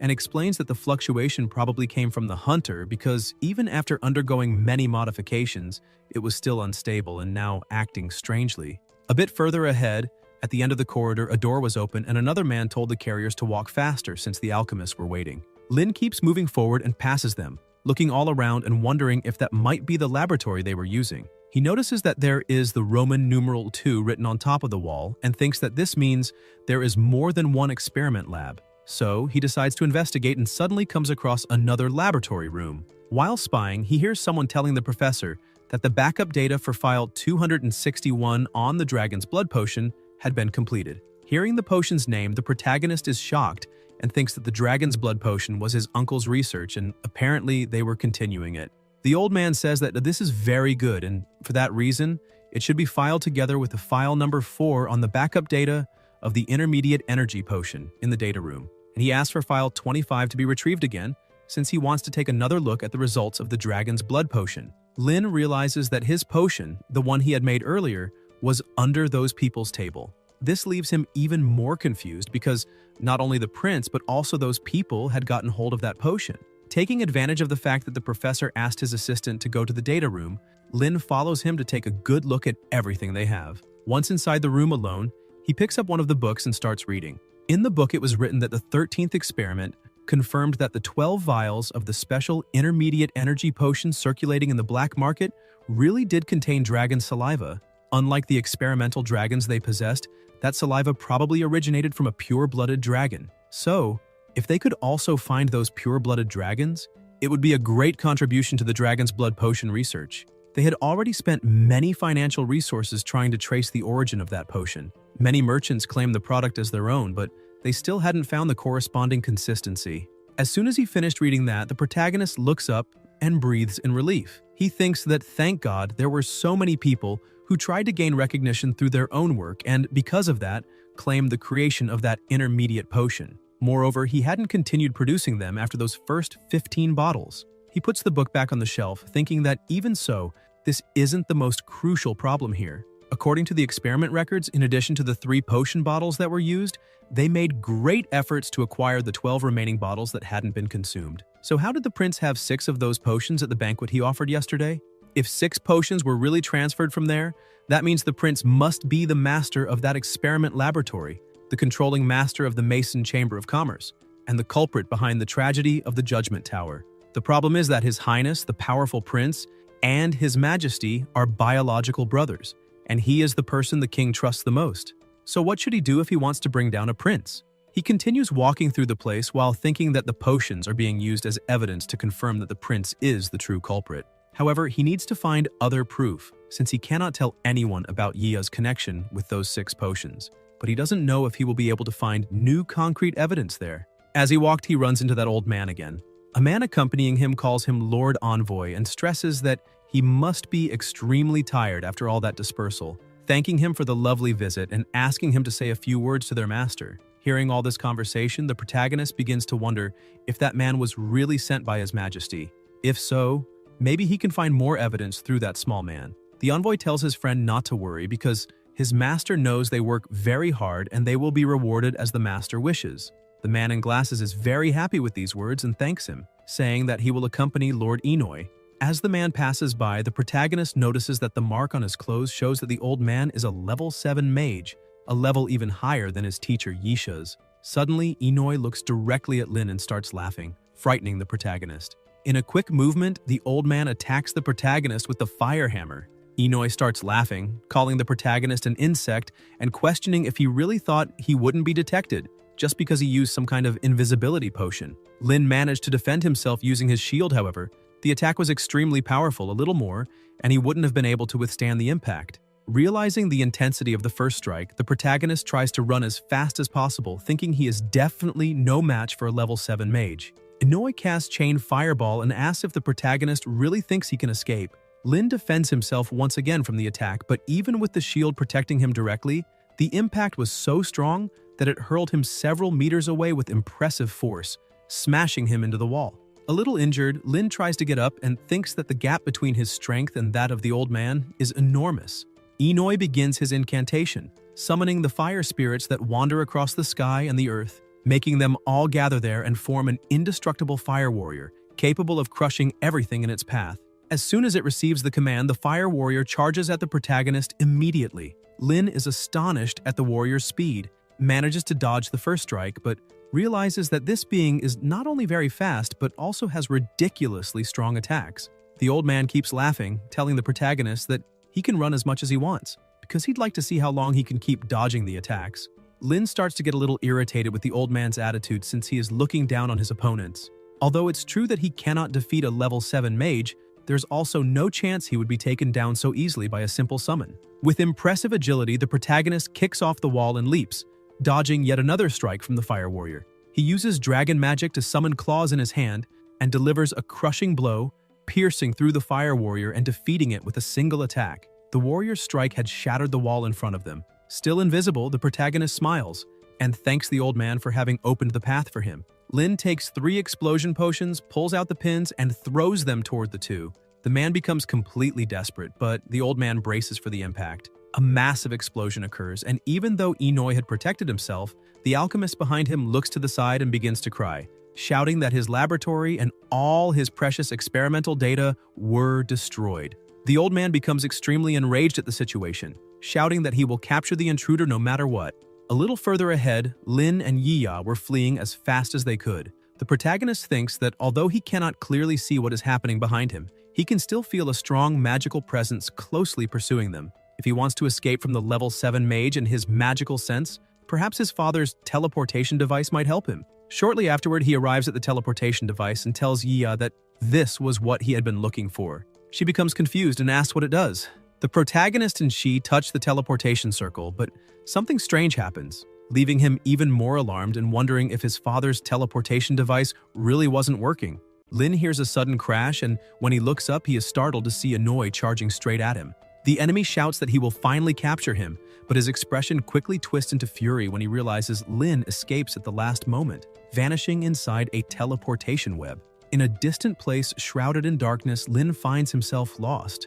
He looks around in confusion and recognizes that the space is identical to the dimension he first entered when activating the dragon farm. Still unsure of what happened, he wonders if the teleportation device worked and why he was brought to another dimension. Yaya, always alert, says she feels something ahead calling to him, almost as if he were being summoned. Intrigued, Lin asks how it would even be possible for someone to summon him that way. Yiya confirms and warns that the presence radiates an extremely dangerous aura. He begins to sense it too, and suddenly a colossal shadow emerges before them. A piercing gaze opens in the void, followed by the awakening of a gigantic creature unleashing overwhelming power. Stunned, Lin wonders if that too is a dragon. The monster does not hesitate, it unleashes a destructive breath of fire directly at them. The young man realizes there is no time to dodge and hastily raises a barrier. However, Yiya throws herself in front of her master, using her own body as a shield. The impact engulfs them, yet Lin feels no pain. He looks at himself confused and wonders if the attack passed right through them, concluding it might all be just an illusion. At that moment, a voice echoes in the shadows. "Welcome, my son."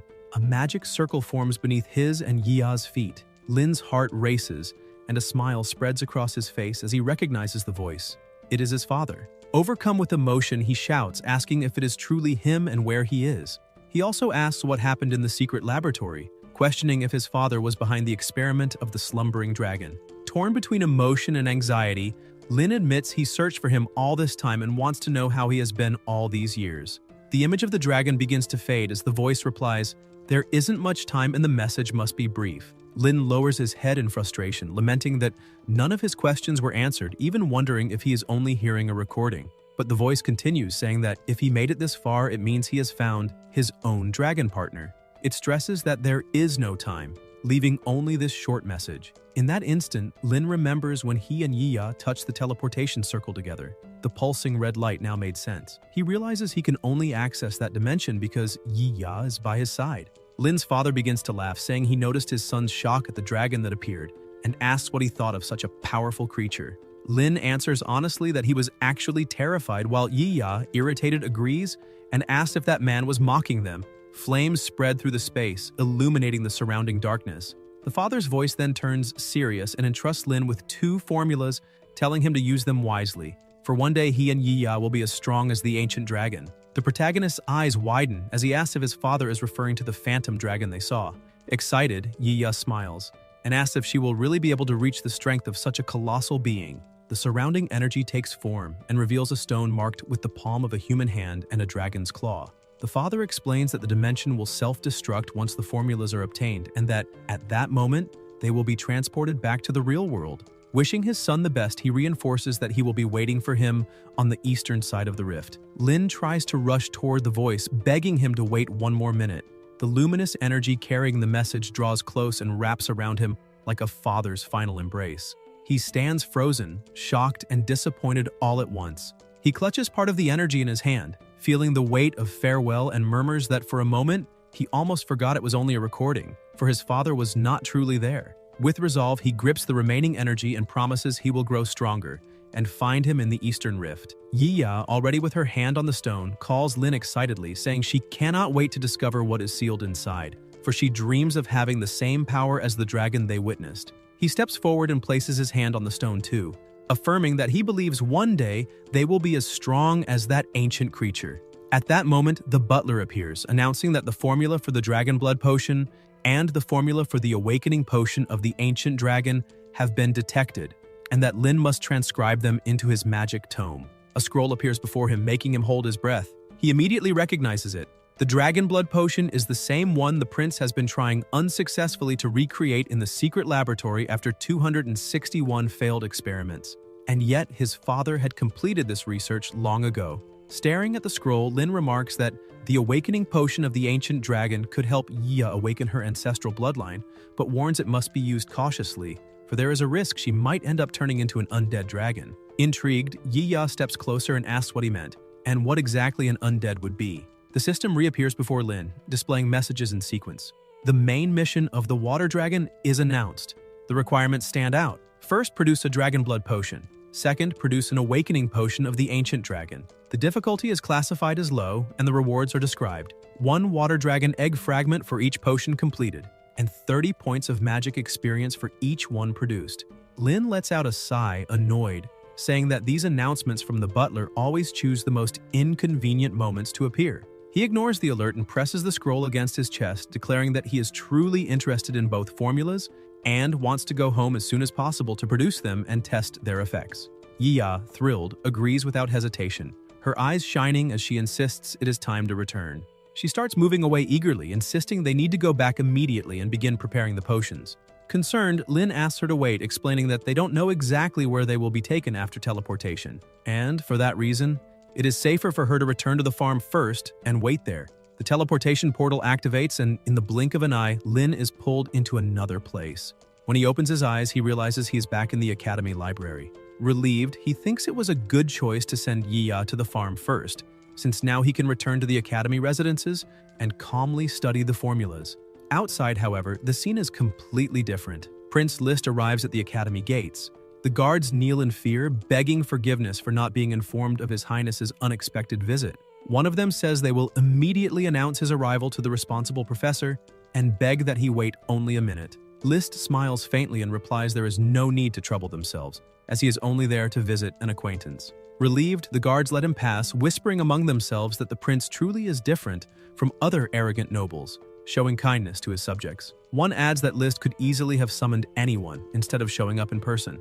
Despite their praise, List continues walking with a stern face, his expression weighed down by irritation. Minutes earlier, Inouye had reported to him what had happened. He explained that no vital information from the experimental laboratory was lost, but admitted that the intruder managed to escape through a teleportation device. He took full responsibility for the failure and declared he would accept whatever punishment His Highness imposed.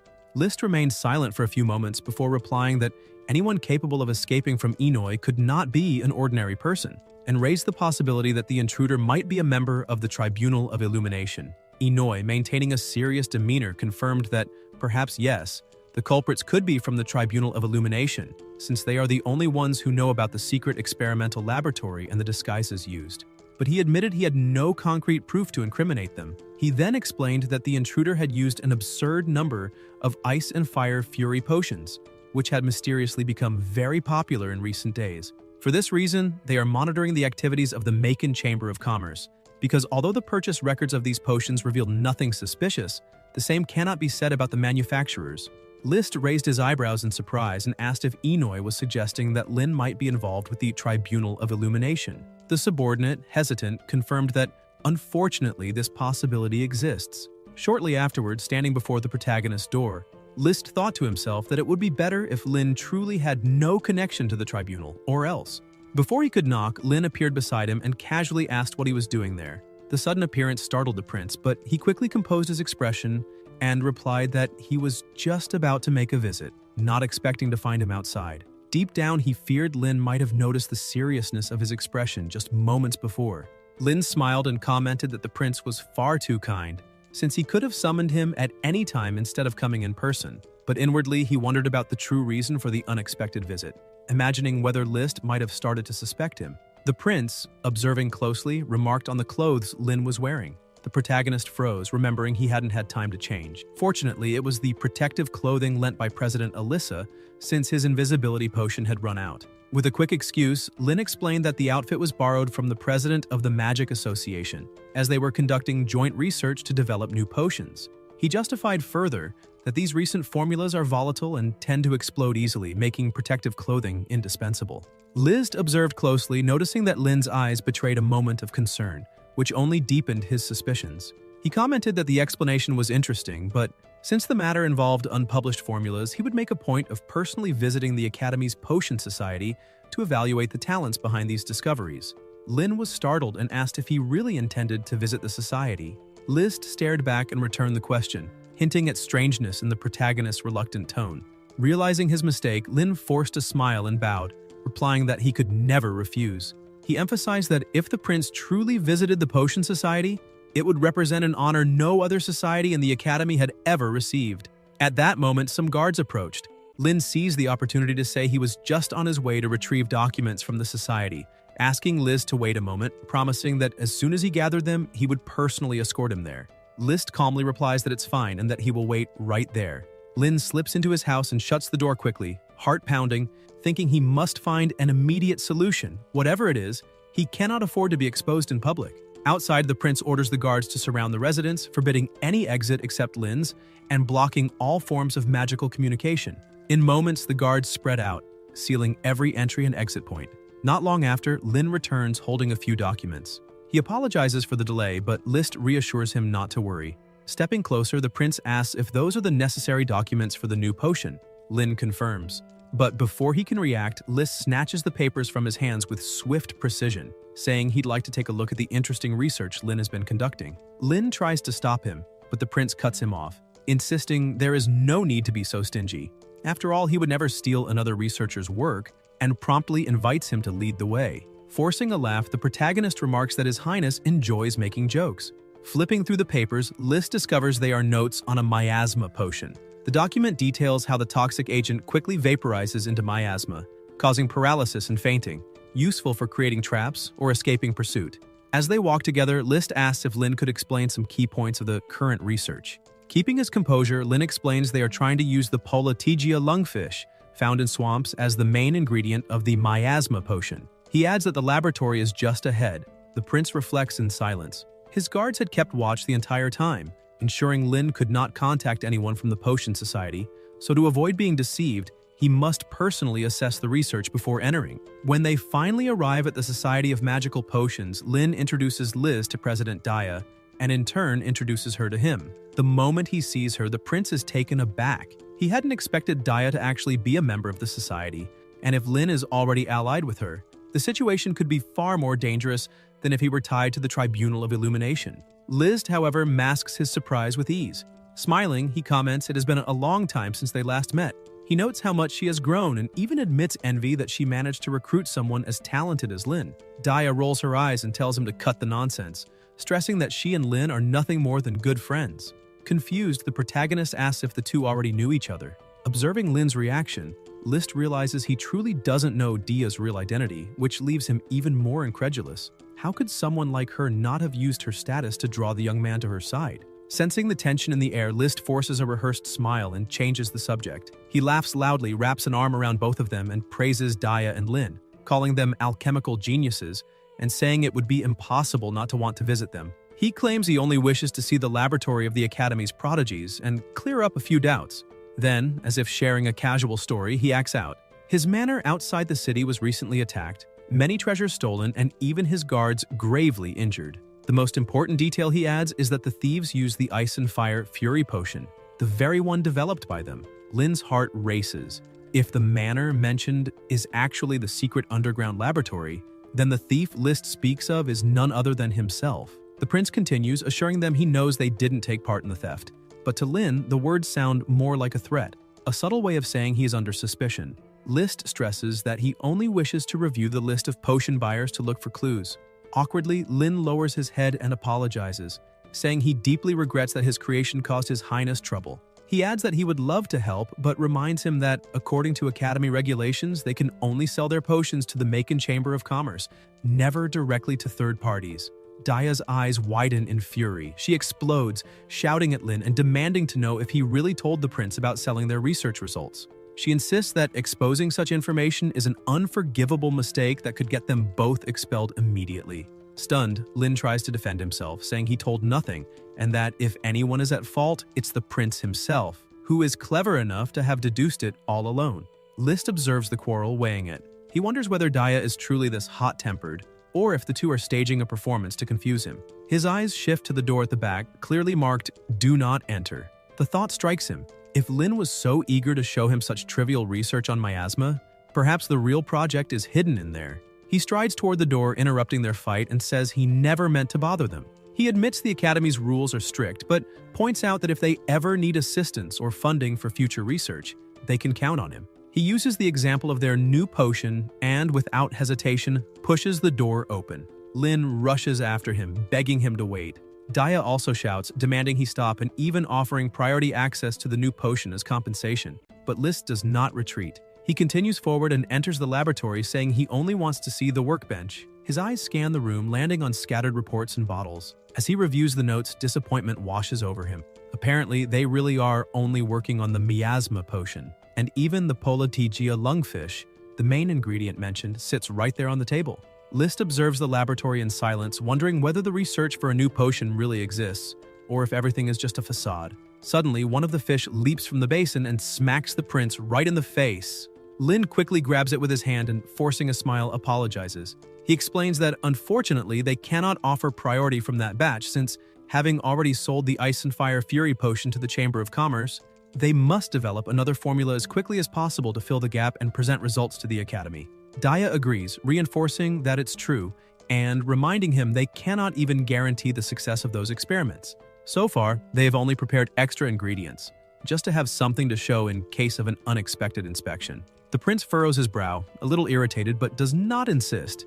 He turns and remarks that it seems they have been working very hard, so he won't trouble them any further. However, he makes it clear that if they face difficulties in the future, they are welcome to seek him out. Lin and Daya smile and thank him, keeping their composure until Lis steps away and leaves the room. As soon as the door closes, Lin lets out a long sigh of relief, wondering if they truly managed to cover everything convincingly. Then he turns to Daya and thanks her, saying she was a great help. Still irritated, she folds her arms and demands that he explain in detail what is really going on. Then, glancing behind him, she orders the person hiding there to come out. A second Lin appears in the room. Daya's eyes widen in disbelief, and she asks why there's another clone of him and if he perhaps used the Metamorphia potion, but stresses that such a formula would never cause a tail to grow. Lin panics inside, thinking of the little troublemaker who had just revealed his own tail. He recalls what happened earlier in his home. The system had appeared and notified him that the slumbering dragon, USO, had finally awakened. Lin remembered that USO loved to sleep all the time, so he had asked the system's butler to notify him the next time the dragon woke. During this growth period, USO had already reached level 2, acquiring the skills hypnosis, sorcery, and shapeshifting. The situation had been critical at the time, and the only solution Lin found was to use USO to clone himself and ask the butler to teleport him to the Potion Society to inform Daya. What he never imagined was that the little dragon would reveal himself so easily. Even more irritated, Daya stares at him firmly and says she trusted him in everything, whether about the Ice and Fire Fury potion or about hiding certain information from the prince. She steps closer, almost in a reproachful tone, saying she feels that Lin doesn't trust her as much as she trusts him. Lin tries to justify himself, insisting it isn't true, but deep down he admits he feels the weight of hiding the truth from her. At the same time, he thinks he has no choice. To humans, dragons have always been mortal enemies, hunted, killed, or exploited for their powers. To protect Yiya and USO, he cannot reveal to anyone that he has dragons at his side. As these thoughts swirl in his mind, little USO begins changing shape again, mumbling that he's very sleepy. Lin keeps reflecting in silence that he should never expose the existence of dragons, but USO simply returns to his original form and falls asleep right there.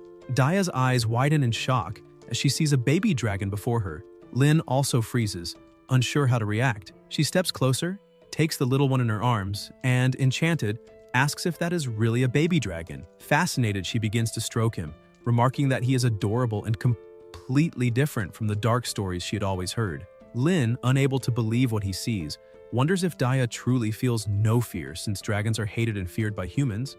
Daya agrees that, for most, dragons are mortal enemies, but explains that not everyone thinks that way. She says she learned this from someone she deeply respects, her mentor, a traveling researcher devoted to seeking forbidden and forgotten knowledge. She recounts that once her master fell from a cliff east of the Rift Valley and, upon waking at the base, found an injured white dragon. Driven by curiosity and compassion, she chose only to treat it, but ended up forming a delicate bond of friendship. That bond, however, ended in tragedy. One day, when mages arrived to rescue her, they killed the little dragon without hesitation. From then on, her mentor began questioning the hatred the world harbors for dragons. To seek the truth, she traveled across many lands, collecting legends and historical records. She was about to present her findings in the library of the Eternal City, but mysteriously died shortly before. Many claimed it was divine punishment for defending creatures deemed catastrophes, enemies of humanity. Daya looks at the sleeping USO and declares with conviction that her master's death was no accident, but rather a conspiracy. Someone wanted the truth hidden, and that hidden truth is precisely about dragons. Handing the little one back to Lin, she assures him that if this hatchling is the reason he kept secrets from her, he need not worry anymore because she would never harm them. With sincerity in her eyes, she only asks that Lin trust her more. He remains silent for a moment, moved by her words. Bowing his head, he apologizes, admitting he never expected to meet someone in this world who didn't hate dragons. He acknowledges that he has hidden many things, but now promises to tell her everything. In the following hours after putting USO to sleep, Lin reveals to Daya every detail: how he rescued the dragon from being sealed inside the body of a nightmare demon, how he investigated the underground laboratory of experiments, and also everything about the dragon farm. Lin tells Daya everything, but describes the farm only as a magical dimension, omitting his father's involvement because he doesn't want to delve into that point. When he finishes, he says that is all that has happened so far and asks her directly, after hearing everything, does she also suspect the prince is behind the tragedy of the Tower of Judgment? Daya is startled, her hand trembling, her voice unsteady. She says it makes no sense, since the prince is the king's biological brother, both sons of the same mother, and they share a strong fraternal bond. She asks why he would do such a thing and bring harm to his own kingdom. She also points out that List has always shown he values talent, yet so many exceptional students died in the tower incident. How could he be the mastermind behind it? Lin replies he has no concrete proof yet, but reminds her that the modified ghoul, the experiments in the underground laboratory, and the energy potions made with dragon saliva are clear signs pointing to the prince. Though reluctant, Daya begins to consider it might be true. After all, it is Lin who is saying it. Even so, she remains torn. Should she report everything to the king? But if Lin is mistaken, it would directly damage the relationship between king and prince. Unsure what to do, she falls silent. Watching her expression, Lin wonders why she hesitates so much to believe, even going so far as to consider whether Dia might be related to List. Suddenly, she asks him to wait a minute. She stands nervous and says there is a contradiction in his logic. Lin frowns, confused, and asks what she means. Daya points to little USO, asleep. He is taken aback and asks what the hatchling has to do with it. Daya explains, Lin said USO was sealed inside the body of the nightmare demon, but the files found in the underground laboratory showed they had no access to real dragons. If List were truly responsible for the tragedy of the Tower of Judgment, that information wouldn't fit. Her words leave him in shock. He realizes she is right. He was so focused on tracking the laboratory's owner through the experiments that he ignored this crucial detail. Even more confused, he admits the lab's modification research is practically identical to what happened with the nightmare demon, and asks how they could explain the situation then. Daya sinks into thought, questioning what is really going on. Lost in his own thoughts, Lin wonders whether he missed something important. At last he sighs, lamenting that if he had found more clues in the last investigation, perhaps he would have answers now. Lin thinks silently that after the last infiltration, the prince will certainly reinforce the laboratory's security, making any future investigation even harder. But if he could avoid being detected by the envoy, perhaps that is the key. Suddenly, his eyes light up. He stands and declares he has found a solution: the envoy. As the prince's right-hand man, this person must know countless secrets about the modifications and the monster. If they could capture him, they could extract crucial information. Daya's eyes widen and she asks seriously, isn't the envoy a level 7 mage? How could they face someone with such power? Lin stays confident and reassures her, explaining they will have their chance while the Chamber of Commerce is still supplying medicinal materials to the laboratory or to the cult. Even if they change locations, they can trace the shipments to the new hideout, guaranteeing an opening to act. In other words, the advantage is theirs. Daya takes a deep breath, begins to reason it through, and soon grows excited by the logic. She acknowledges that Lin is right. There is still a good chance of success. With steady eyes, she says they must win this victory at any cost, because the truth must be revealed. If the prince really is the mastermind behind everything, she will be obligated to report it to the king as soon as possible. Inside Prince List's office, Inoi asked if he had managed to gather any information about the protagonist. The prince replied that, although everything seemed in order at first glance, he still felt something was being hidden. Inoi asked whether he believed they were connected to the Court of Illumination, but List denied it, stating that such a thing was impossible since Lin was working together with Dia. Even so, he admitted that something still felt off. Inoi pointed out that a genius like the protagonist, who had appeared out of nowhere so suddenly, surely carried countless secrets. There were things the prince, due to his own status, could not carry out alone, but the Court of Darkness could prove extremely useful. List then smiled and agreed, reminding Inoi that they must not forget their old ally Ke, the Court of Darkness, masters of the Shadow Realm. He recalled that the research into the Dragon Blood Potion had been their special offer in exchange for cooperation. Moreover, the prince explained that he had helped conceal that faction's immense power within the kingdom, and that no one was more suited than them to act silently in the shadows. List concluded that surely the Court of Darkness would not mind helping him with this small favor. Elsewhere, the protagonist sneezed. Daya asked if he was all right, and Lin answered yes, but admitted that lately he had felt as if he was being closely watched, even shivering just at the thought. During that period, Senator Daya and Lin spent most of their time in the experiment laboratory, trying not to raise any more suspicion from the prince. They decided to establish the revolting-looking miasma potion as their new research theme. In addition, they truly needed to send their results to the academy as soon as possible, otherwise they wouldn't be able to accumulate enough credits for the school. In the midst of that, the protagonist also set aside time to try producing the dragon potion. However, he faced difficulties, unable to fully grasp what kind of mixing potion his ancestors had referred to, making his progress much slower than he expected. One ingredient in the formula required this mixing potion, but the records about it in the books were confusing and contradictory, leaving him no choice but to test different variations one by one. After finishing another attempt, he handed the potion to Yiya to try. She drank it in one go, but her body suddenly transformed, gaining a lot of weight. Furious, Yiya accused the protagonist of mocking her on purpose. As a result, her enthusiasm for becoming stronger began to fade more and more, causing her to hide behind a rock, trembling in fear.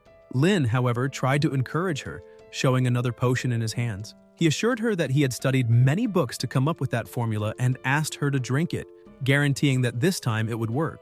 But Yiya, suspicious, replied that he always said the same thing, hesitating to accept. At that moment, the system appeared and announced the main quest. Water Dragon, Dragon Potion. Requirements: produce 1 Dragon Blood Potion and 1 Ancient Dragon Awakening Potion. Difficulty: low. Rewards: 1 fragment of a Water Dragon egg for each potion completed, and 30 experience points per production. He remembered how, at that time, both had been excited to try. Still, Yiya remained irritated and shook the protagonist, demanding to know why he didn't try making the potion for himself as well, since it was always her who suffered the consequences. Lin asked her to calm down and explained that it wasn't about refusing to share joys and sorrows, but rather a limitation. The Dragon Blood Potion couldn't be produced at that moment because, according to the magic tome, it required the blood of a dragon whose ancient lineage had already been awakened. Therefore, it was necessary for Yiya to undergo that process first. Even so, she remained sulky and sad. Noticing the situation, Lin approached and tried to comfort her, saying that if she truly didn't want to drink, they could set it aside for now. Yiya held the vial, took a deep breath, and replied that it was fine, that she would drink it anyway. She asked what the worst outcome could be. At most, she would end up transformed into something strange. Without hesitation, she downed the liquid and stated that it felt different from the previous potions. Lin, anxious, just watched, uncertain of what would happen. Excited, Yiya asked if she had become stronger and if the potion had really worked, since she was feeling fine. The protagonist, cautious, answered that perhaps not, as failure was more likely precisely when there was no immediate reaction. Suddenly, Yiya told him to wait because she had begun to feel something. An overwhelming energy filled the entire area, and Lin grew alarmed, asking if that meant it had worked. At that moment, the butler appeared in a red glow, warning that Yiya's ancient dragon bloodline was about to awaken. But there was a great shortage of fire attribute magic in the place. Her health was dropping rapidly, and immediate action was necessary. Her life points had already fallen to 80 out of 100. Lin panicked, not understanding why the fire wasn't enough, and began channeling his own flame magic. He regretted not having prepared enhancement potions beforehand, because if he had known the awakening required so much fire energy, he would have come better prepared. Even so, despite his help, her life points kept dropping, now down to 61 out of 100. Desperate, he remembered the fire dragon nest. He shouted for Yiya to hold on and run there immediately. She obeyed and dove into the blazing nest. While watching, Lin searched his memory for something his father had mentioned long ago. The ancient dragon awakening potion could indeed help awaken the bloodline, but it had to be used with caution, as there was a risk of turning the user into an undead dragon. Staring at the nest, Lin began to fear that this was exactly what was happening now. Her life points dropped even further, reaching 29. The protagonist was filled with frustration, shouting into the nest, asking if his companion was feeling any better, even though he couldn't see anything at all. All the fire attribute energy around began being absorbed into Yiya's body, and she responded to her master saying she was indeed feeling a bit better, but still in severe pain. A few seconds later, Lin breathed a sigh of relief upon noticing that even though he couldn't see inside the nest, her health was starting to regenerate slowly. Suddenly, something emerged amidst the lava, and he felt a strange drop in the ambient temperature. Soon after, a violent tremor shook the volcano, frightening him and leading him to ask aloud what was happening. Even USO, who had been sleeping peacefully, awoke calling for his older sister. The system then appeared, notifying that the medium-sized fire dragon nest had lost most of its magical energy and would soon collapse, asking whether Lin wished to spend 20,000 gold coins to repair the fire attribute magic. Before he could think clearly, another alert appeared. Yiya's health was declining again, down to 28 life points. Without hesitation, the protagonist accepted the repair. But soon, another identical message appeared, demanding another repair. Lin complied once more, distressed, wondering how long this would last and how much magical energy was still required to fully awaken the ancient dragon bloodline. Several notifications began appearing in sequence, demanding constant repairs, while Yiya's life continued dropping, now down to just 14 points. USO, worried, approached to watch what was happening. Lin, even more desperate, remarked that his gold was being drained far too quickly and that only one last chance to repair the nest remained. The little dragon then asked if his sister really was down there, and Lin confirmed, explaining that Yiya was undergoing her bloodline awakening, something that required an absurd amount of magical energy. Only one final option remained, so the protagonist, heart-heavy, selected the repair option, declaring that this time it had to work. That was when USO began flapping his wings, questioning whether all that magic really wasn't enough. Lin looked at him in confusion, asking what he was planning. The butler intervened, explaining that after his long period of sleep, the magical power accumulated in Uso's body had reached its limit, allowing him to evolve directly to level 3. The protagonist noticed the change but couldn't feel joy in the face of such a critical situation. Once again, the system notified that the medium-sized fire dragon nest had lost most of its energy and was about to collapse. Yiya inside continued with her health dropping fast, now just 11 out of 100. Lin was in shock, not knowing how to react. He had no more gold nor enough magical power to help his companion, and the risk of her death was becoming more and more imminent. The protagonist began trembling, desperately asking what he should do, as Yiya's ancient blood awakening truly seemed about to fail. Overcome by despair, he crouched down, paralyzed by fear, thinking only that he didn't want to lose his friend. At that moment, the system warned that an extremely powerful dragon breath had been detected, and that he needed to leave the crater immediately to avoid injury, also informing him that Yiya's life points were down to just 10. Lin raised his eyes, confused, wanting to know where that colossal breath was coming from. USO, who had just leveled up, was gathering an astonishing amount of magical energy above his sister's nest. With all that power combined, he unleashed the energy against the blazing nest, triggering a massive impact. Yiya then emerged, roaring with all her might. The explosion blasted the protagonist away as he shouted that the temperature was unbearably high. USO had released so much energy that his body began to revert to its normal form. At that moment, Yiya reached out and grabbed him, thanking him for saving her. Her body was completely different now, larger, more muscular, and surrounded by an imposing aura. The system appeared, announcing that she had awakened as an ancient dragon, 40% lineage, currently at level 4. Her skills were Bite, Crush, Dragon Breath, Dragon Power, Intermediate Fire Magic Immunity, and Physical Immunity. Her magical powers were Flame Bomb, Intermediate Shield, Intermediate Self-Healing, with 968 out of 1,000 experience points, and 82 out of 100 life points. Still stunned by the situation, Lin looked up and asked what had just happened. Yiya explained that USO had used the vital energy released upon leveling up and transferred it to her through his breath, which allowed her to awaken her lineage. However, from that moment on, the little dragon would have to spend 3 times more magical power than normal to level up again. Half asleep, USO simply replied that he didn't care, as long as he could keep playing with his big sister every day because nothing else mattered. The protagonist smiled with relief, saying that he truly was an amazing little dragon. After the thrilling incident of Yiya's ancient lineage awakening, she began taking care of USO day and night to help him recover from the strain. Still, to avoid any accidents, Lin made several precautionary preparations. Yiya insisted that he didn't need to worry so much, but even so, he spent 500,000 gold he borrowed from Daya to stockpile fire attribute magic potions. With great effort, Lin managed to successfully produce the Dragon Blood Potion using Yiya's newly awakened ancestral lineage, though the process had been a miserable experience. Upon consuming the potion, the effect was immediate and overwhelmingly powerful, allowing them both to advance to the final training mission. Once this stage was completed, the butler congratulated them and announced that the Dragon God Arena would soon be activated. Shortly after, a violent tremor shook everything, and a colossal arena emerged from the depths of the sea. Fascinated, they approached, and the system welcomed them, informing that an ancient opponent would be chosen for Yiya's dragon battle, further instructing that the farm owner must not leave the spectator platform under any circumstances. The protagonist watched in awe, asking if the fight would start as soon as they arrived there. The system quickly confirmed the selection. The chosen adversary was the ancient steel dragon, of the same level as Yiya, the fire dragon. The butler urged her to prepare, while both contemplated the immense metallic creature appearing inside the arena. Yiya roared, declaring she had been born ready. The system then displayed the battle rules. Victory condition: one side must surrender or be incapacitated.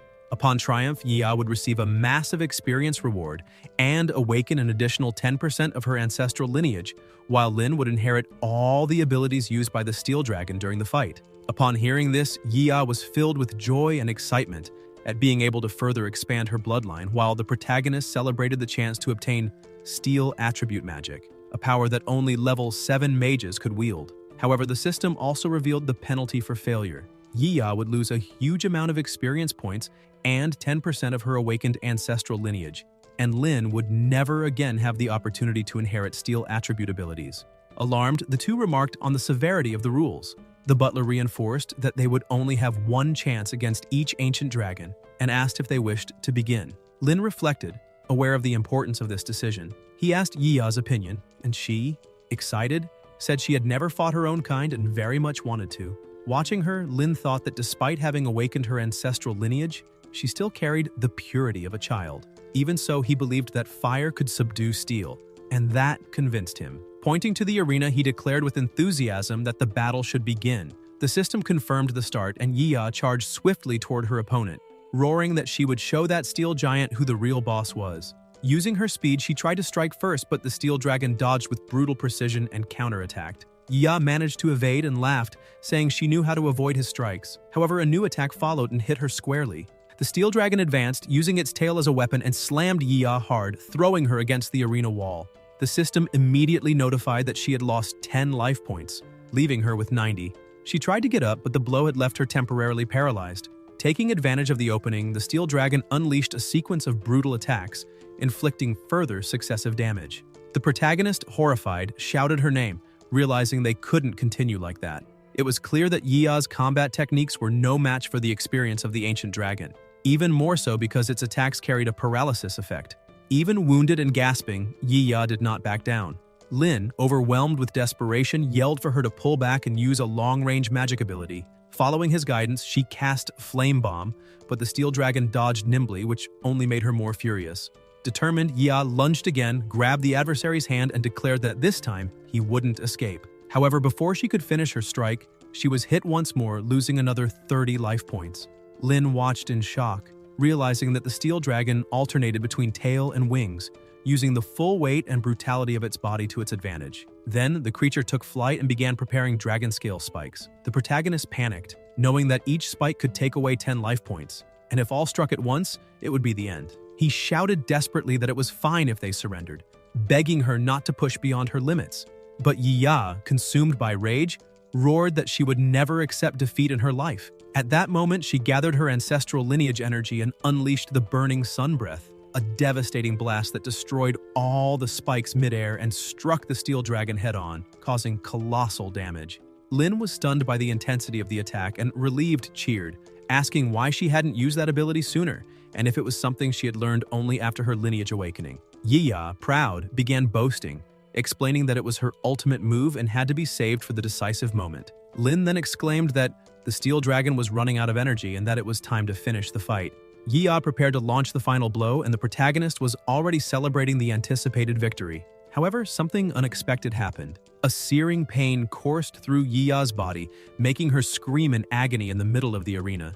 The system announced that the battle was over. Since both the ancient steel dragon and Yiya were incapacitated and unable to continue, the fight was deemed a draw. The notification further stated the farm owner would have the chance to challenge the dragon again within a week. Back at the farm, Yiya dunked her head into the lava, embarrassed, saying she was mortified not for being defeated by the dragon, but by her own body. The protagonist reflected that it made sense she hadn't used that ability earlier, as she didn't fully master it yet. He tried to comfort her, reminding her that she had just awakened her ancestral lineage, and that it was natural not to control everything right away, assuring her that they would have their rematch the following week. Still shaken, Yiya remarked that she could have won, but feared that in the next battle her breath might no longer have the element of surprise. Lin then decided to provoke her, asking if the mighty Yiya was perhaps afraid of losing. She shot up furiously, demanding to know who was the one afraid there. He thought to himself that provoking her was the best way to keep her motivated.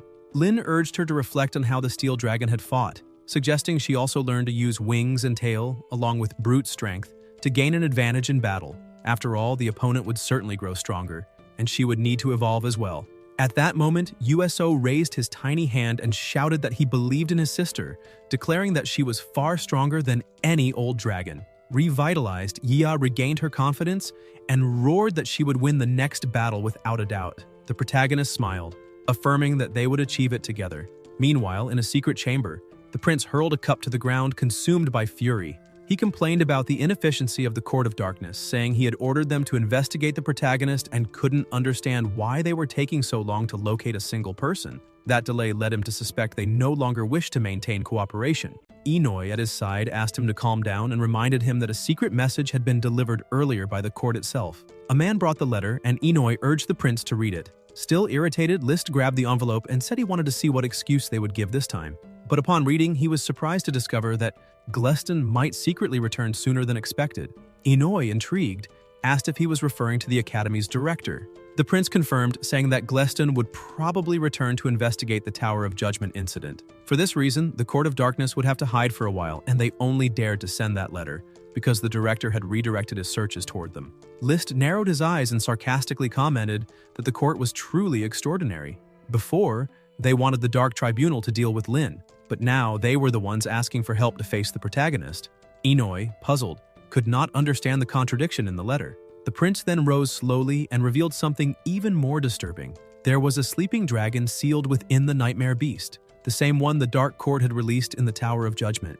And if his intuition was correct, Lin must have gotten his hands on that dragon after defeating the creature. Shocked, Inoue asked which dragon he meant, whether it was truly a dragon from the ancient clan recorded in the old history books, and why the Dark Court would even possess such a being. List replied that he had already interrogated the court members before, but they had never revealed anything. Only now, cornered, had they decided to speak. He then connected the dots. That sleeping dragon possessed the ability of shapeshifting. When he investigated the Ice and Fire Wrath Potion, after the intruder incident in the laboratory, he had gone looking for Lin. At that time, he had the feeling that Lin was hiding something, but Daya had testified in his defense. If his suspicions were correct, Lin might have used the sleeping dragon to transform into an ordinary student and pass information in advance to Daya. Inoue, increasingly bewildered, asked if the prince was saying that Lin and Daya had worked together to deceive him. List continued.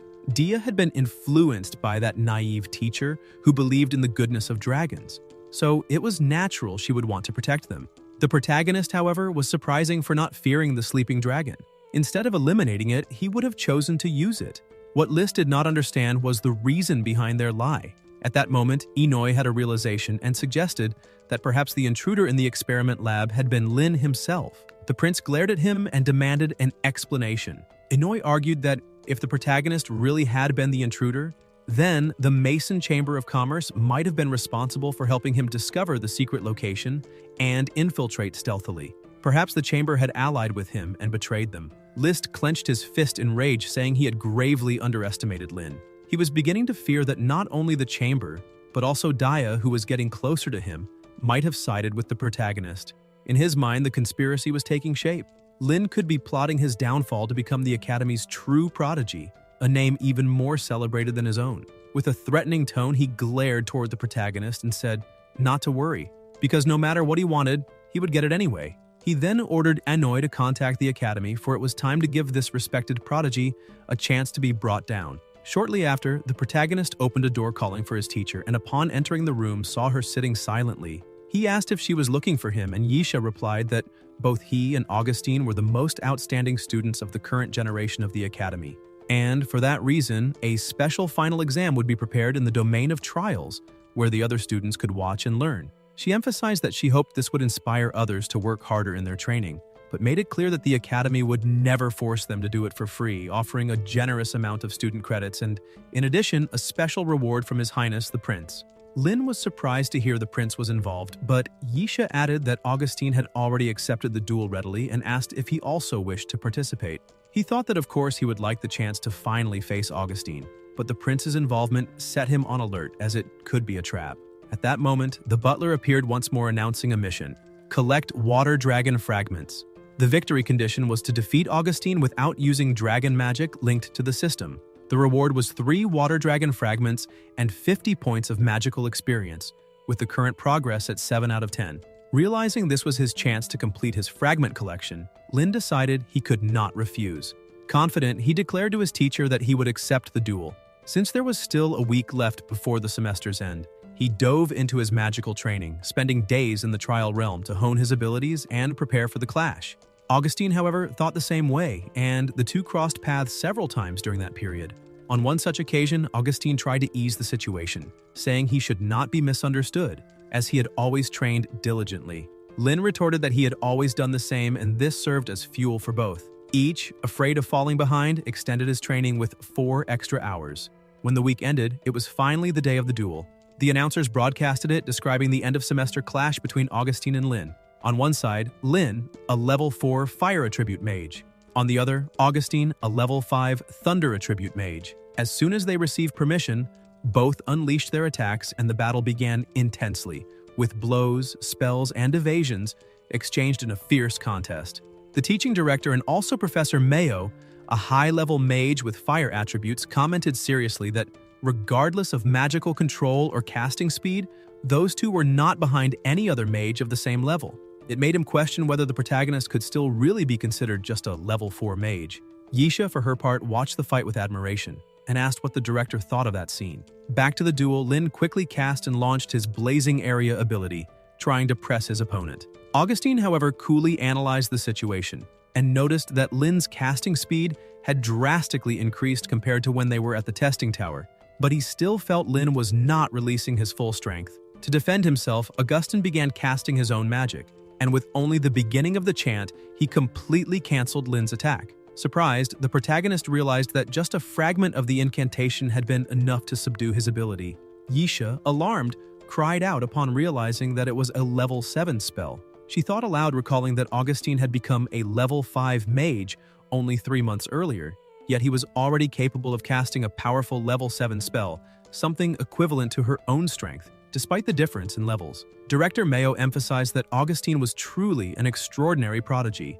Augustine continued chanting his spell, declaring it would destroy everything in its path, revealing it to be the hammer of the spirit of illumination. Shua, saddened, commented that unfortunately this meant the end, since the class president was casting a level 7 spell and their leader was already doomed. Alan, also disheartened, added that he knew it, as both were already fighting at a level above normal, comparable to level 6 magic. For Lin, it was already impressive to reach 2 classes above his own level, but facing a level 7 spell was a completely different challenge. A girl laughed, saying she had already warned that the president would win for sure. Though she regretted the fight ending so quickly, Augustine released the attack, reflecting that surpassing 2 levels when casting a higher spell was incredibly difficult, as it drained all magical power and left the feeling of being struck by lightning. But without a doubt, that power could decide the battle. However, upon unleashing his strike, Augustine was shocked to see Lin raising a defense to match, a level 7 spell, the Spirit Fire Shield. The protagonist's supporters celebrated in ecstasy, while the girl was disappointed with the turn of events. Panting from using such an advanced spell, Augustine asked in disbelief how that was possible, questioning how a level 4 mage could cast a level 7 spell. Even so, he noticed something different. The fluctuation of magical energy was not the same aura Lin had emanated before, revealing that there was a hidden mystery behind his strength. Still breathing heavily, Augustine asked whether Lin had just ascended to level 5. The protagonist takes a deep breath, reflecting that the side effects of casting a spell 2 levels above his own rank are truly devastating, and that if not for his special fire immunity ability, his body would be as exhausted as Augustine's after the overuse of magic. Yisha, astonished, confirms aloud that he has indeed reached level 5. Mayo, meanwhile, analyzes the situation and points out that Lin had been suppressing his magical aura on purpose, yet he still senses something strange in his energy. At that moment, the protagonist begins to laugh, releasing an overwhelming amount of magical power, and warns that he has prepared a small surprise for his opponent. With that, he begins a new chant and launches the fire spirit Augustine. Yisha cannot believe her eyes and cries out in awe, for that too is a level 7 spell. The director highlights that Lin's growth is something extraordinary, and that it is remarkable to witness someone so exceptional. Pressured, Augustine conjures the lightning shield to protect himself, but as he struggles, he can only think of the contrast. Lin had cast 2 level 7 spells back-to-back, while he barely managed to sustain a level 6 shield after attempting his own level 7 spell. The side effects also hit Lin, making his chest burn as if it were about to explode. Even so, with a smile, he admits that although casting 2 such advanced spells consecutively is incredibly difficult, he managed to pull it off. His attack causes a devastating explosion, shattering Augustine's shield and hurling him backward. His supporters cheer wildly, praising their leader's feat of continuously using 2 level 7 spells. The girl who had mocked him before now starts to worry, questioning if the president might really lose. Amid the flames still spreading across the arena, Augustin remains standing, reflecting on the brutal difference between the elements. He thinks those fierce flames were very different from his explosive thunder magic, as Lin's fire magic is ferocious, enduring, and almost alive. He concludes that if he had wielded such resilient power back at the testing tower, perhaps he could have held out longer, better fulfilled his role as president, and prevented so many students' deaths. While Lin watches from a distance, he notices something wrong with the shape of the flames. Then, from within the fire, he hears Augustine's voice admitting he had been wrong about him from the start and acknowledging that Lin truly is strong. So strong that he had earned even his admiration. Lin is shocked to see the student president controlling the flames, and Daya is equally impressed, asking what was happening, while others comment that the president had been enveloped by the flames and was now the one commanding them. The subordinate Grenna rejoices, suggesting that this might be the president's second magical awakening. Alan, stunned, explains that a second magical awakening is even rarer than the awakening of supreme magical talent, and asks if they are truly witnessing history at that very moment. Augustine begins to laugh and thanks the protagonist for rekindling the burning flames within him, but emphasizes that their battle is not over, for he would never admit defeat. Lin laughs too, thrilled, declaring that this is exactly what he expected from his opponent, someone who would not be beaten easily. He then reclaims control of his own flames and urges Augustine to show how strong he has become after his awakening. The two clash again, using their abilities and spells, unleashing chaos inside the arena with explosions erupting at every instant. Watching the duel, the director asks the teacher what level of battlefield within the trial realm they were fighting in. Yisha replies that it was the highest arena used for student duels, and that they were currently within a level 6 realm, though she grows confused as to why the director asks so suddenly. Mayo stands, saying she will need to step away for a while, but remains thoughtful as she observes the dazzling fight. She notices a strange fluctuation and begins questioning what kind of energy that was within the realm of approval, since, in theory, a level 6 realm had been designed for elite teachers and could withstand up to level 7 magical attacks at its extreme limits, so there should have been no problem. The protagonist, meanwhile, begins casting once again, planning to suppress all his firepower and release it in one strike, like a dragon's breath. The arena around them begins to collapse, and when their powers collide again, a massive shock shakes everything, making the entire ground crumble. Lin and Augustine instinctively float, shouting and wondering if the trial realm was truly collapsing. The spectators are stunned, questioning if this was really the realm's breakdown, as the magical power unleashed by the two seemed to have exceeded its limit of endurance. After all, no one could have imagined that two level 5 mages would be capable of casting level 7 magic in a duel. Grenna starts panicking, fearing the energy released by the realm's collapse would leave both Lin and Augustine gravely wounded, and she cries out for her companions to run as fast as possible to call the healers. Daya, however, is already preparing to enter the arena and asks Alan to ready the restoration spell. Confused, he asks if she really means to do that there, but Daya scolds him, reminding him if he had forgotten what the teachers taught in the lecture. When a judgment realm collapses, the students inside are immediately force teleported to the stadium. She insists that as long as they can provide first aid in time, both will be fine. Alan jumps into the arena accompanied by Grenna and Vivian, while Daya wastes no time preparing to receive Lin and Augustine. However, an unexpected message appears at the portal, warning that teleportation had failed and that the device would therefore shut down by force. Shocked, Daya asks how such a thing was possible and why the portal was being shut down. Grenna, equally worried, does not understand either, insisting that it should be impossible, as the teleport gates never close before all students have left the trial realm. The group begins to panic, wondering if they were witnessing a repetition of the same incident at the Tower of Judgment, about to face another tragedy. Suddenly, a huge skeleton breaks through the portal and Alan immediately identifies it as black attribute magic, concluding that dark mages had invaded the trial realm. Stunned, Daya questions how dark mages could have appeared there, concluding that it could only be the work of the Dark Court. This makes her wonder if the Tower of Judgment incident had also been caused by them, and if true, whether their return was directly connected to Lin, since he had ruined their earlier plans. Turning to everyone, Daya shouts, begging them to help the protagonist, but the other students hesitate uncomfortably. They ask if she truly intended to enter the realm in that state, reminding her that the teleportation had been shut down, and no one knew where they might be taken. Moreover, even if they did manage to enter, they would stand no chance against a dark mage, and with the portal about to collapse, if the teachers could not follow later, they would all die in vain. Daya cannot believe what she hears. Many insist the best choice would be to wait for the teachers, as rushing in would only cause more problems. However, both the director and the teacher were under direct attack by dark mages, and there was no time to lose. Even so, Daya realizes she is alone, unsupported by her peers. Overcome with helplessness and remorse, she lowers her gaze and admits that she understands, acknowledging that this really was the wisest choice. Meanwhile, inside the trial realm, a mysterious woman appears before Lin and Augustine, praising them for being, indeed, the Academy's greatest prodigies. She acknowledges that their duel was thrilling, but emphasizes that since they had used their full strength and were still gravely wounded by the realm's collapse, neither had enough energy left to fight back. With an enigmatic tone, the woman tells Lin not to worry, explaining that she is not there to kill them, but rather to invite him to the Dark Court's submerged dungeon. At that moment, skeletons appear and begin to seize the two youths, while she continues speaking, promising that Lin would receive a proper welcome once he arrived there, at least until they retrieved the sleeping dragon hatchling. Lin is stunned when suddenly someone shouts for the woman to leave them alone and a potion is hurled at her. The dark mage turns, irritated, demanding to know who dared defy her. Moments earlier, Daya had been standing before the portal, telling everyone that waiting for the rescue team might indeed be the wisest choice. She admitted that if her father learned what she was about to do, he would probably scold her again, calling her foolish. Even so, unafraid, she crossed the portal with resolve. After throwing the potion at the woman, Daya rushes to the protagonist and begins healing him. Lin smiles in relief upon seeing her, but a magic circle appears near her, and one of the skeletons grabs her by the neck. The dark mage tightens her throat, mocking her, asking if she really believed that with those pitiful potions, she could rescue the two of them. At that moment, Shua sinks his teeth into the skeleton and tears it apart, answering fiercely that no one ever said Dia was alone. Alan appears next, shouting that they would help too. Vivian rushes to hold Dia, giving her support, while Grenna steps forward, proclaiming firmly that the Truth Student Group would never abandon its president.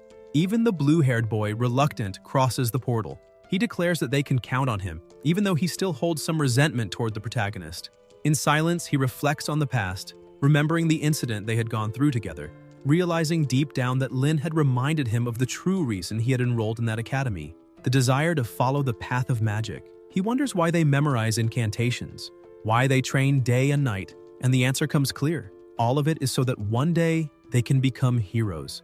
One by one, the other students begin to enter as well, declaring that they would fight at their side. In a matter of moments, a small army of students forms before the Dark Mage. Lin and Augustine are left stunned to see that all their classmates had come to rescue them. The woman only laughs, saying that this was a charming gathering, but the real fun was just beginning. With a gesture, she conjures a colossal spell, summoning a gigantic hand and roaring that they were nothing more than disposable pawns. The strike comes with brutal force, and the students raise a defensive barrier, but the impact is so overwhelming that they are all thrown to the ground. Even so, they struggle to their feet and keep the barrier up, determined to resist. Augustine, sensitive to the weight of that aura, realizes that it could only be a level 9 mage, revealing in shock just how powerful the enemy was. Lin too is taken aback by the revelation, understanding they were up against a dark mage of level 9. She continues her relentless assaults, crushing the students under the weight of her pressure. Seeing them fall one by one, Lin shouts that it won't work, that they won't be able to hold on much longer. Then, filled with determination, he releases Yiya's aura. With a firm voice, he declares that all those students were there to save him, and for that reason, he would trust his companion to fight at his side that day. Yiya lets out a roar, declaring she would always stand by her master.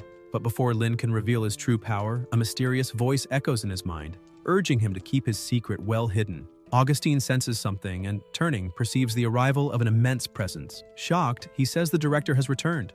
Lin, confused, asks who this director was, and Augustine explains it is the most powerful holy mage in all of Orland, known as Director Glenstone. The students, filled with hope, cry out that salvation had finally arrived. The director raises his staff and, with a voice heavy with authority, glares at the woman, declaring that she was nothing but a miserable insect who had sold her soul to the devil, and for that, she did not deserve to tread on that land. He then begins to chant a powerful spell, and a blinding light, accompanied by a crushing aura, sweeps away all the darkness. The dark mage screams in pain, kneeling under the pressure, and mutters that the old man had finally decided to show himself. With a cruel smile, she takes the chance to deliver grim news, warning that her comrades had already infiltrated the academy and that the next attack could happen at any moment. Augustine, stunned, demands to know what attack she was talking about, realizing that this meant she was behind the Tower of Judgment tragedy.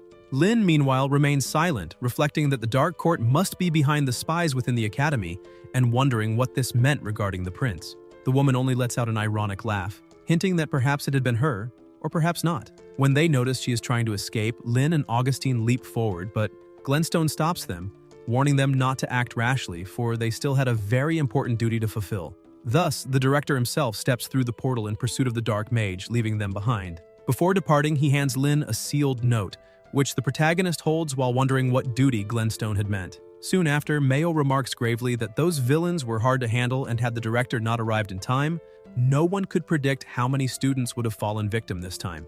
Yisha, for her part, apologizes to the protagonist, admitting that the teacher's role should have been to protect the students, whether in the Tower of Judgment incident or now. Lin, however, says it's all right since Dia and the others had already taken care of them. He then produces the letter he had received, explaining that the director himself had entrusted it to him and Augustine, and that they must deliver it safely. The teacher is shaken when she hears Lin mention the Dark Mage's warning about spies in the academy. She admits it is unbelievable how the court manages to infiltrate so subtly, and now she understood why Glenstone had never announced his return. It only proved that, as teachers, they had failed in protecting the students and the school. Turning with a heavy expression, she opens the letter and, after reading, declares that the academy is no longer safe. For that reason, she would send Lin and Augustine away so they could recover. But at that decision, Lin steps forward and firmly replies that he would go nowhere, for his duel against Augustine was not over. The student president stands strong at Lin's side, declaring that no one in his family had ever run from a challenge. Yisha becomes furious, asking if they were joking, given the academy was in a serious crisis, and yet they insisted on continuing with the duel. She emphasizes that regardless of wins or losses, nothing was more important than their safety. Moreover, the previous battle had already drained all their magic, and in their fragile state, the risk of further injury was enormous. With determination, she insists she would not allow it, and that, for this reason, she would teleport them as far away from the academy as possible. Lin begs her to wait, and the three argue. After a few minutes, Yisha lowers her head, sighs, and reluctantly announces aloud that she understands. Then shouts for all students to return immediately to the stadium, for the duel would continue. The crowd is left stunned, not understanding, questioning whether it wouldn't be better to identify the spies first before any combat. Shortly after, the duel is officially announced. Vivian, worried, asks if they are really going to do this, but deep down believes they will because she knows Lin and knows he never cared for titles. Other students murmur disapprovingly, calling it ridiculous to insist on this when the academy was in such dire straits, and especially without any magical energy left. The teacher, however, gives them permission to begin. At that moment, Lin declares that for him, there are only 2 times to fight, day and night, and throws a punch straight at Augustine's face. Grenna is shocked at the brutality, saying that the president always despised meaningless fistfights and wonders why they were persisting in such madness. Augustine, however, only wipes the blood from the corner of his mouth and answers that he has time to eat, time to sleep, time to work, but for fighting, any time will do, and counters with a punch to Lin's face. Alan is left speechless at the sight while Dia, confused, asks Lin what he was thinking, reminding him that the spies were still hidden inside the academy and could use that moment to attack. But as she speaks, Dia realizes the true reason and explains aloud. The two were not fighting for the title, but to send a message to the spies. Alan, bewildered, asks what she means by that, and Dia insists, explaining that this fight was not for glory, but because Lin and Augustine, as academy leaders, were declaring war against the intruders. Still confused, Alan protests, and Dia loses patience, saying it was obvious. At that very moment, the two leaders were showing that even with infiltrators inside, the academy would not bow. Other students remained skeptical, questioning how they could be declaring war if they were fighting each other. Dia then turns to the crowd and shouts with all her strength, Lin and Augustine are not fighting to decide who is stronger, but to make it clear that the Order of St. Iris would never be broken by the presence of spies. The students still hesitate, saying the spies had already invaded the academy twice, and they had all seen with their own eyes how powerful they were. They asked Dia if she was not afraid to declare war against such terrifying enemies. Placing her hand on her chest and raising her voice, Dia replies that if fear were enough to save them, then there would be no reason for them to spend their lives studying magic and training without rest. If there's a reason to endure sleepless nights and aching bones, it is precisely so they never have to bow before anyone. Her words ignite the hearts of the students. The courage, once suffocated by fear, begins to blossom. They murmur among themselves, recalling that inside the realm they were only 30, and even then managed to resist twice against a level 9 witch. Now, if they all stood together, more than 3,000 between students and teachers, the balance would not tip so easily toward the invaders. After all, if the enemies were truly that superior, they wouldn't need to hide in the shadows nor wait for the moment when Lin was weakened to strike. The reasoning spreads quickly, and soon the cries echo. The intruders are nothing but cowards. They have nothing to fear. Sooner or later, all would be driven from the academy. Lin watches the growing commotion and cannot hold back a laugh. In his mind, the earlier conversation with Yisha resurfaces when he asked if she hadn't forgotten the true purpose of the duel between him and Augustin. Augustin had firmly stated that the fight was not only for a title, but to inspire the students to push themselves. The enemy revealed their presence in the academy precisely to plant fear and doubt, because the more divided and insecure they were, the easier it would be to manipulate everyone. Now, back in the present, Lin faces Augustine and comments that apparently great minds think alike, because when Glenston spoke of their duty, what he truly meant was that they needed to finish that duel. The fear that had once loomed over the place dissolves, replaced by confidence and cheers that shake the arena. Yisha, among the crowd, feels the energy pulse as never before, and silently thanks the two for restoring the courage the students needed to remain standing. Thus, the duel between the rising stars comes to an end, amid thunderous applause echoing through the academy. Lin endures until the very last moment, but seconds later collapses to the ground, claiming victory. Exhausted and wounded, he is taken away to rest. Lying in bed, he reflects that Augustine deserved to have been the true champion. He had only managed to remain standing longer because his body had been reshaped by lava and strengthened by the dragon blood potion. Augustine had relied solely on his training and daily effort, and although he felt somewhat uncomfortable winning that way, he knew the recently completed mission would be extremely useful in battles to come. The butler congratulated him, saying the farm's master would be rewarded for defeating Augustine, receiving 3 water dragon fragments, thus completing the collection, 10 out of 10, along with 50 points of magical experience. The mission, Collect Water Dragon Fragments, was completed and could be redeemed at any time. Shortly afterward, the protagonist remained at his window, reflecting since returning from the infirmary. As soon as they uncovered the prince's secret laboratory, the Dark Court immediately revealed themselves and claimed responsibility. Lin began to wonder if they weren't actually helping the prince cover his tracks. If that were true, and Prince Liszt really was working alongside the Court of Darkness, it would pose a threat not only to him but to the entire kingdom. Outside, as she hung clothes, Nike looked up and asked little Jack why the young master had been so somber lately. Jack asked her not to worry or pry too much, saying that no matter what happened, they only needed to believe in their young master. Hours later, at the Society of Magical Potions, Daya questioned whether Lin truly suspected that the prince was secretly collaborating with the Court of Darkness. He confirmed, saying that for now that was the most logical explanation, since it also explained how the Court of Darkness managed to infiltrate the most powerful magic academy in the kingdom. Only with the prince's help could they move with such ease. Moreover, he pointed out that the cooperation between them did not seem as sincere as it appeared, for otherwise the prince's lab would not be using dragon blood to produce the so-called dragon blood potion. Daya lowered her head in thought, as for a moment she had believed the absence of the dragon in the prince's laboratory might prove his innocence, but no one could have imagined what had just happened. Lin continued, stating that now, with the Dark Court exposed, only the prince had the means to help them remain hidden.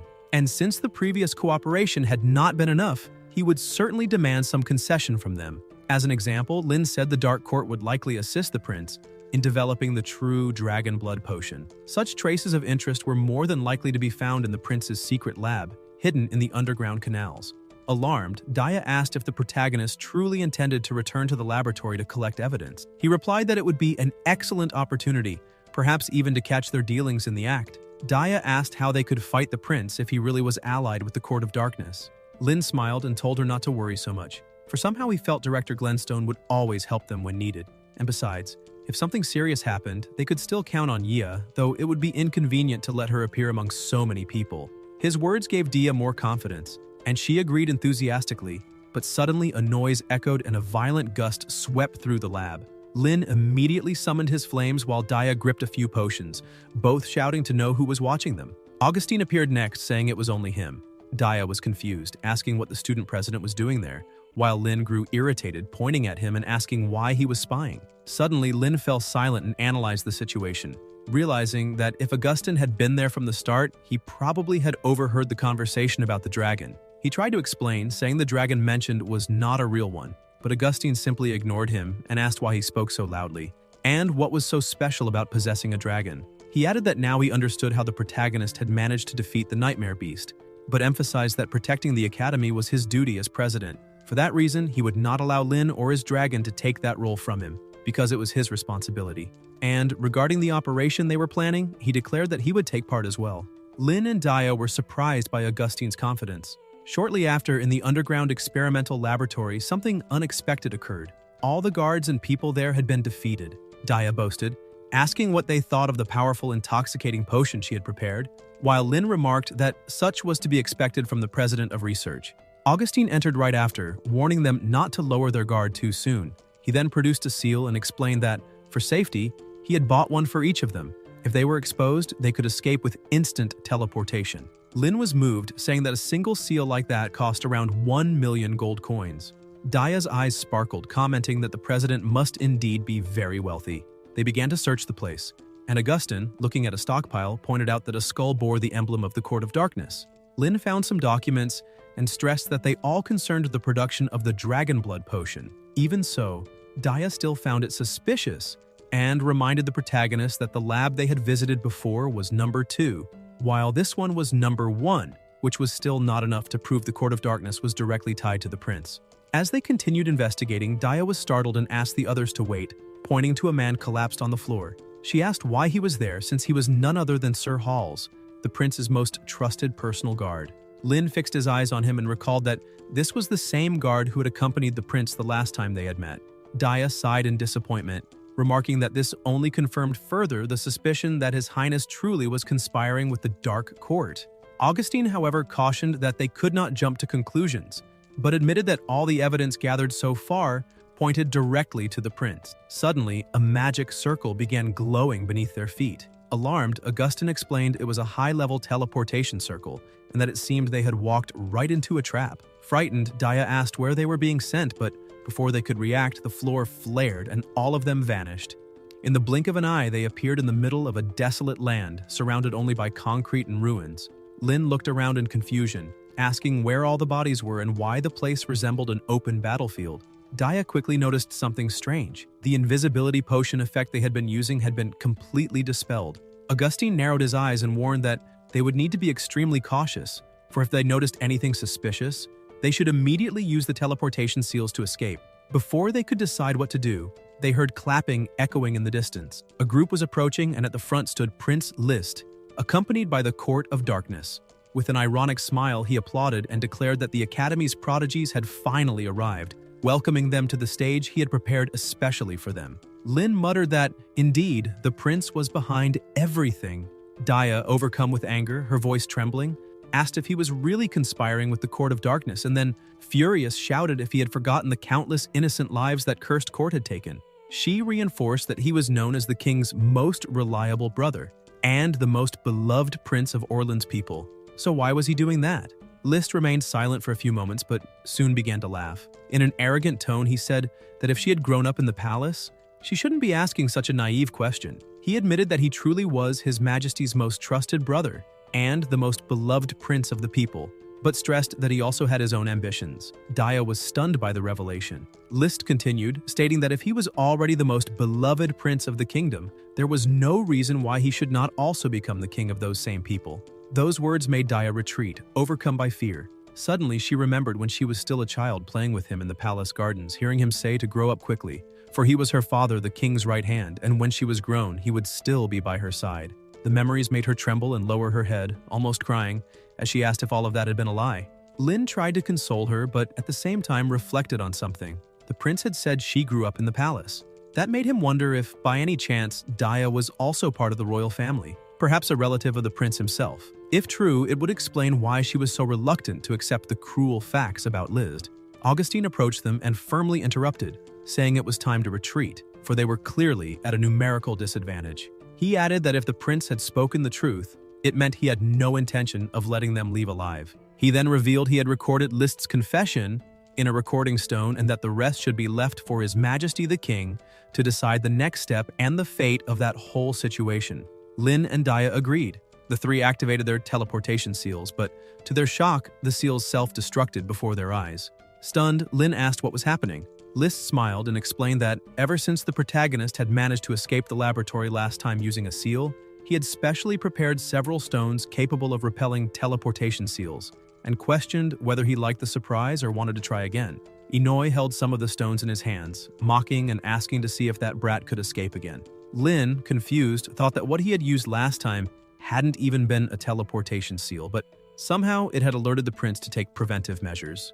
Augustine then explained that those repelling stones destroyed any seal within a certain radius as soon as they were activated, but their price was nearly 100 times higher than a common teleportation seal, showing how much the prince really valued them as targets. Liszt, with a cold gaze, emphasized that if he managed to obtain a true dragon, the price he was paying now would mean nothing. He extended his hand and ordered Lin to hand over the sleeping dragon to his future king. Then he declared that both he and Augustine were the most exceptional students of the entire academy, and that if they agreed to submit to their new sovereign, they could preserve their lives. Otherwise, the only choice left to them would be death. The protagonist began to laugh, saying that if the prince knew about the sleeping dragon, then he probably also knew about the Tower of Judgment incident. Liszt replied that of course he was aware, since all the spies infiltrated in the academy served him. Augustine also laughed, but in indignation, asking if that was serious. He glared at Liszt and demanded to know if he truly admitted to being one of those responsible for the Tower of Judgment tragedy. Seeing the coldness on the prince's face, both he and Lin narrowed their eyes, filled with rage, and asked if he really believed they would salute a murderer with innocent blood on his hands as if he were a king. In response, they released their power, declaring in unison that this would never happen, not even in dreams. Liszt raised his hand, unfazed, and said that apparently they had chosen the hardest path. Then he ordered the entire army to advance. Even at a huge numerical disadvantage, none of the three retreated. Lin and Augustine rushed to the front line without hesitation, while Daya stayed behind, reinforcing them with support spells. During the battle, the protagonist analyzed every movement on the field and soon noticed something unsettling. The prince and his mage were not directly participating in the fight. They only watched, confident, letting their soldiers drain Lin and Augustine's magic energy as much as possible, only to then choose the spoils and attempt to capture them at the most opportune moment. He concluded there was no need to waste energy in this first battle, and no need to hide his cards to reveal only at the end, since this time he would not allow anyone to get hurt. Lin grabbed Augustine by the collar and pulled him, telling him to come along. The two mounted Yiya, who charged forward, defeating the entire army with ease.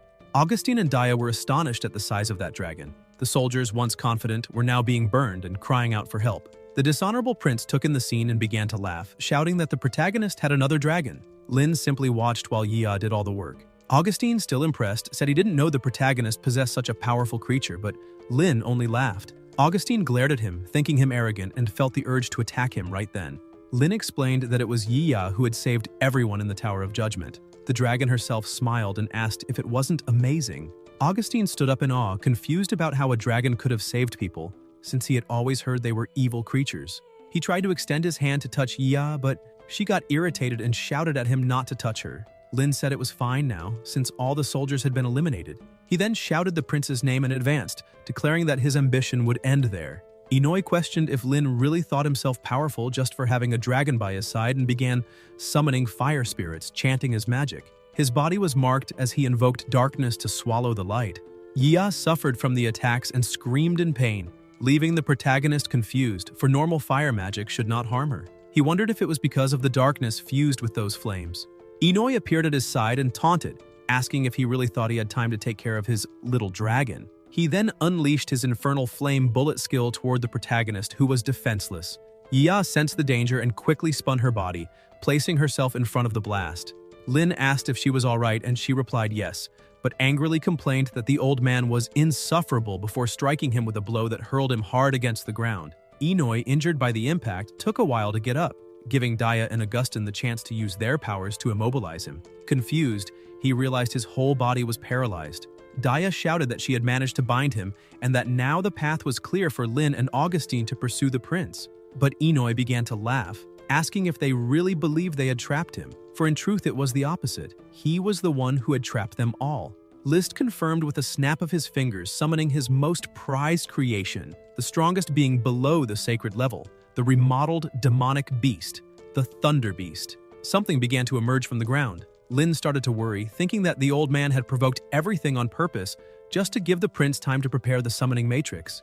If by chance that creature was similar to the one from the Tower of Judgment, he recalled everything that had happened back then and grew furious, swearing he would not allow something like that to happen again. He shouted to Ya that they could not let the summoning be completed, and both attacked at once. The creature, already with half its body out, noticed the assault and fired a strike toward them, destroying the fire attack as if it were nothing. Lin was astonished and wondered how it could be that powerful. The prince only laughed and said he had already warned them. That creation was the strongest being below the sacred level, and beyond the sacred mages, no one could stop it.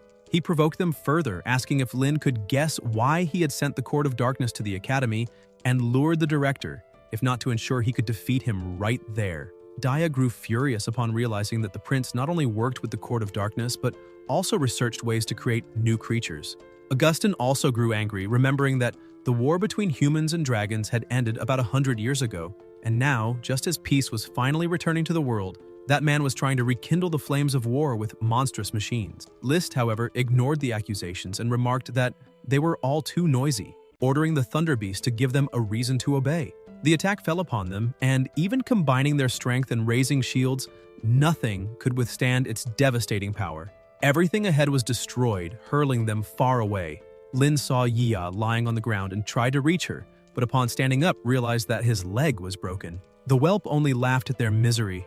Inoi, still alive, told his master that his strength and intelligence were unmatched, urging him to command the Thunder Beast to capture the giant dragon. For once the true dragon blood potion experiment was completed, they would have in their hands the most powerful beings in the entire world.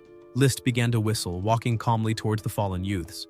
The prince confirmed the words, declaring he would become the most powerful man on the entire continent, and thanking Inoi for all his effort and dedication. Then, the Thunder Beast prepared to finish everything and stomped on the old man, crushing him instantly. Liszt merely observed and commented that, since they were speaking about who would be the most powerful person, then only one could hold that power. After all, the world only needs one king. Horrified by the scene, Lin realized the prince had gone completely mad. He began activating his teleportation magic to take Yiya away, swearing that he would not let her fall into such cruel hands, and even if he had to die there, he would not allow that monster to complete the true dragon blood potion. The prince looked to the side and noticed the dragon had simply vanished. He began shouting, asking where his dragon had gone, and grabbed the protagonist, demanding to know how he had managed to teleport such a huge dragon away, as it was impossible. No teleportation magic should have worked inside the stage he had prepared. The seals should have prevented it. Lin smiled and asked how he could be so sure that all the anti-teleportation spells were active, yet inwardly he thanked God he had managed to teleport his dragon back to the dragon farm. Liszt threw the protagonist to the ground and began to walk, saying that he understood. He emphasized that Lin truly was an exceptional person, because if he could hide the dragon, there was no way to obtain it even by killing him, so perhaps he should eliminate someone else. The Thunder Beast held Daya in its hand before Lin. The protagonist didn't know what to do. He thought dragons should never fall into the hands of that lunatic, but if he didn't hand them over, Daya might end up paying with her life. The prince asked why he was still hesitating. On one side was his demonic dragon, despised by all, and on the other his companion, who had fought by his side. He had to choose. Why was this choice so hard? The Thunder Beast began to squeeze Dia's hand, making her groan in pain. The protagonist screamed for her, thinking it was his fault, whether for investigating the underground lab or using the teleportation seal. Now she was in danger because of him. He knelt on the ground, not knowing what to do, remembering that for a moment he thought that by being with dragons he could protect everyone. It was his arrogance that had placed them in that situation. Daya looked at him and said she did not want to be the chosen one. Both the protagonist and the prince were surprised. She continued, saying that Lin should not be threatened by the prince, and emphasized that she was a daughter of that kingdom, therefore willing to sacrifice her own life for it. She asked that Lin follow his heart and do what he thought was right. The Thunder Beast threw her brutally to the ground, and the protagonist began to cry, shouting for her. Liszt commented that little Daya had always been a very honorable child, but that this is what happens to those who defy the prince. The Thunder Beast picked her up again, injured and unconscious. The prince spoke to the protagonist once more, telling him not to worry, for he would not treat him the same way. When he finished with that brat, he would return the protagonist to that isolated and empty land called Lanster. Liszt began to laugh and changed his tone of voice, saying that the father, mother, brothers, and everyone the protagonist cared about would die one by one. He asked if Lin would truly abandon everyone he ever loved for the sake of a few dragons that devastated men. The protagonist began to lose control, saying he would take the prince down with him, even if he died. The enemy mocked, claiming that with his whole body wounded, he would love to see what that so-called prodigy was capable of. Lin could barely take a step and began to fall, but suddenly someone caught him and apologized for arriving late. Liszt was both surprised and confused, asking how there could be two Augustines in the same place. The new Augustin attacked the prince, but the Thunder Beast stepped forward to defend him. Even so, within moments, the creature's arm was severed, followed by a sequence of blows that tore it apart, defeating it with ease. Liszt began screaming in disbelief, asking how it was possible for someone to destroy his Thunder Beast so easily. At that moment, Glenston appeared, and the prince began to tremble with fear, falling to the ground and repeating that it was all over, unable to comprehend how the director had managed to arrive there. Augustine, now revealed, explained that nothing was impossible. The instant the Thunder Beast's attack pierced Yiya's breath, Lin already knew they had no chance against that monster. That was why he asked USO, the sleeping dragon, to take on Augustine's form to distract the enemy, while ordering Nina, the water dragon, to help the real Augustine escape the barrier to seek aid. As soon as they left the containment field, a teleportation seal shone on Lin's shoulder. Glenstone had foreseen that the prince would try to lure him on purpose, and, taking advantage of this, had placed teleportation marks both on himself and the protagonist. Glenstone apologized to Lin for not being able to intervene sooner, but stressed that thanks to the courage of those young ones, he was able to arrive in time. Lin smiled, realizing that the director also saw dragons as allies. He thanked them all, stating they had only made it this far because of their combined efforts. Yiya, who risked herself to block a fatal attack. USO, who, even at the risk of revealing his true identity, helped without hesitation. And Nina, whom he had only recently summoned by gathering all the fragments of the water dragon. Lin embraced the three and joined Yiya, recognizing the value of their unity. Meanwhile, the prince, desperate, tried to flee as quickly as possible. The director noticed the attempt and ordered Augustine to chase after him, reminding him that now, with the Thunder's blessing destroyed, the enemy could no longer rely on any teleportation device within the barrier. Moreover, Liszt knew no magic, so with Augustine's speed, the director was certain he could capture him easily. The student president began to laugh, saying that the game had turned, for the stones the prince himself had chosen to repel teleportation and trap them there had now become the final drop that sealed his fate, and he would have to reap what he had sown. Lin asked Augustine to let him do it, for he truly wanted to capture that wretch with his own hands. Augustine showed concern, asking about the protagonist's legs. Lin remained silent, and that alone made Augustine understand what was about to happen. He yielded and allowed Lin to advance. With Nina's help, Lin dashed forward at high speed, reached the prince, and struck him with a powerful blow to the back, knocking him to the ground immediately. Liszt began to beg for his life, saying he no longer wanted any dragons and offering the formula of dragon blood, promising to help him become the strongest person in the world. Lin listened in silence, and as soon as the prince finished speaking, he delivered a devastating punch to his face.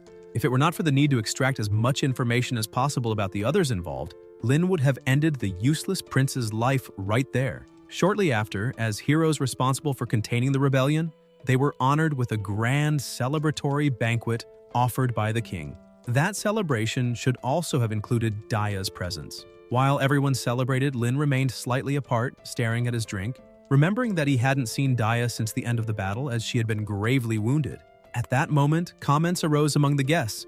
They said that Her Royal Highness Princess Delia had appeared, something surprising, since she had never revealed herself publicly. The princess walked up to the protagonist and before everyone, said that he was the Academy's prodigy, someone she had heard much about, and that she would like to have the honor of inviting him to a dance. Upon hearing that voice, Lin immediately turned. It was unmistakable. Even if it sounded different, it was Daya's voice. He stared at her in disbelief. Because of the clothes Daya usually wore, he had never been certain if she was really a girl, but her delicate smile, like blooming flowers, and her soft hands like clouds had always made him believe she was. Now he finally understood why she had said she was a daughter of that kingdom. Daya, who had always tried to hide her identity by posing as a boy, was in fact the real Princess Delia. She smiled at him and asked if her vice president would agree to accompany her for a dance. Lin returned the smile, certain of his answer. It didn't matter if she was Daya or Princess Delia. To him, she would always be the same sweet person who trusted him without hesitation. Holding her hand with respect, attention, and affection, he replied that it would be his greatest honor to accompany her in a dance. Guys, if you enjoyed the video, leave a like, comment, and subscribe to the channel so you don't miss new content. Thank you.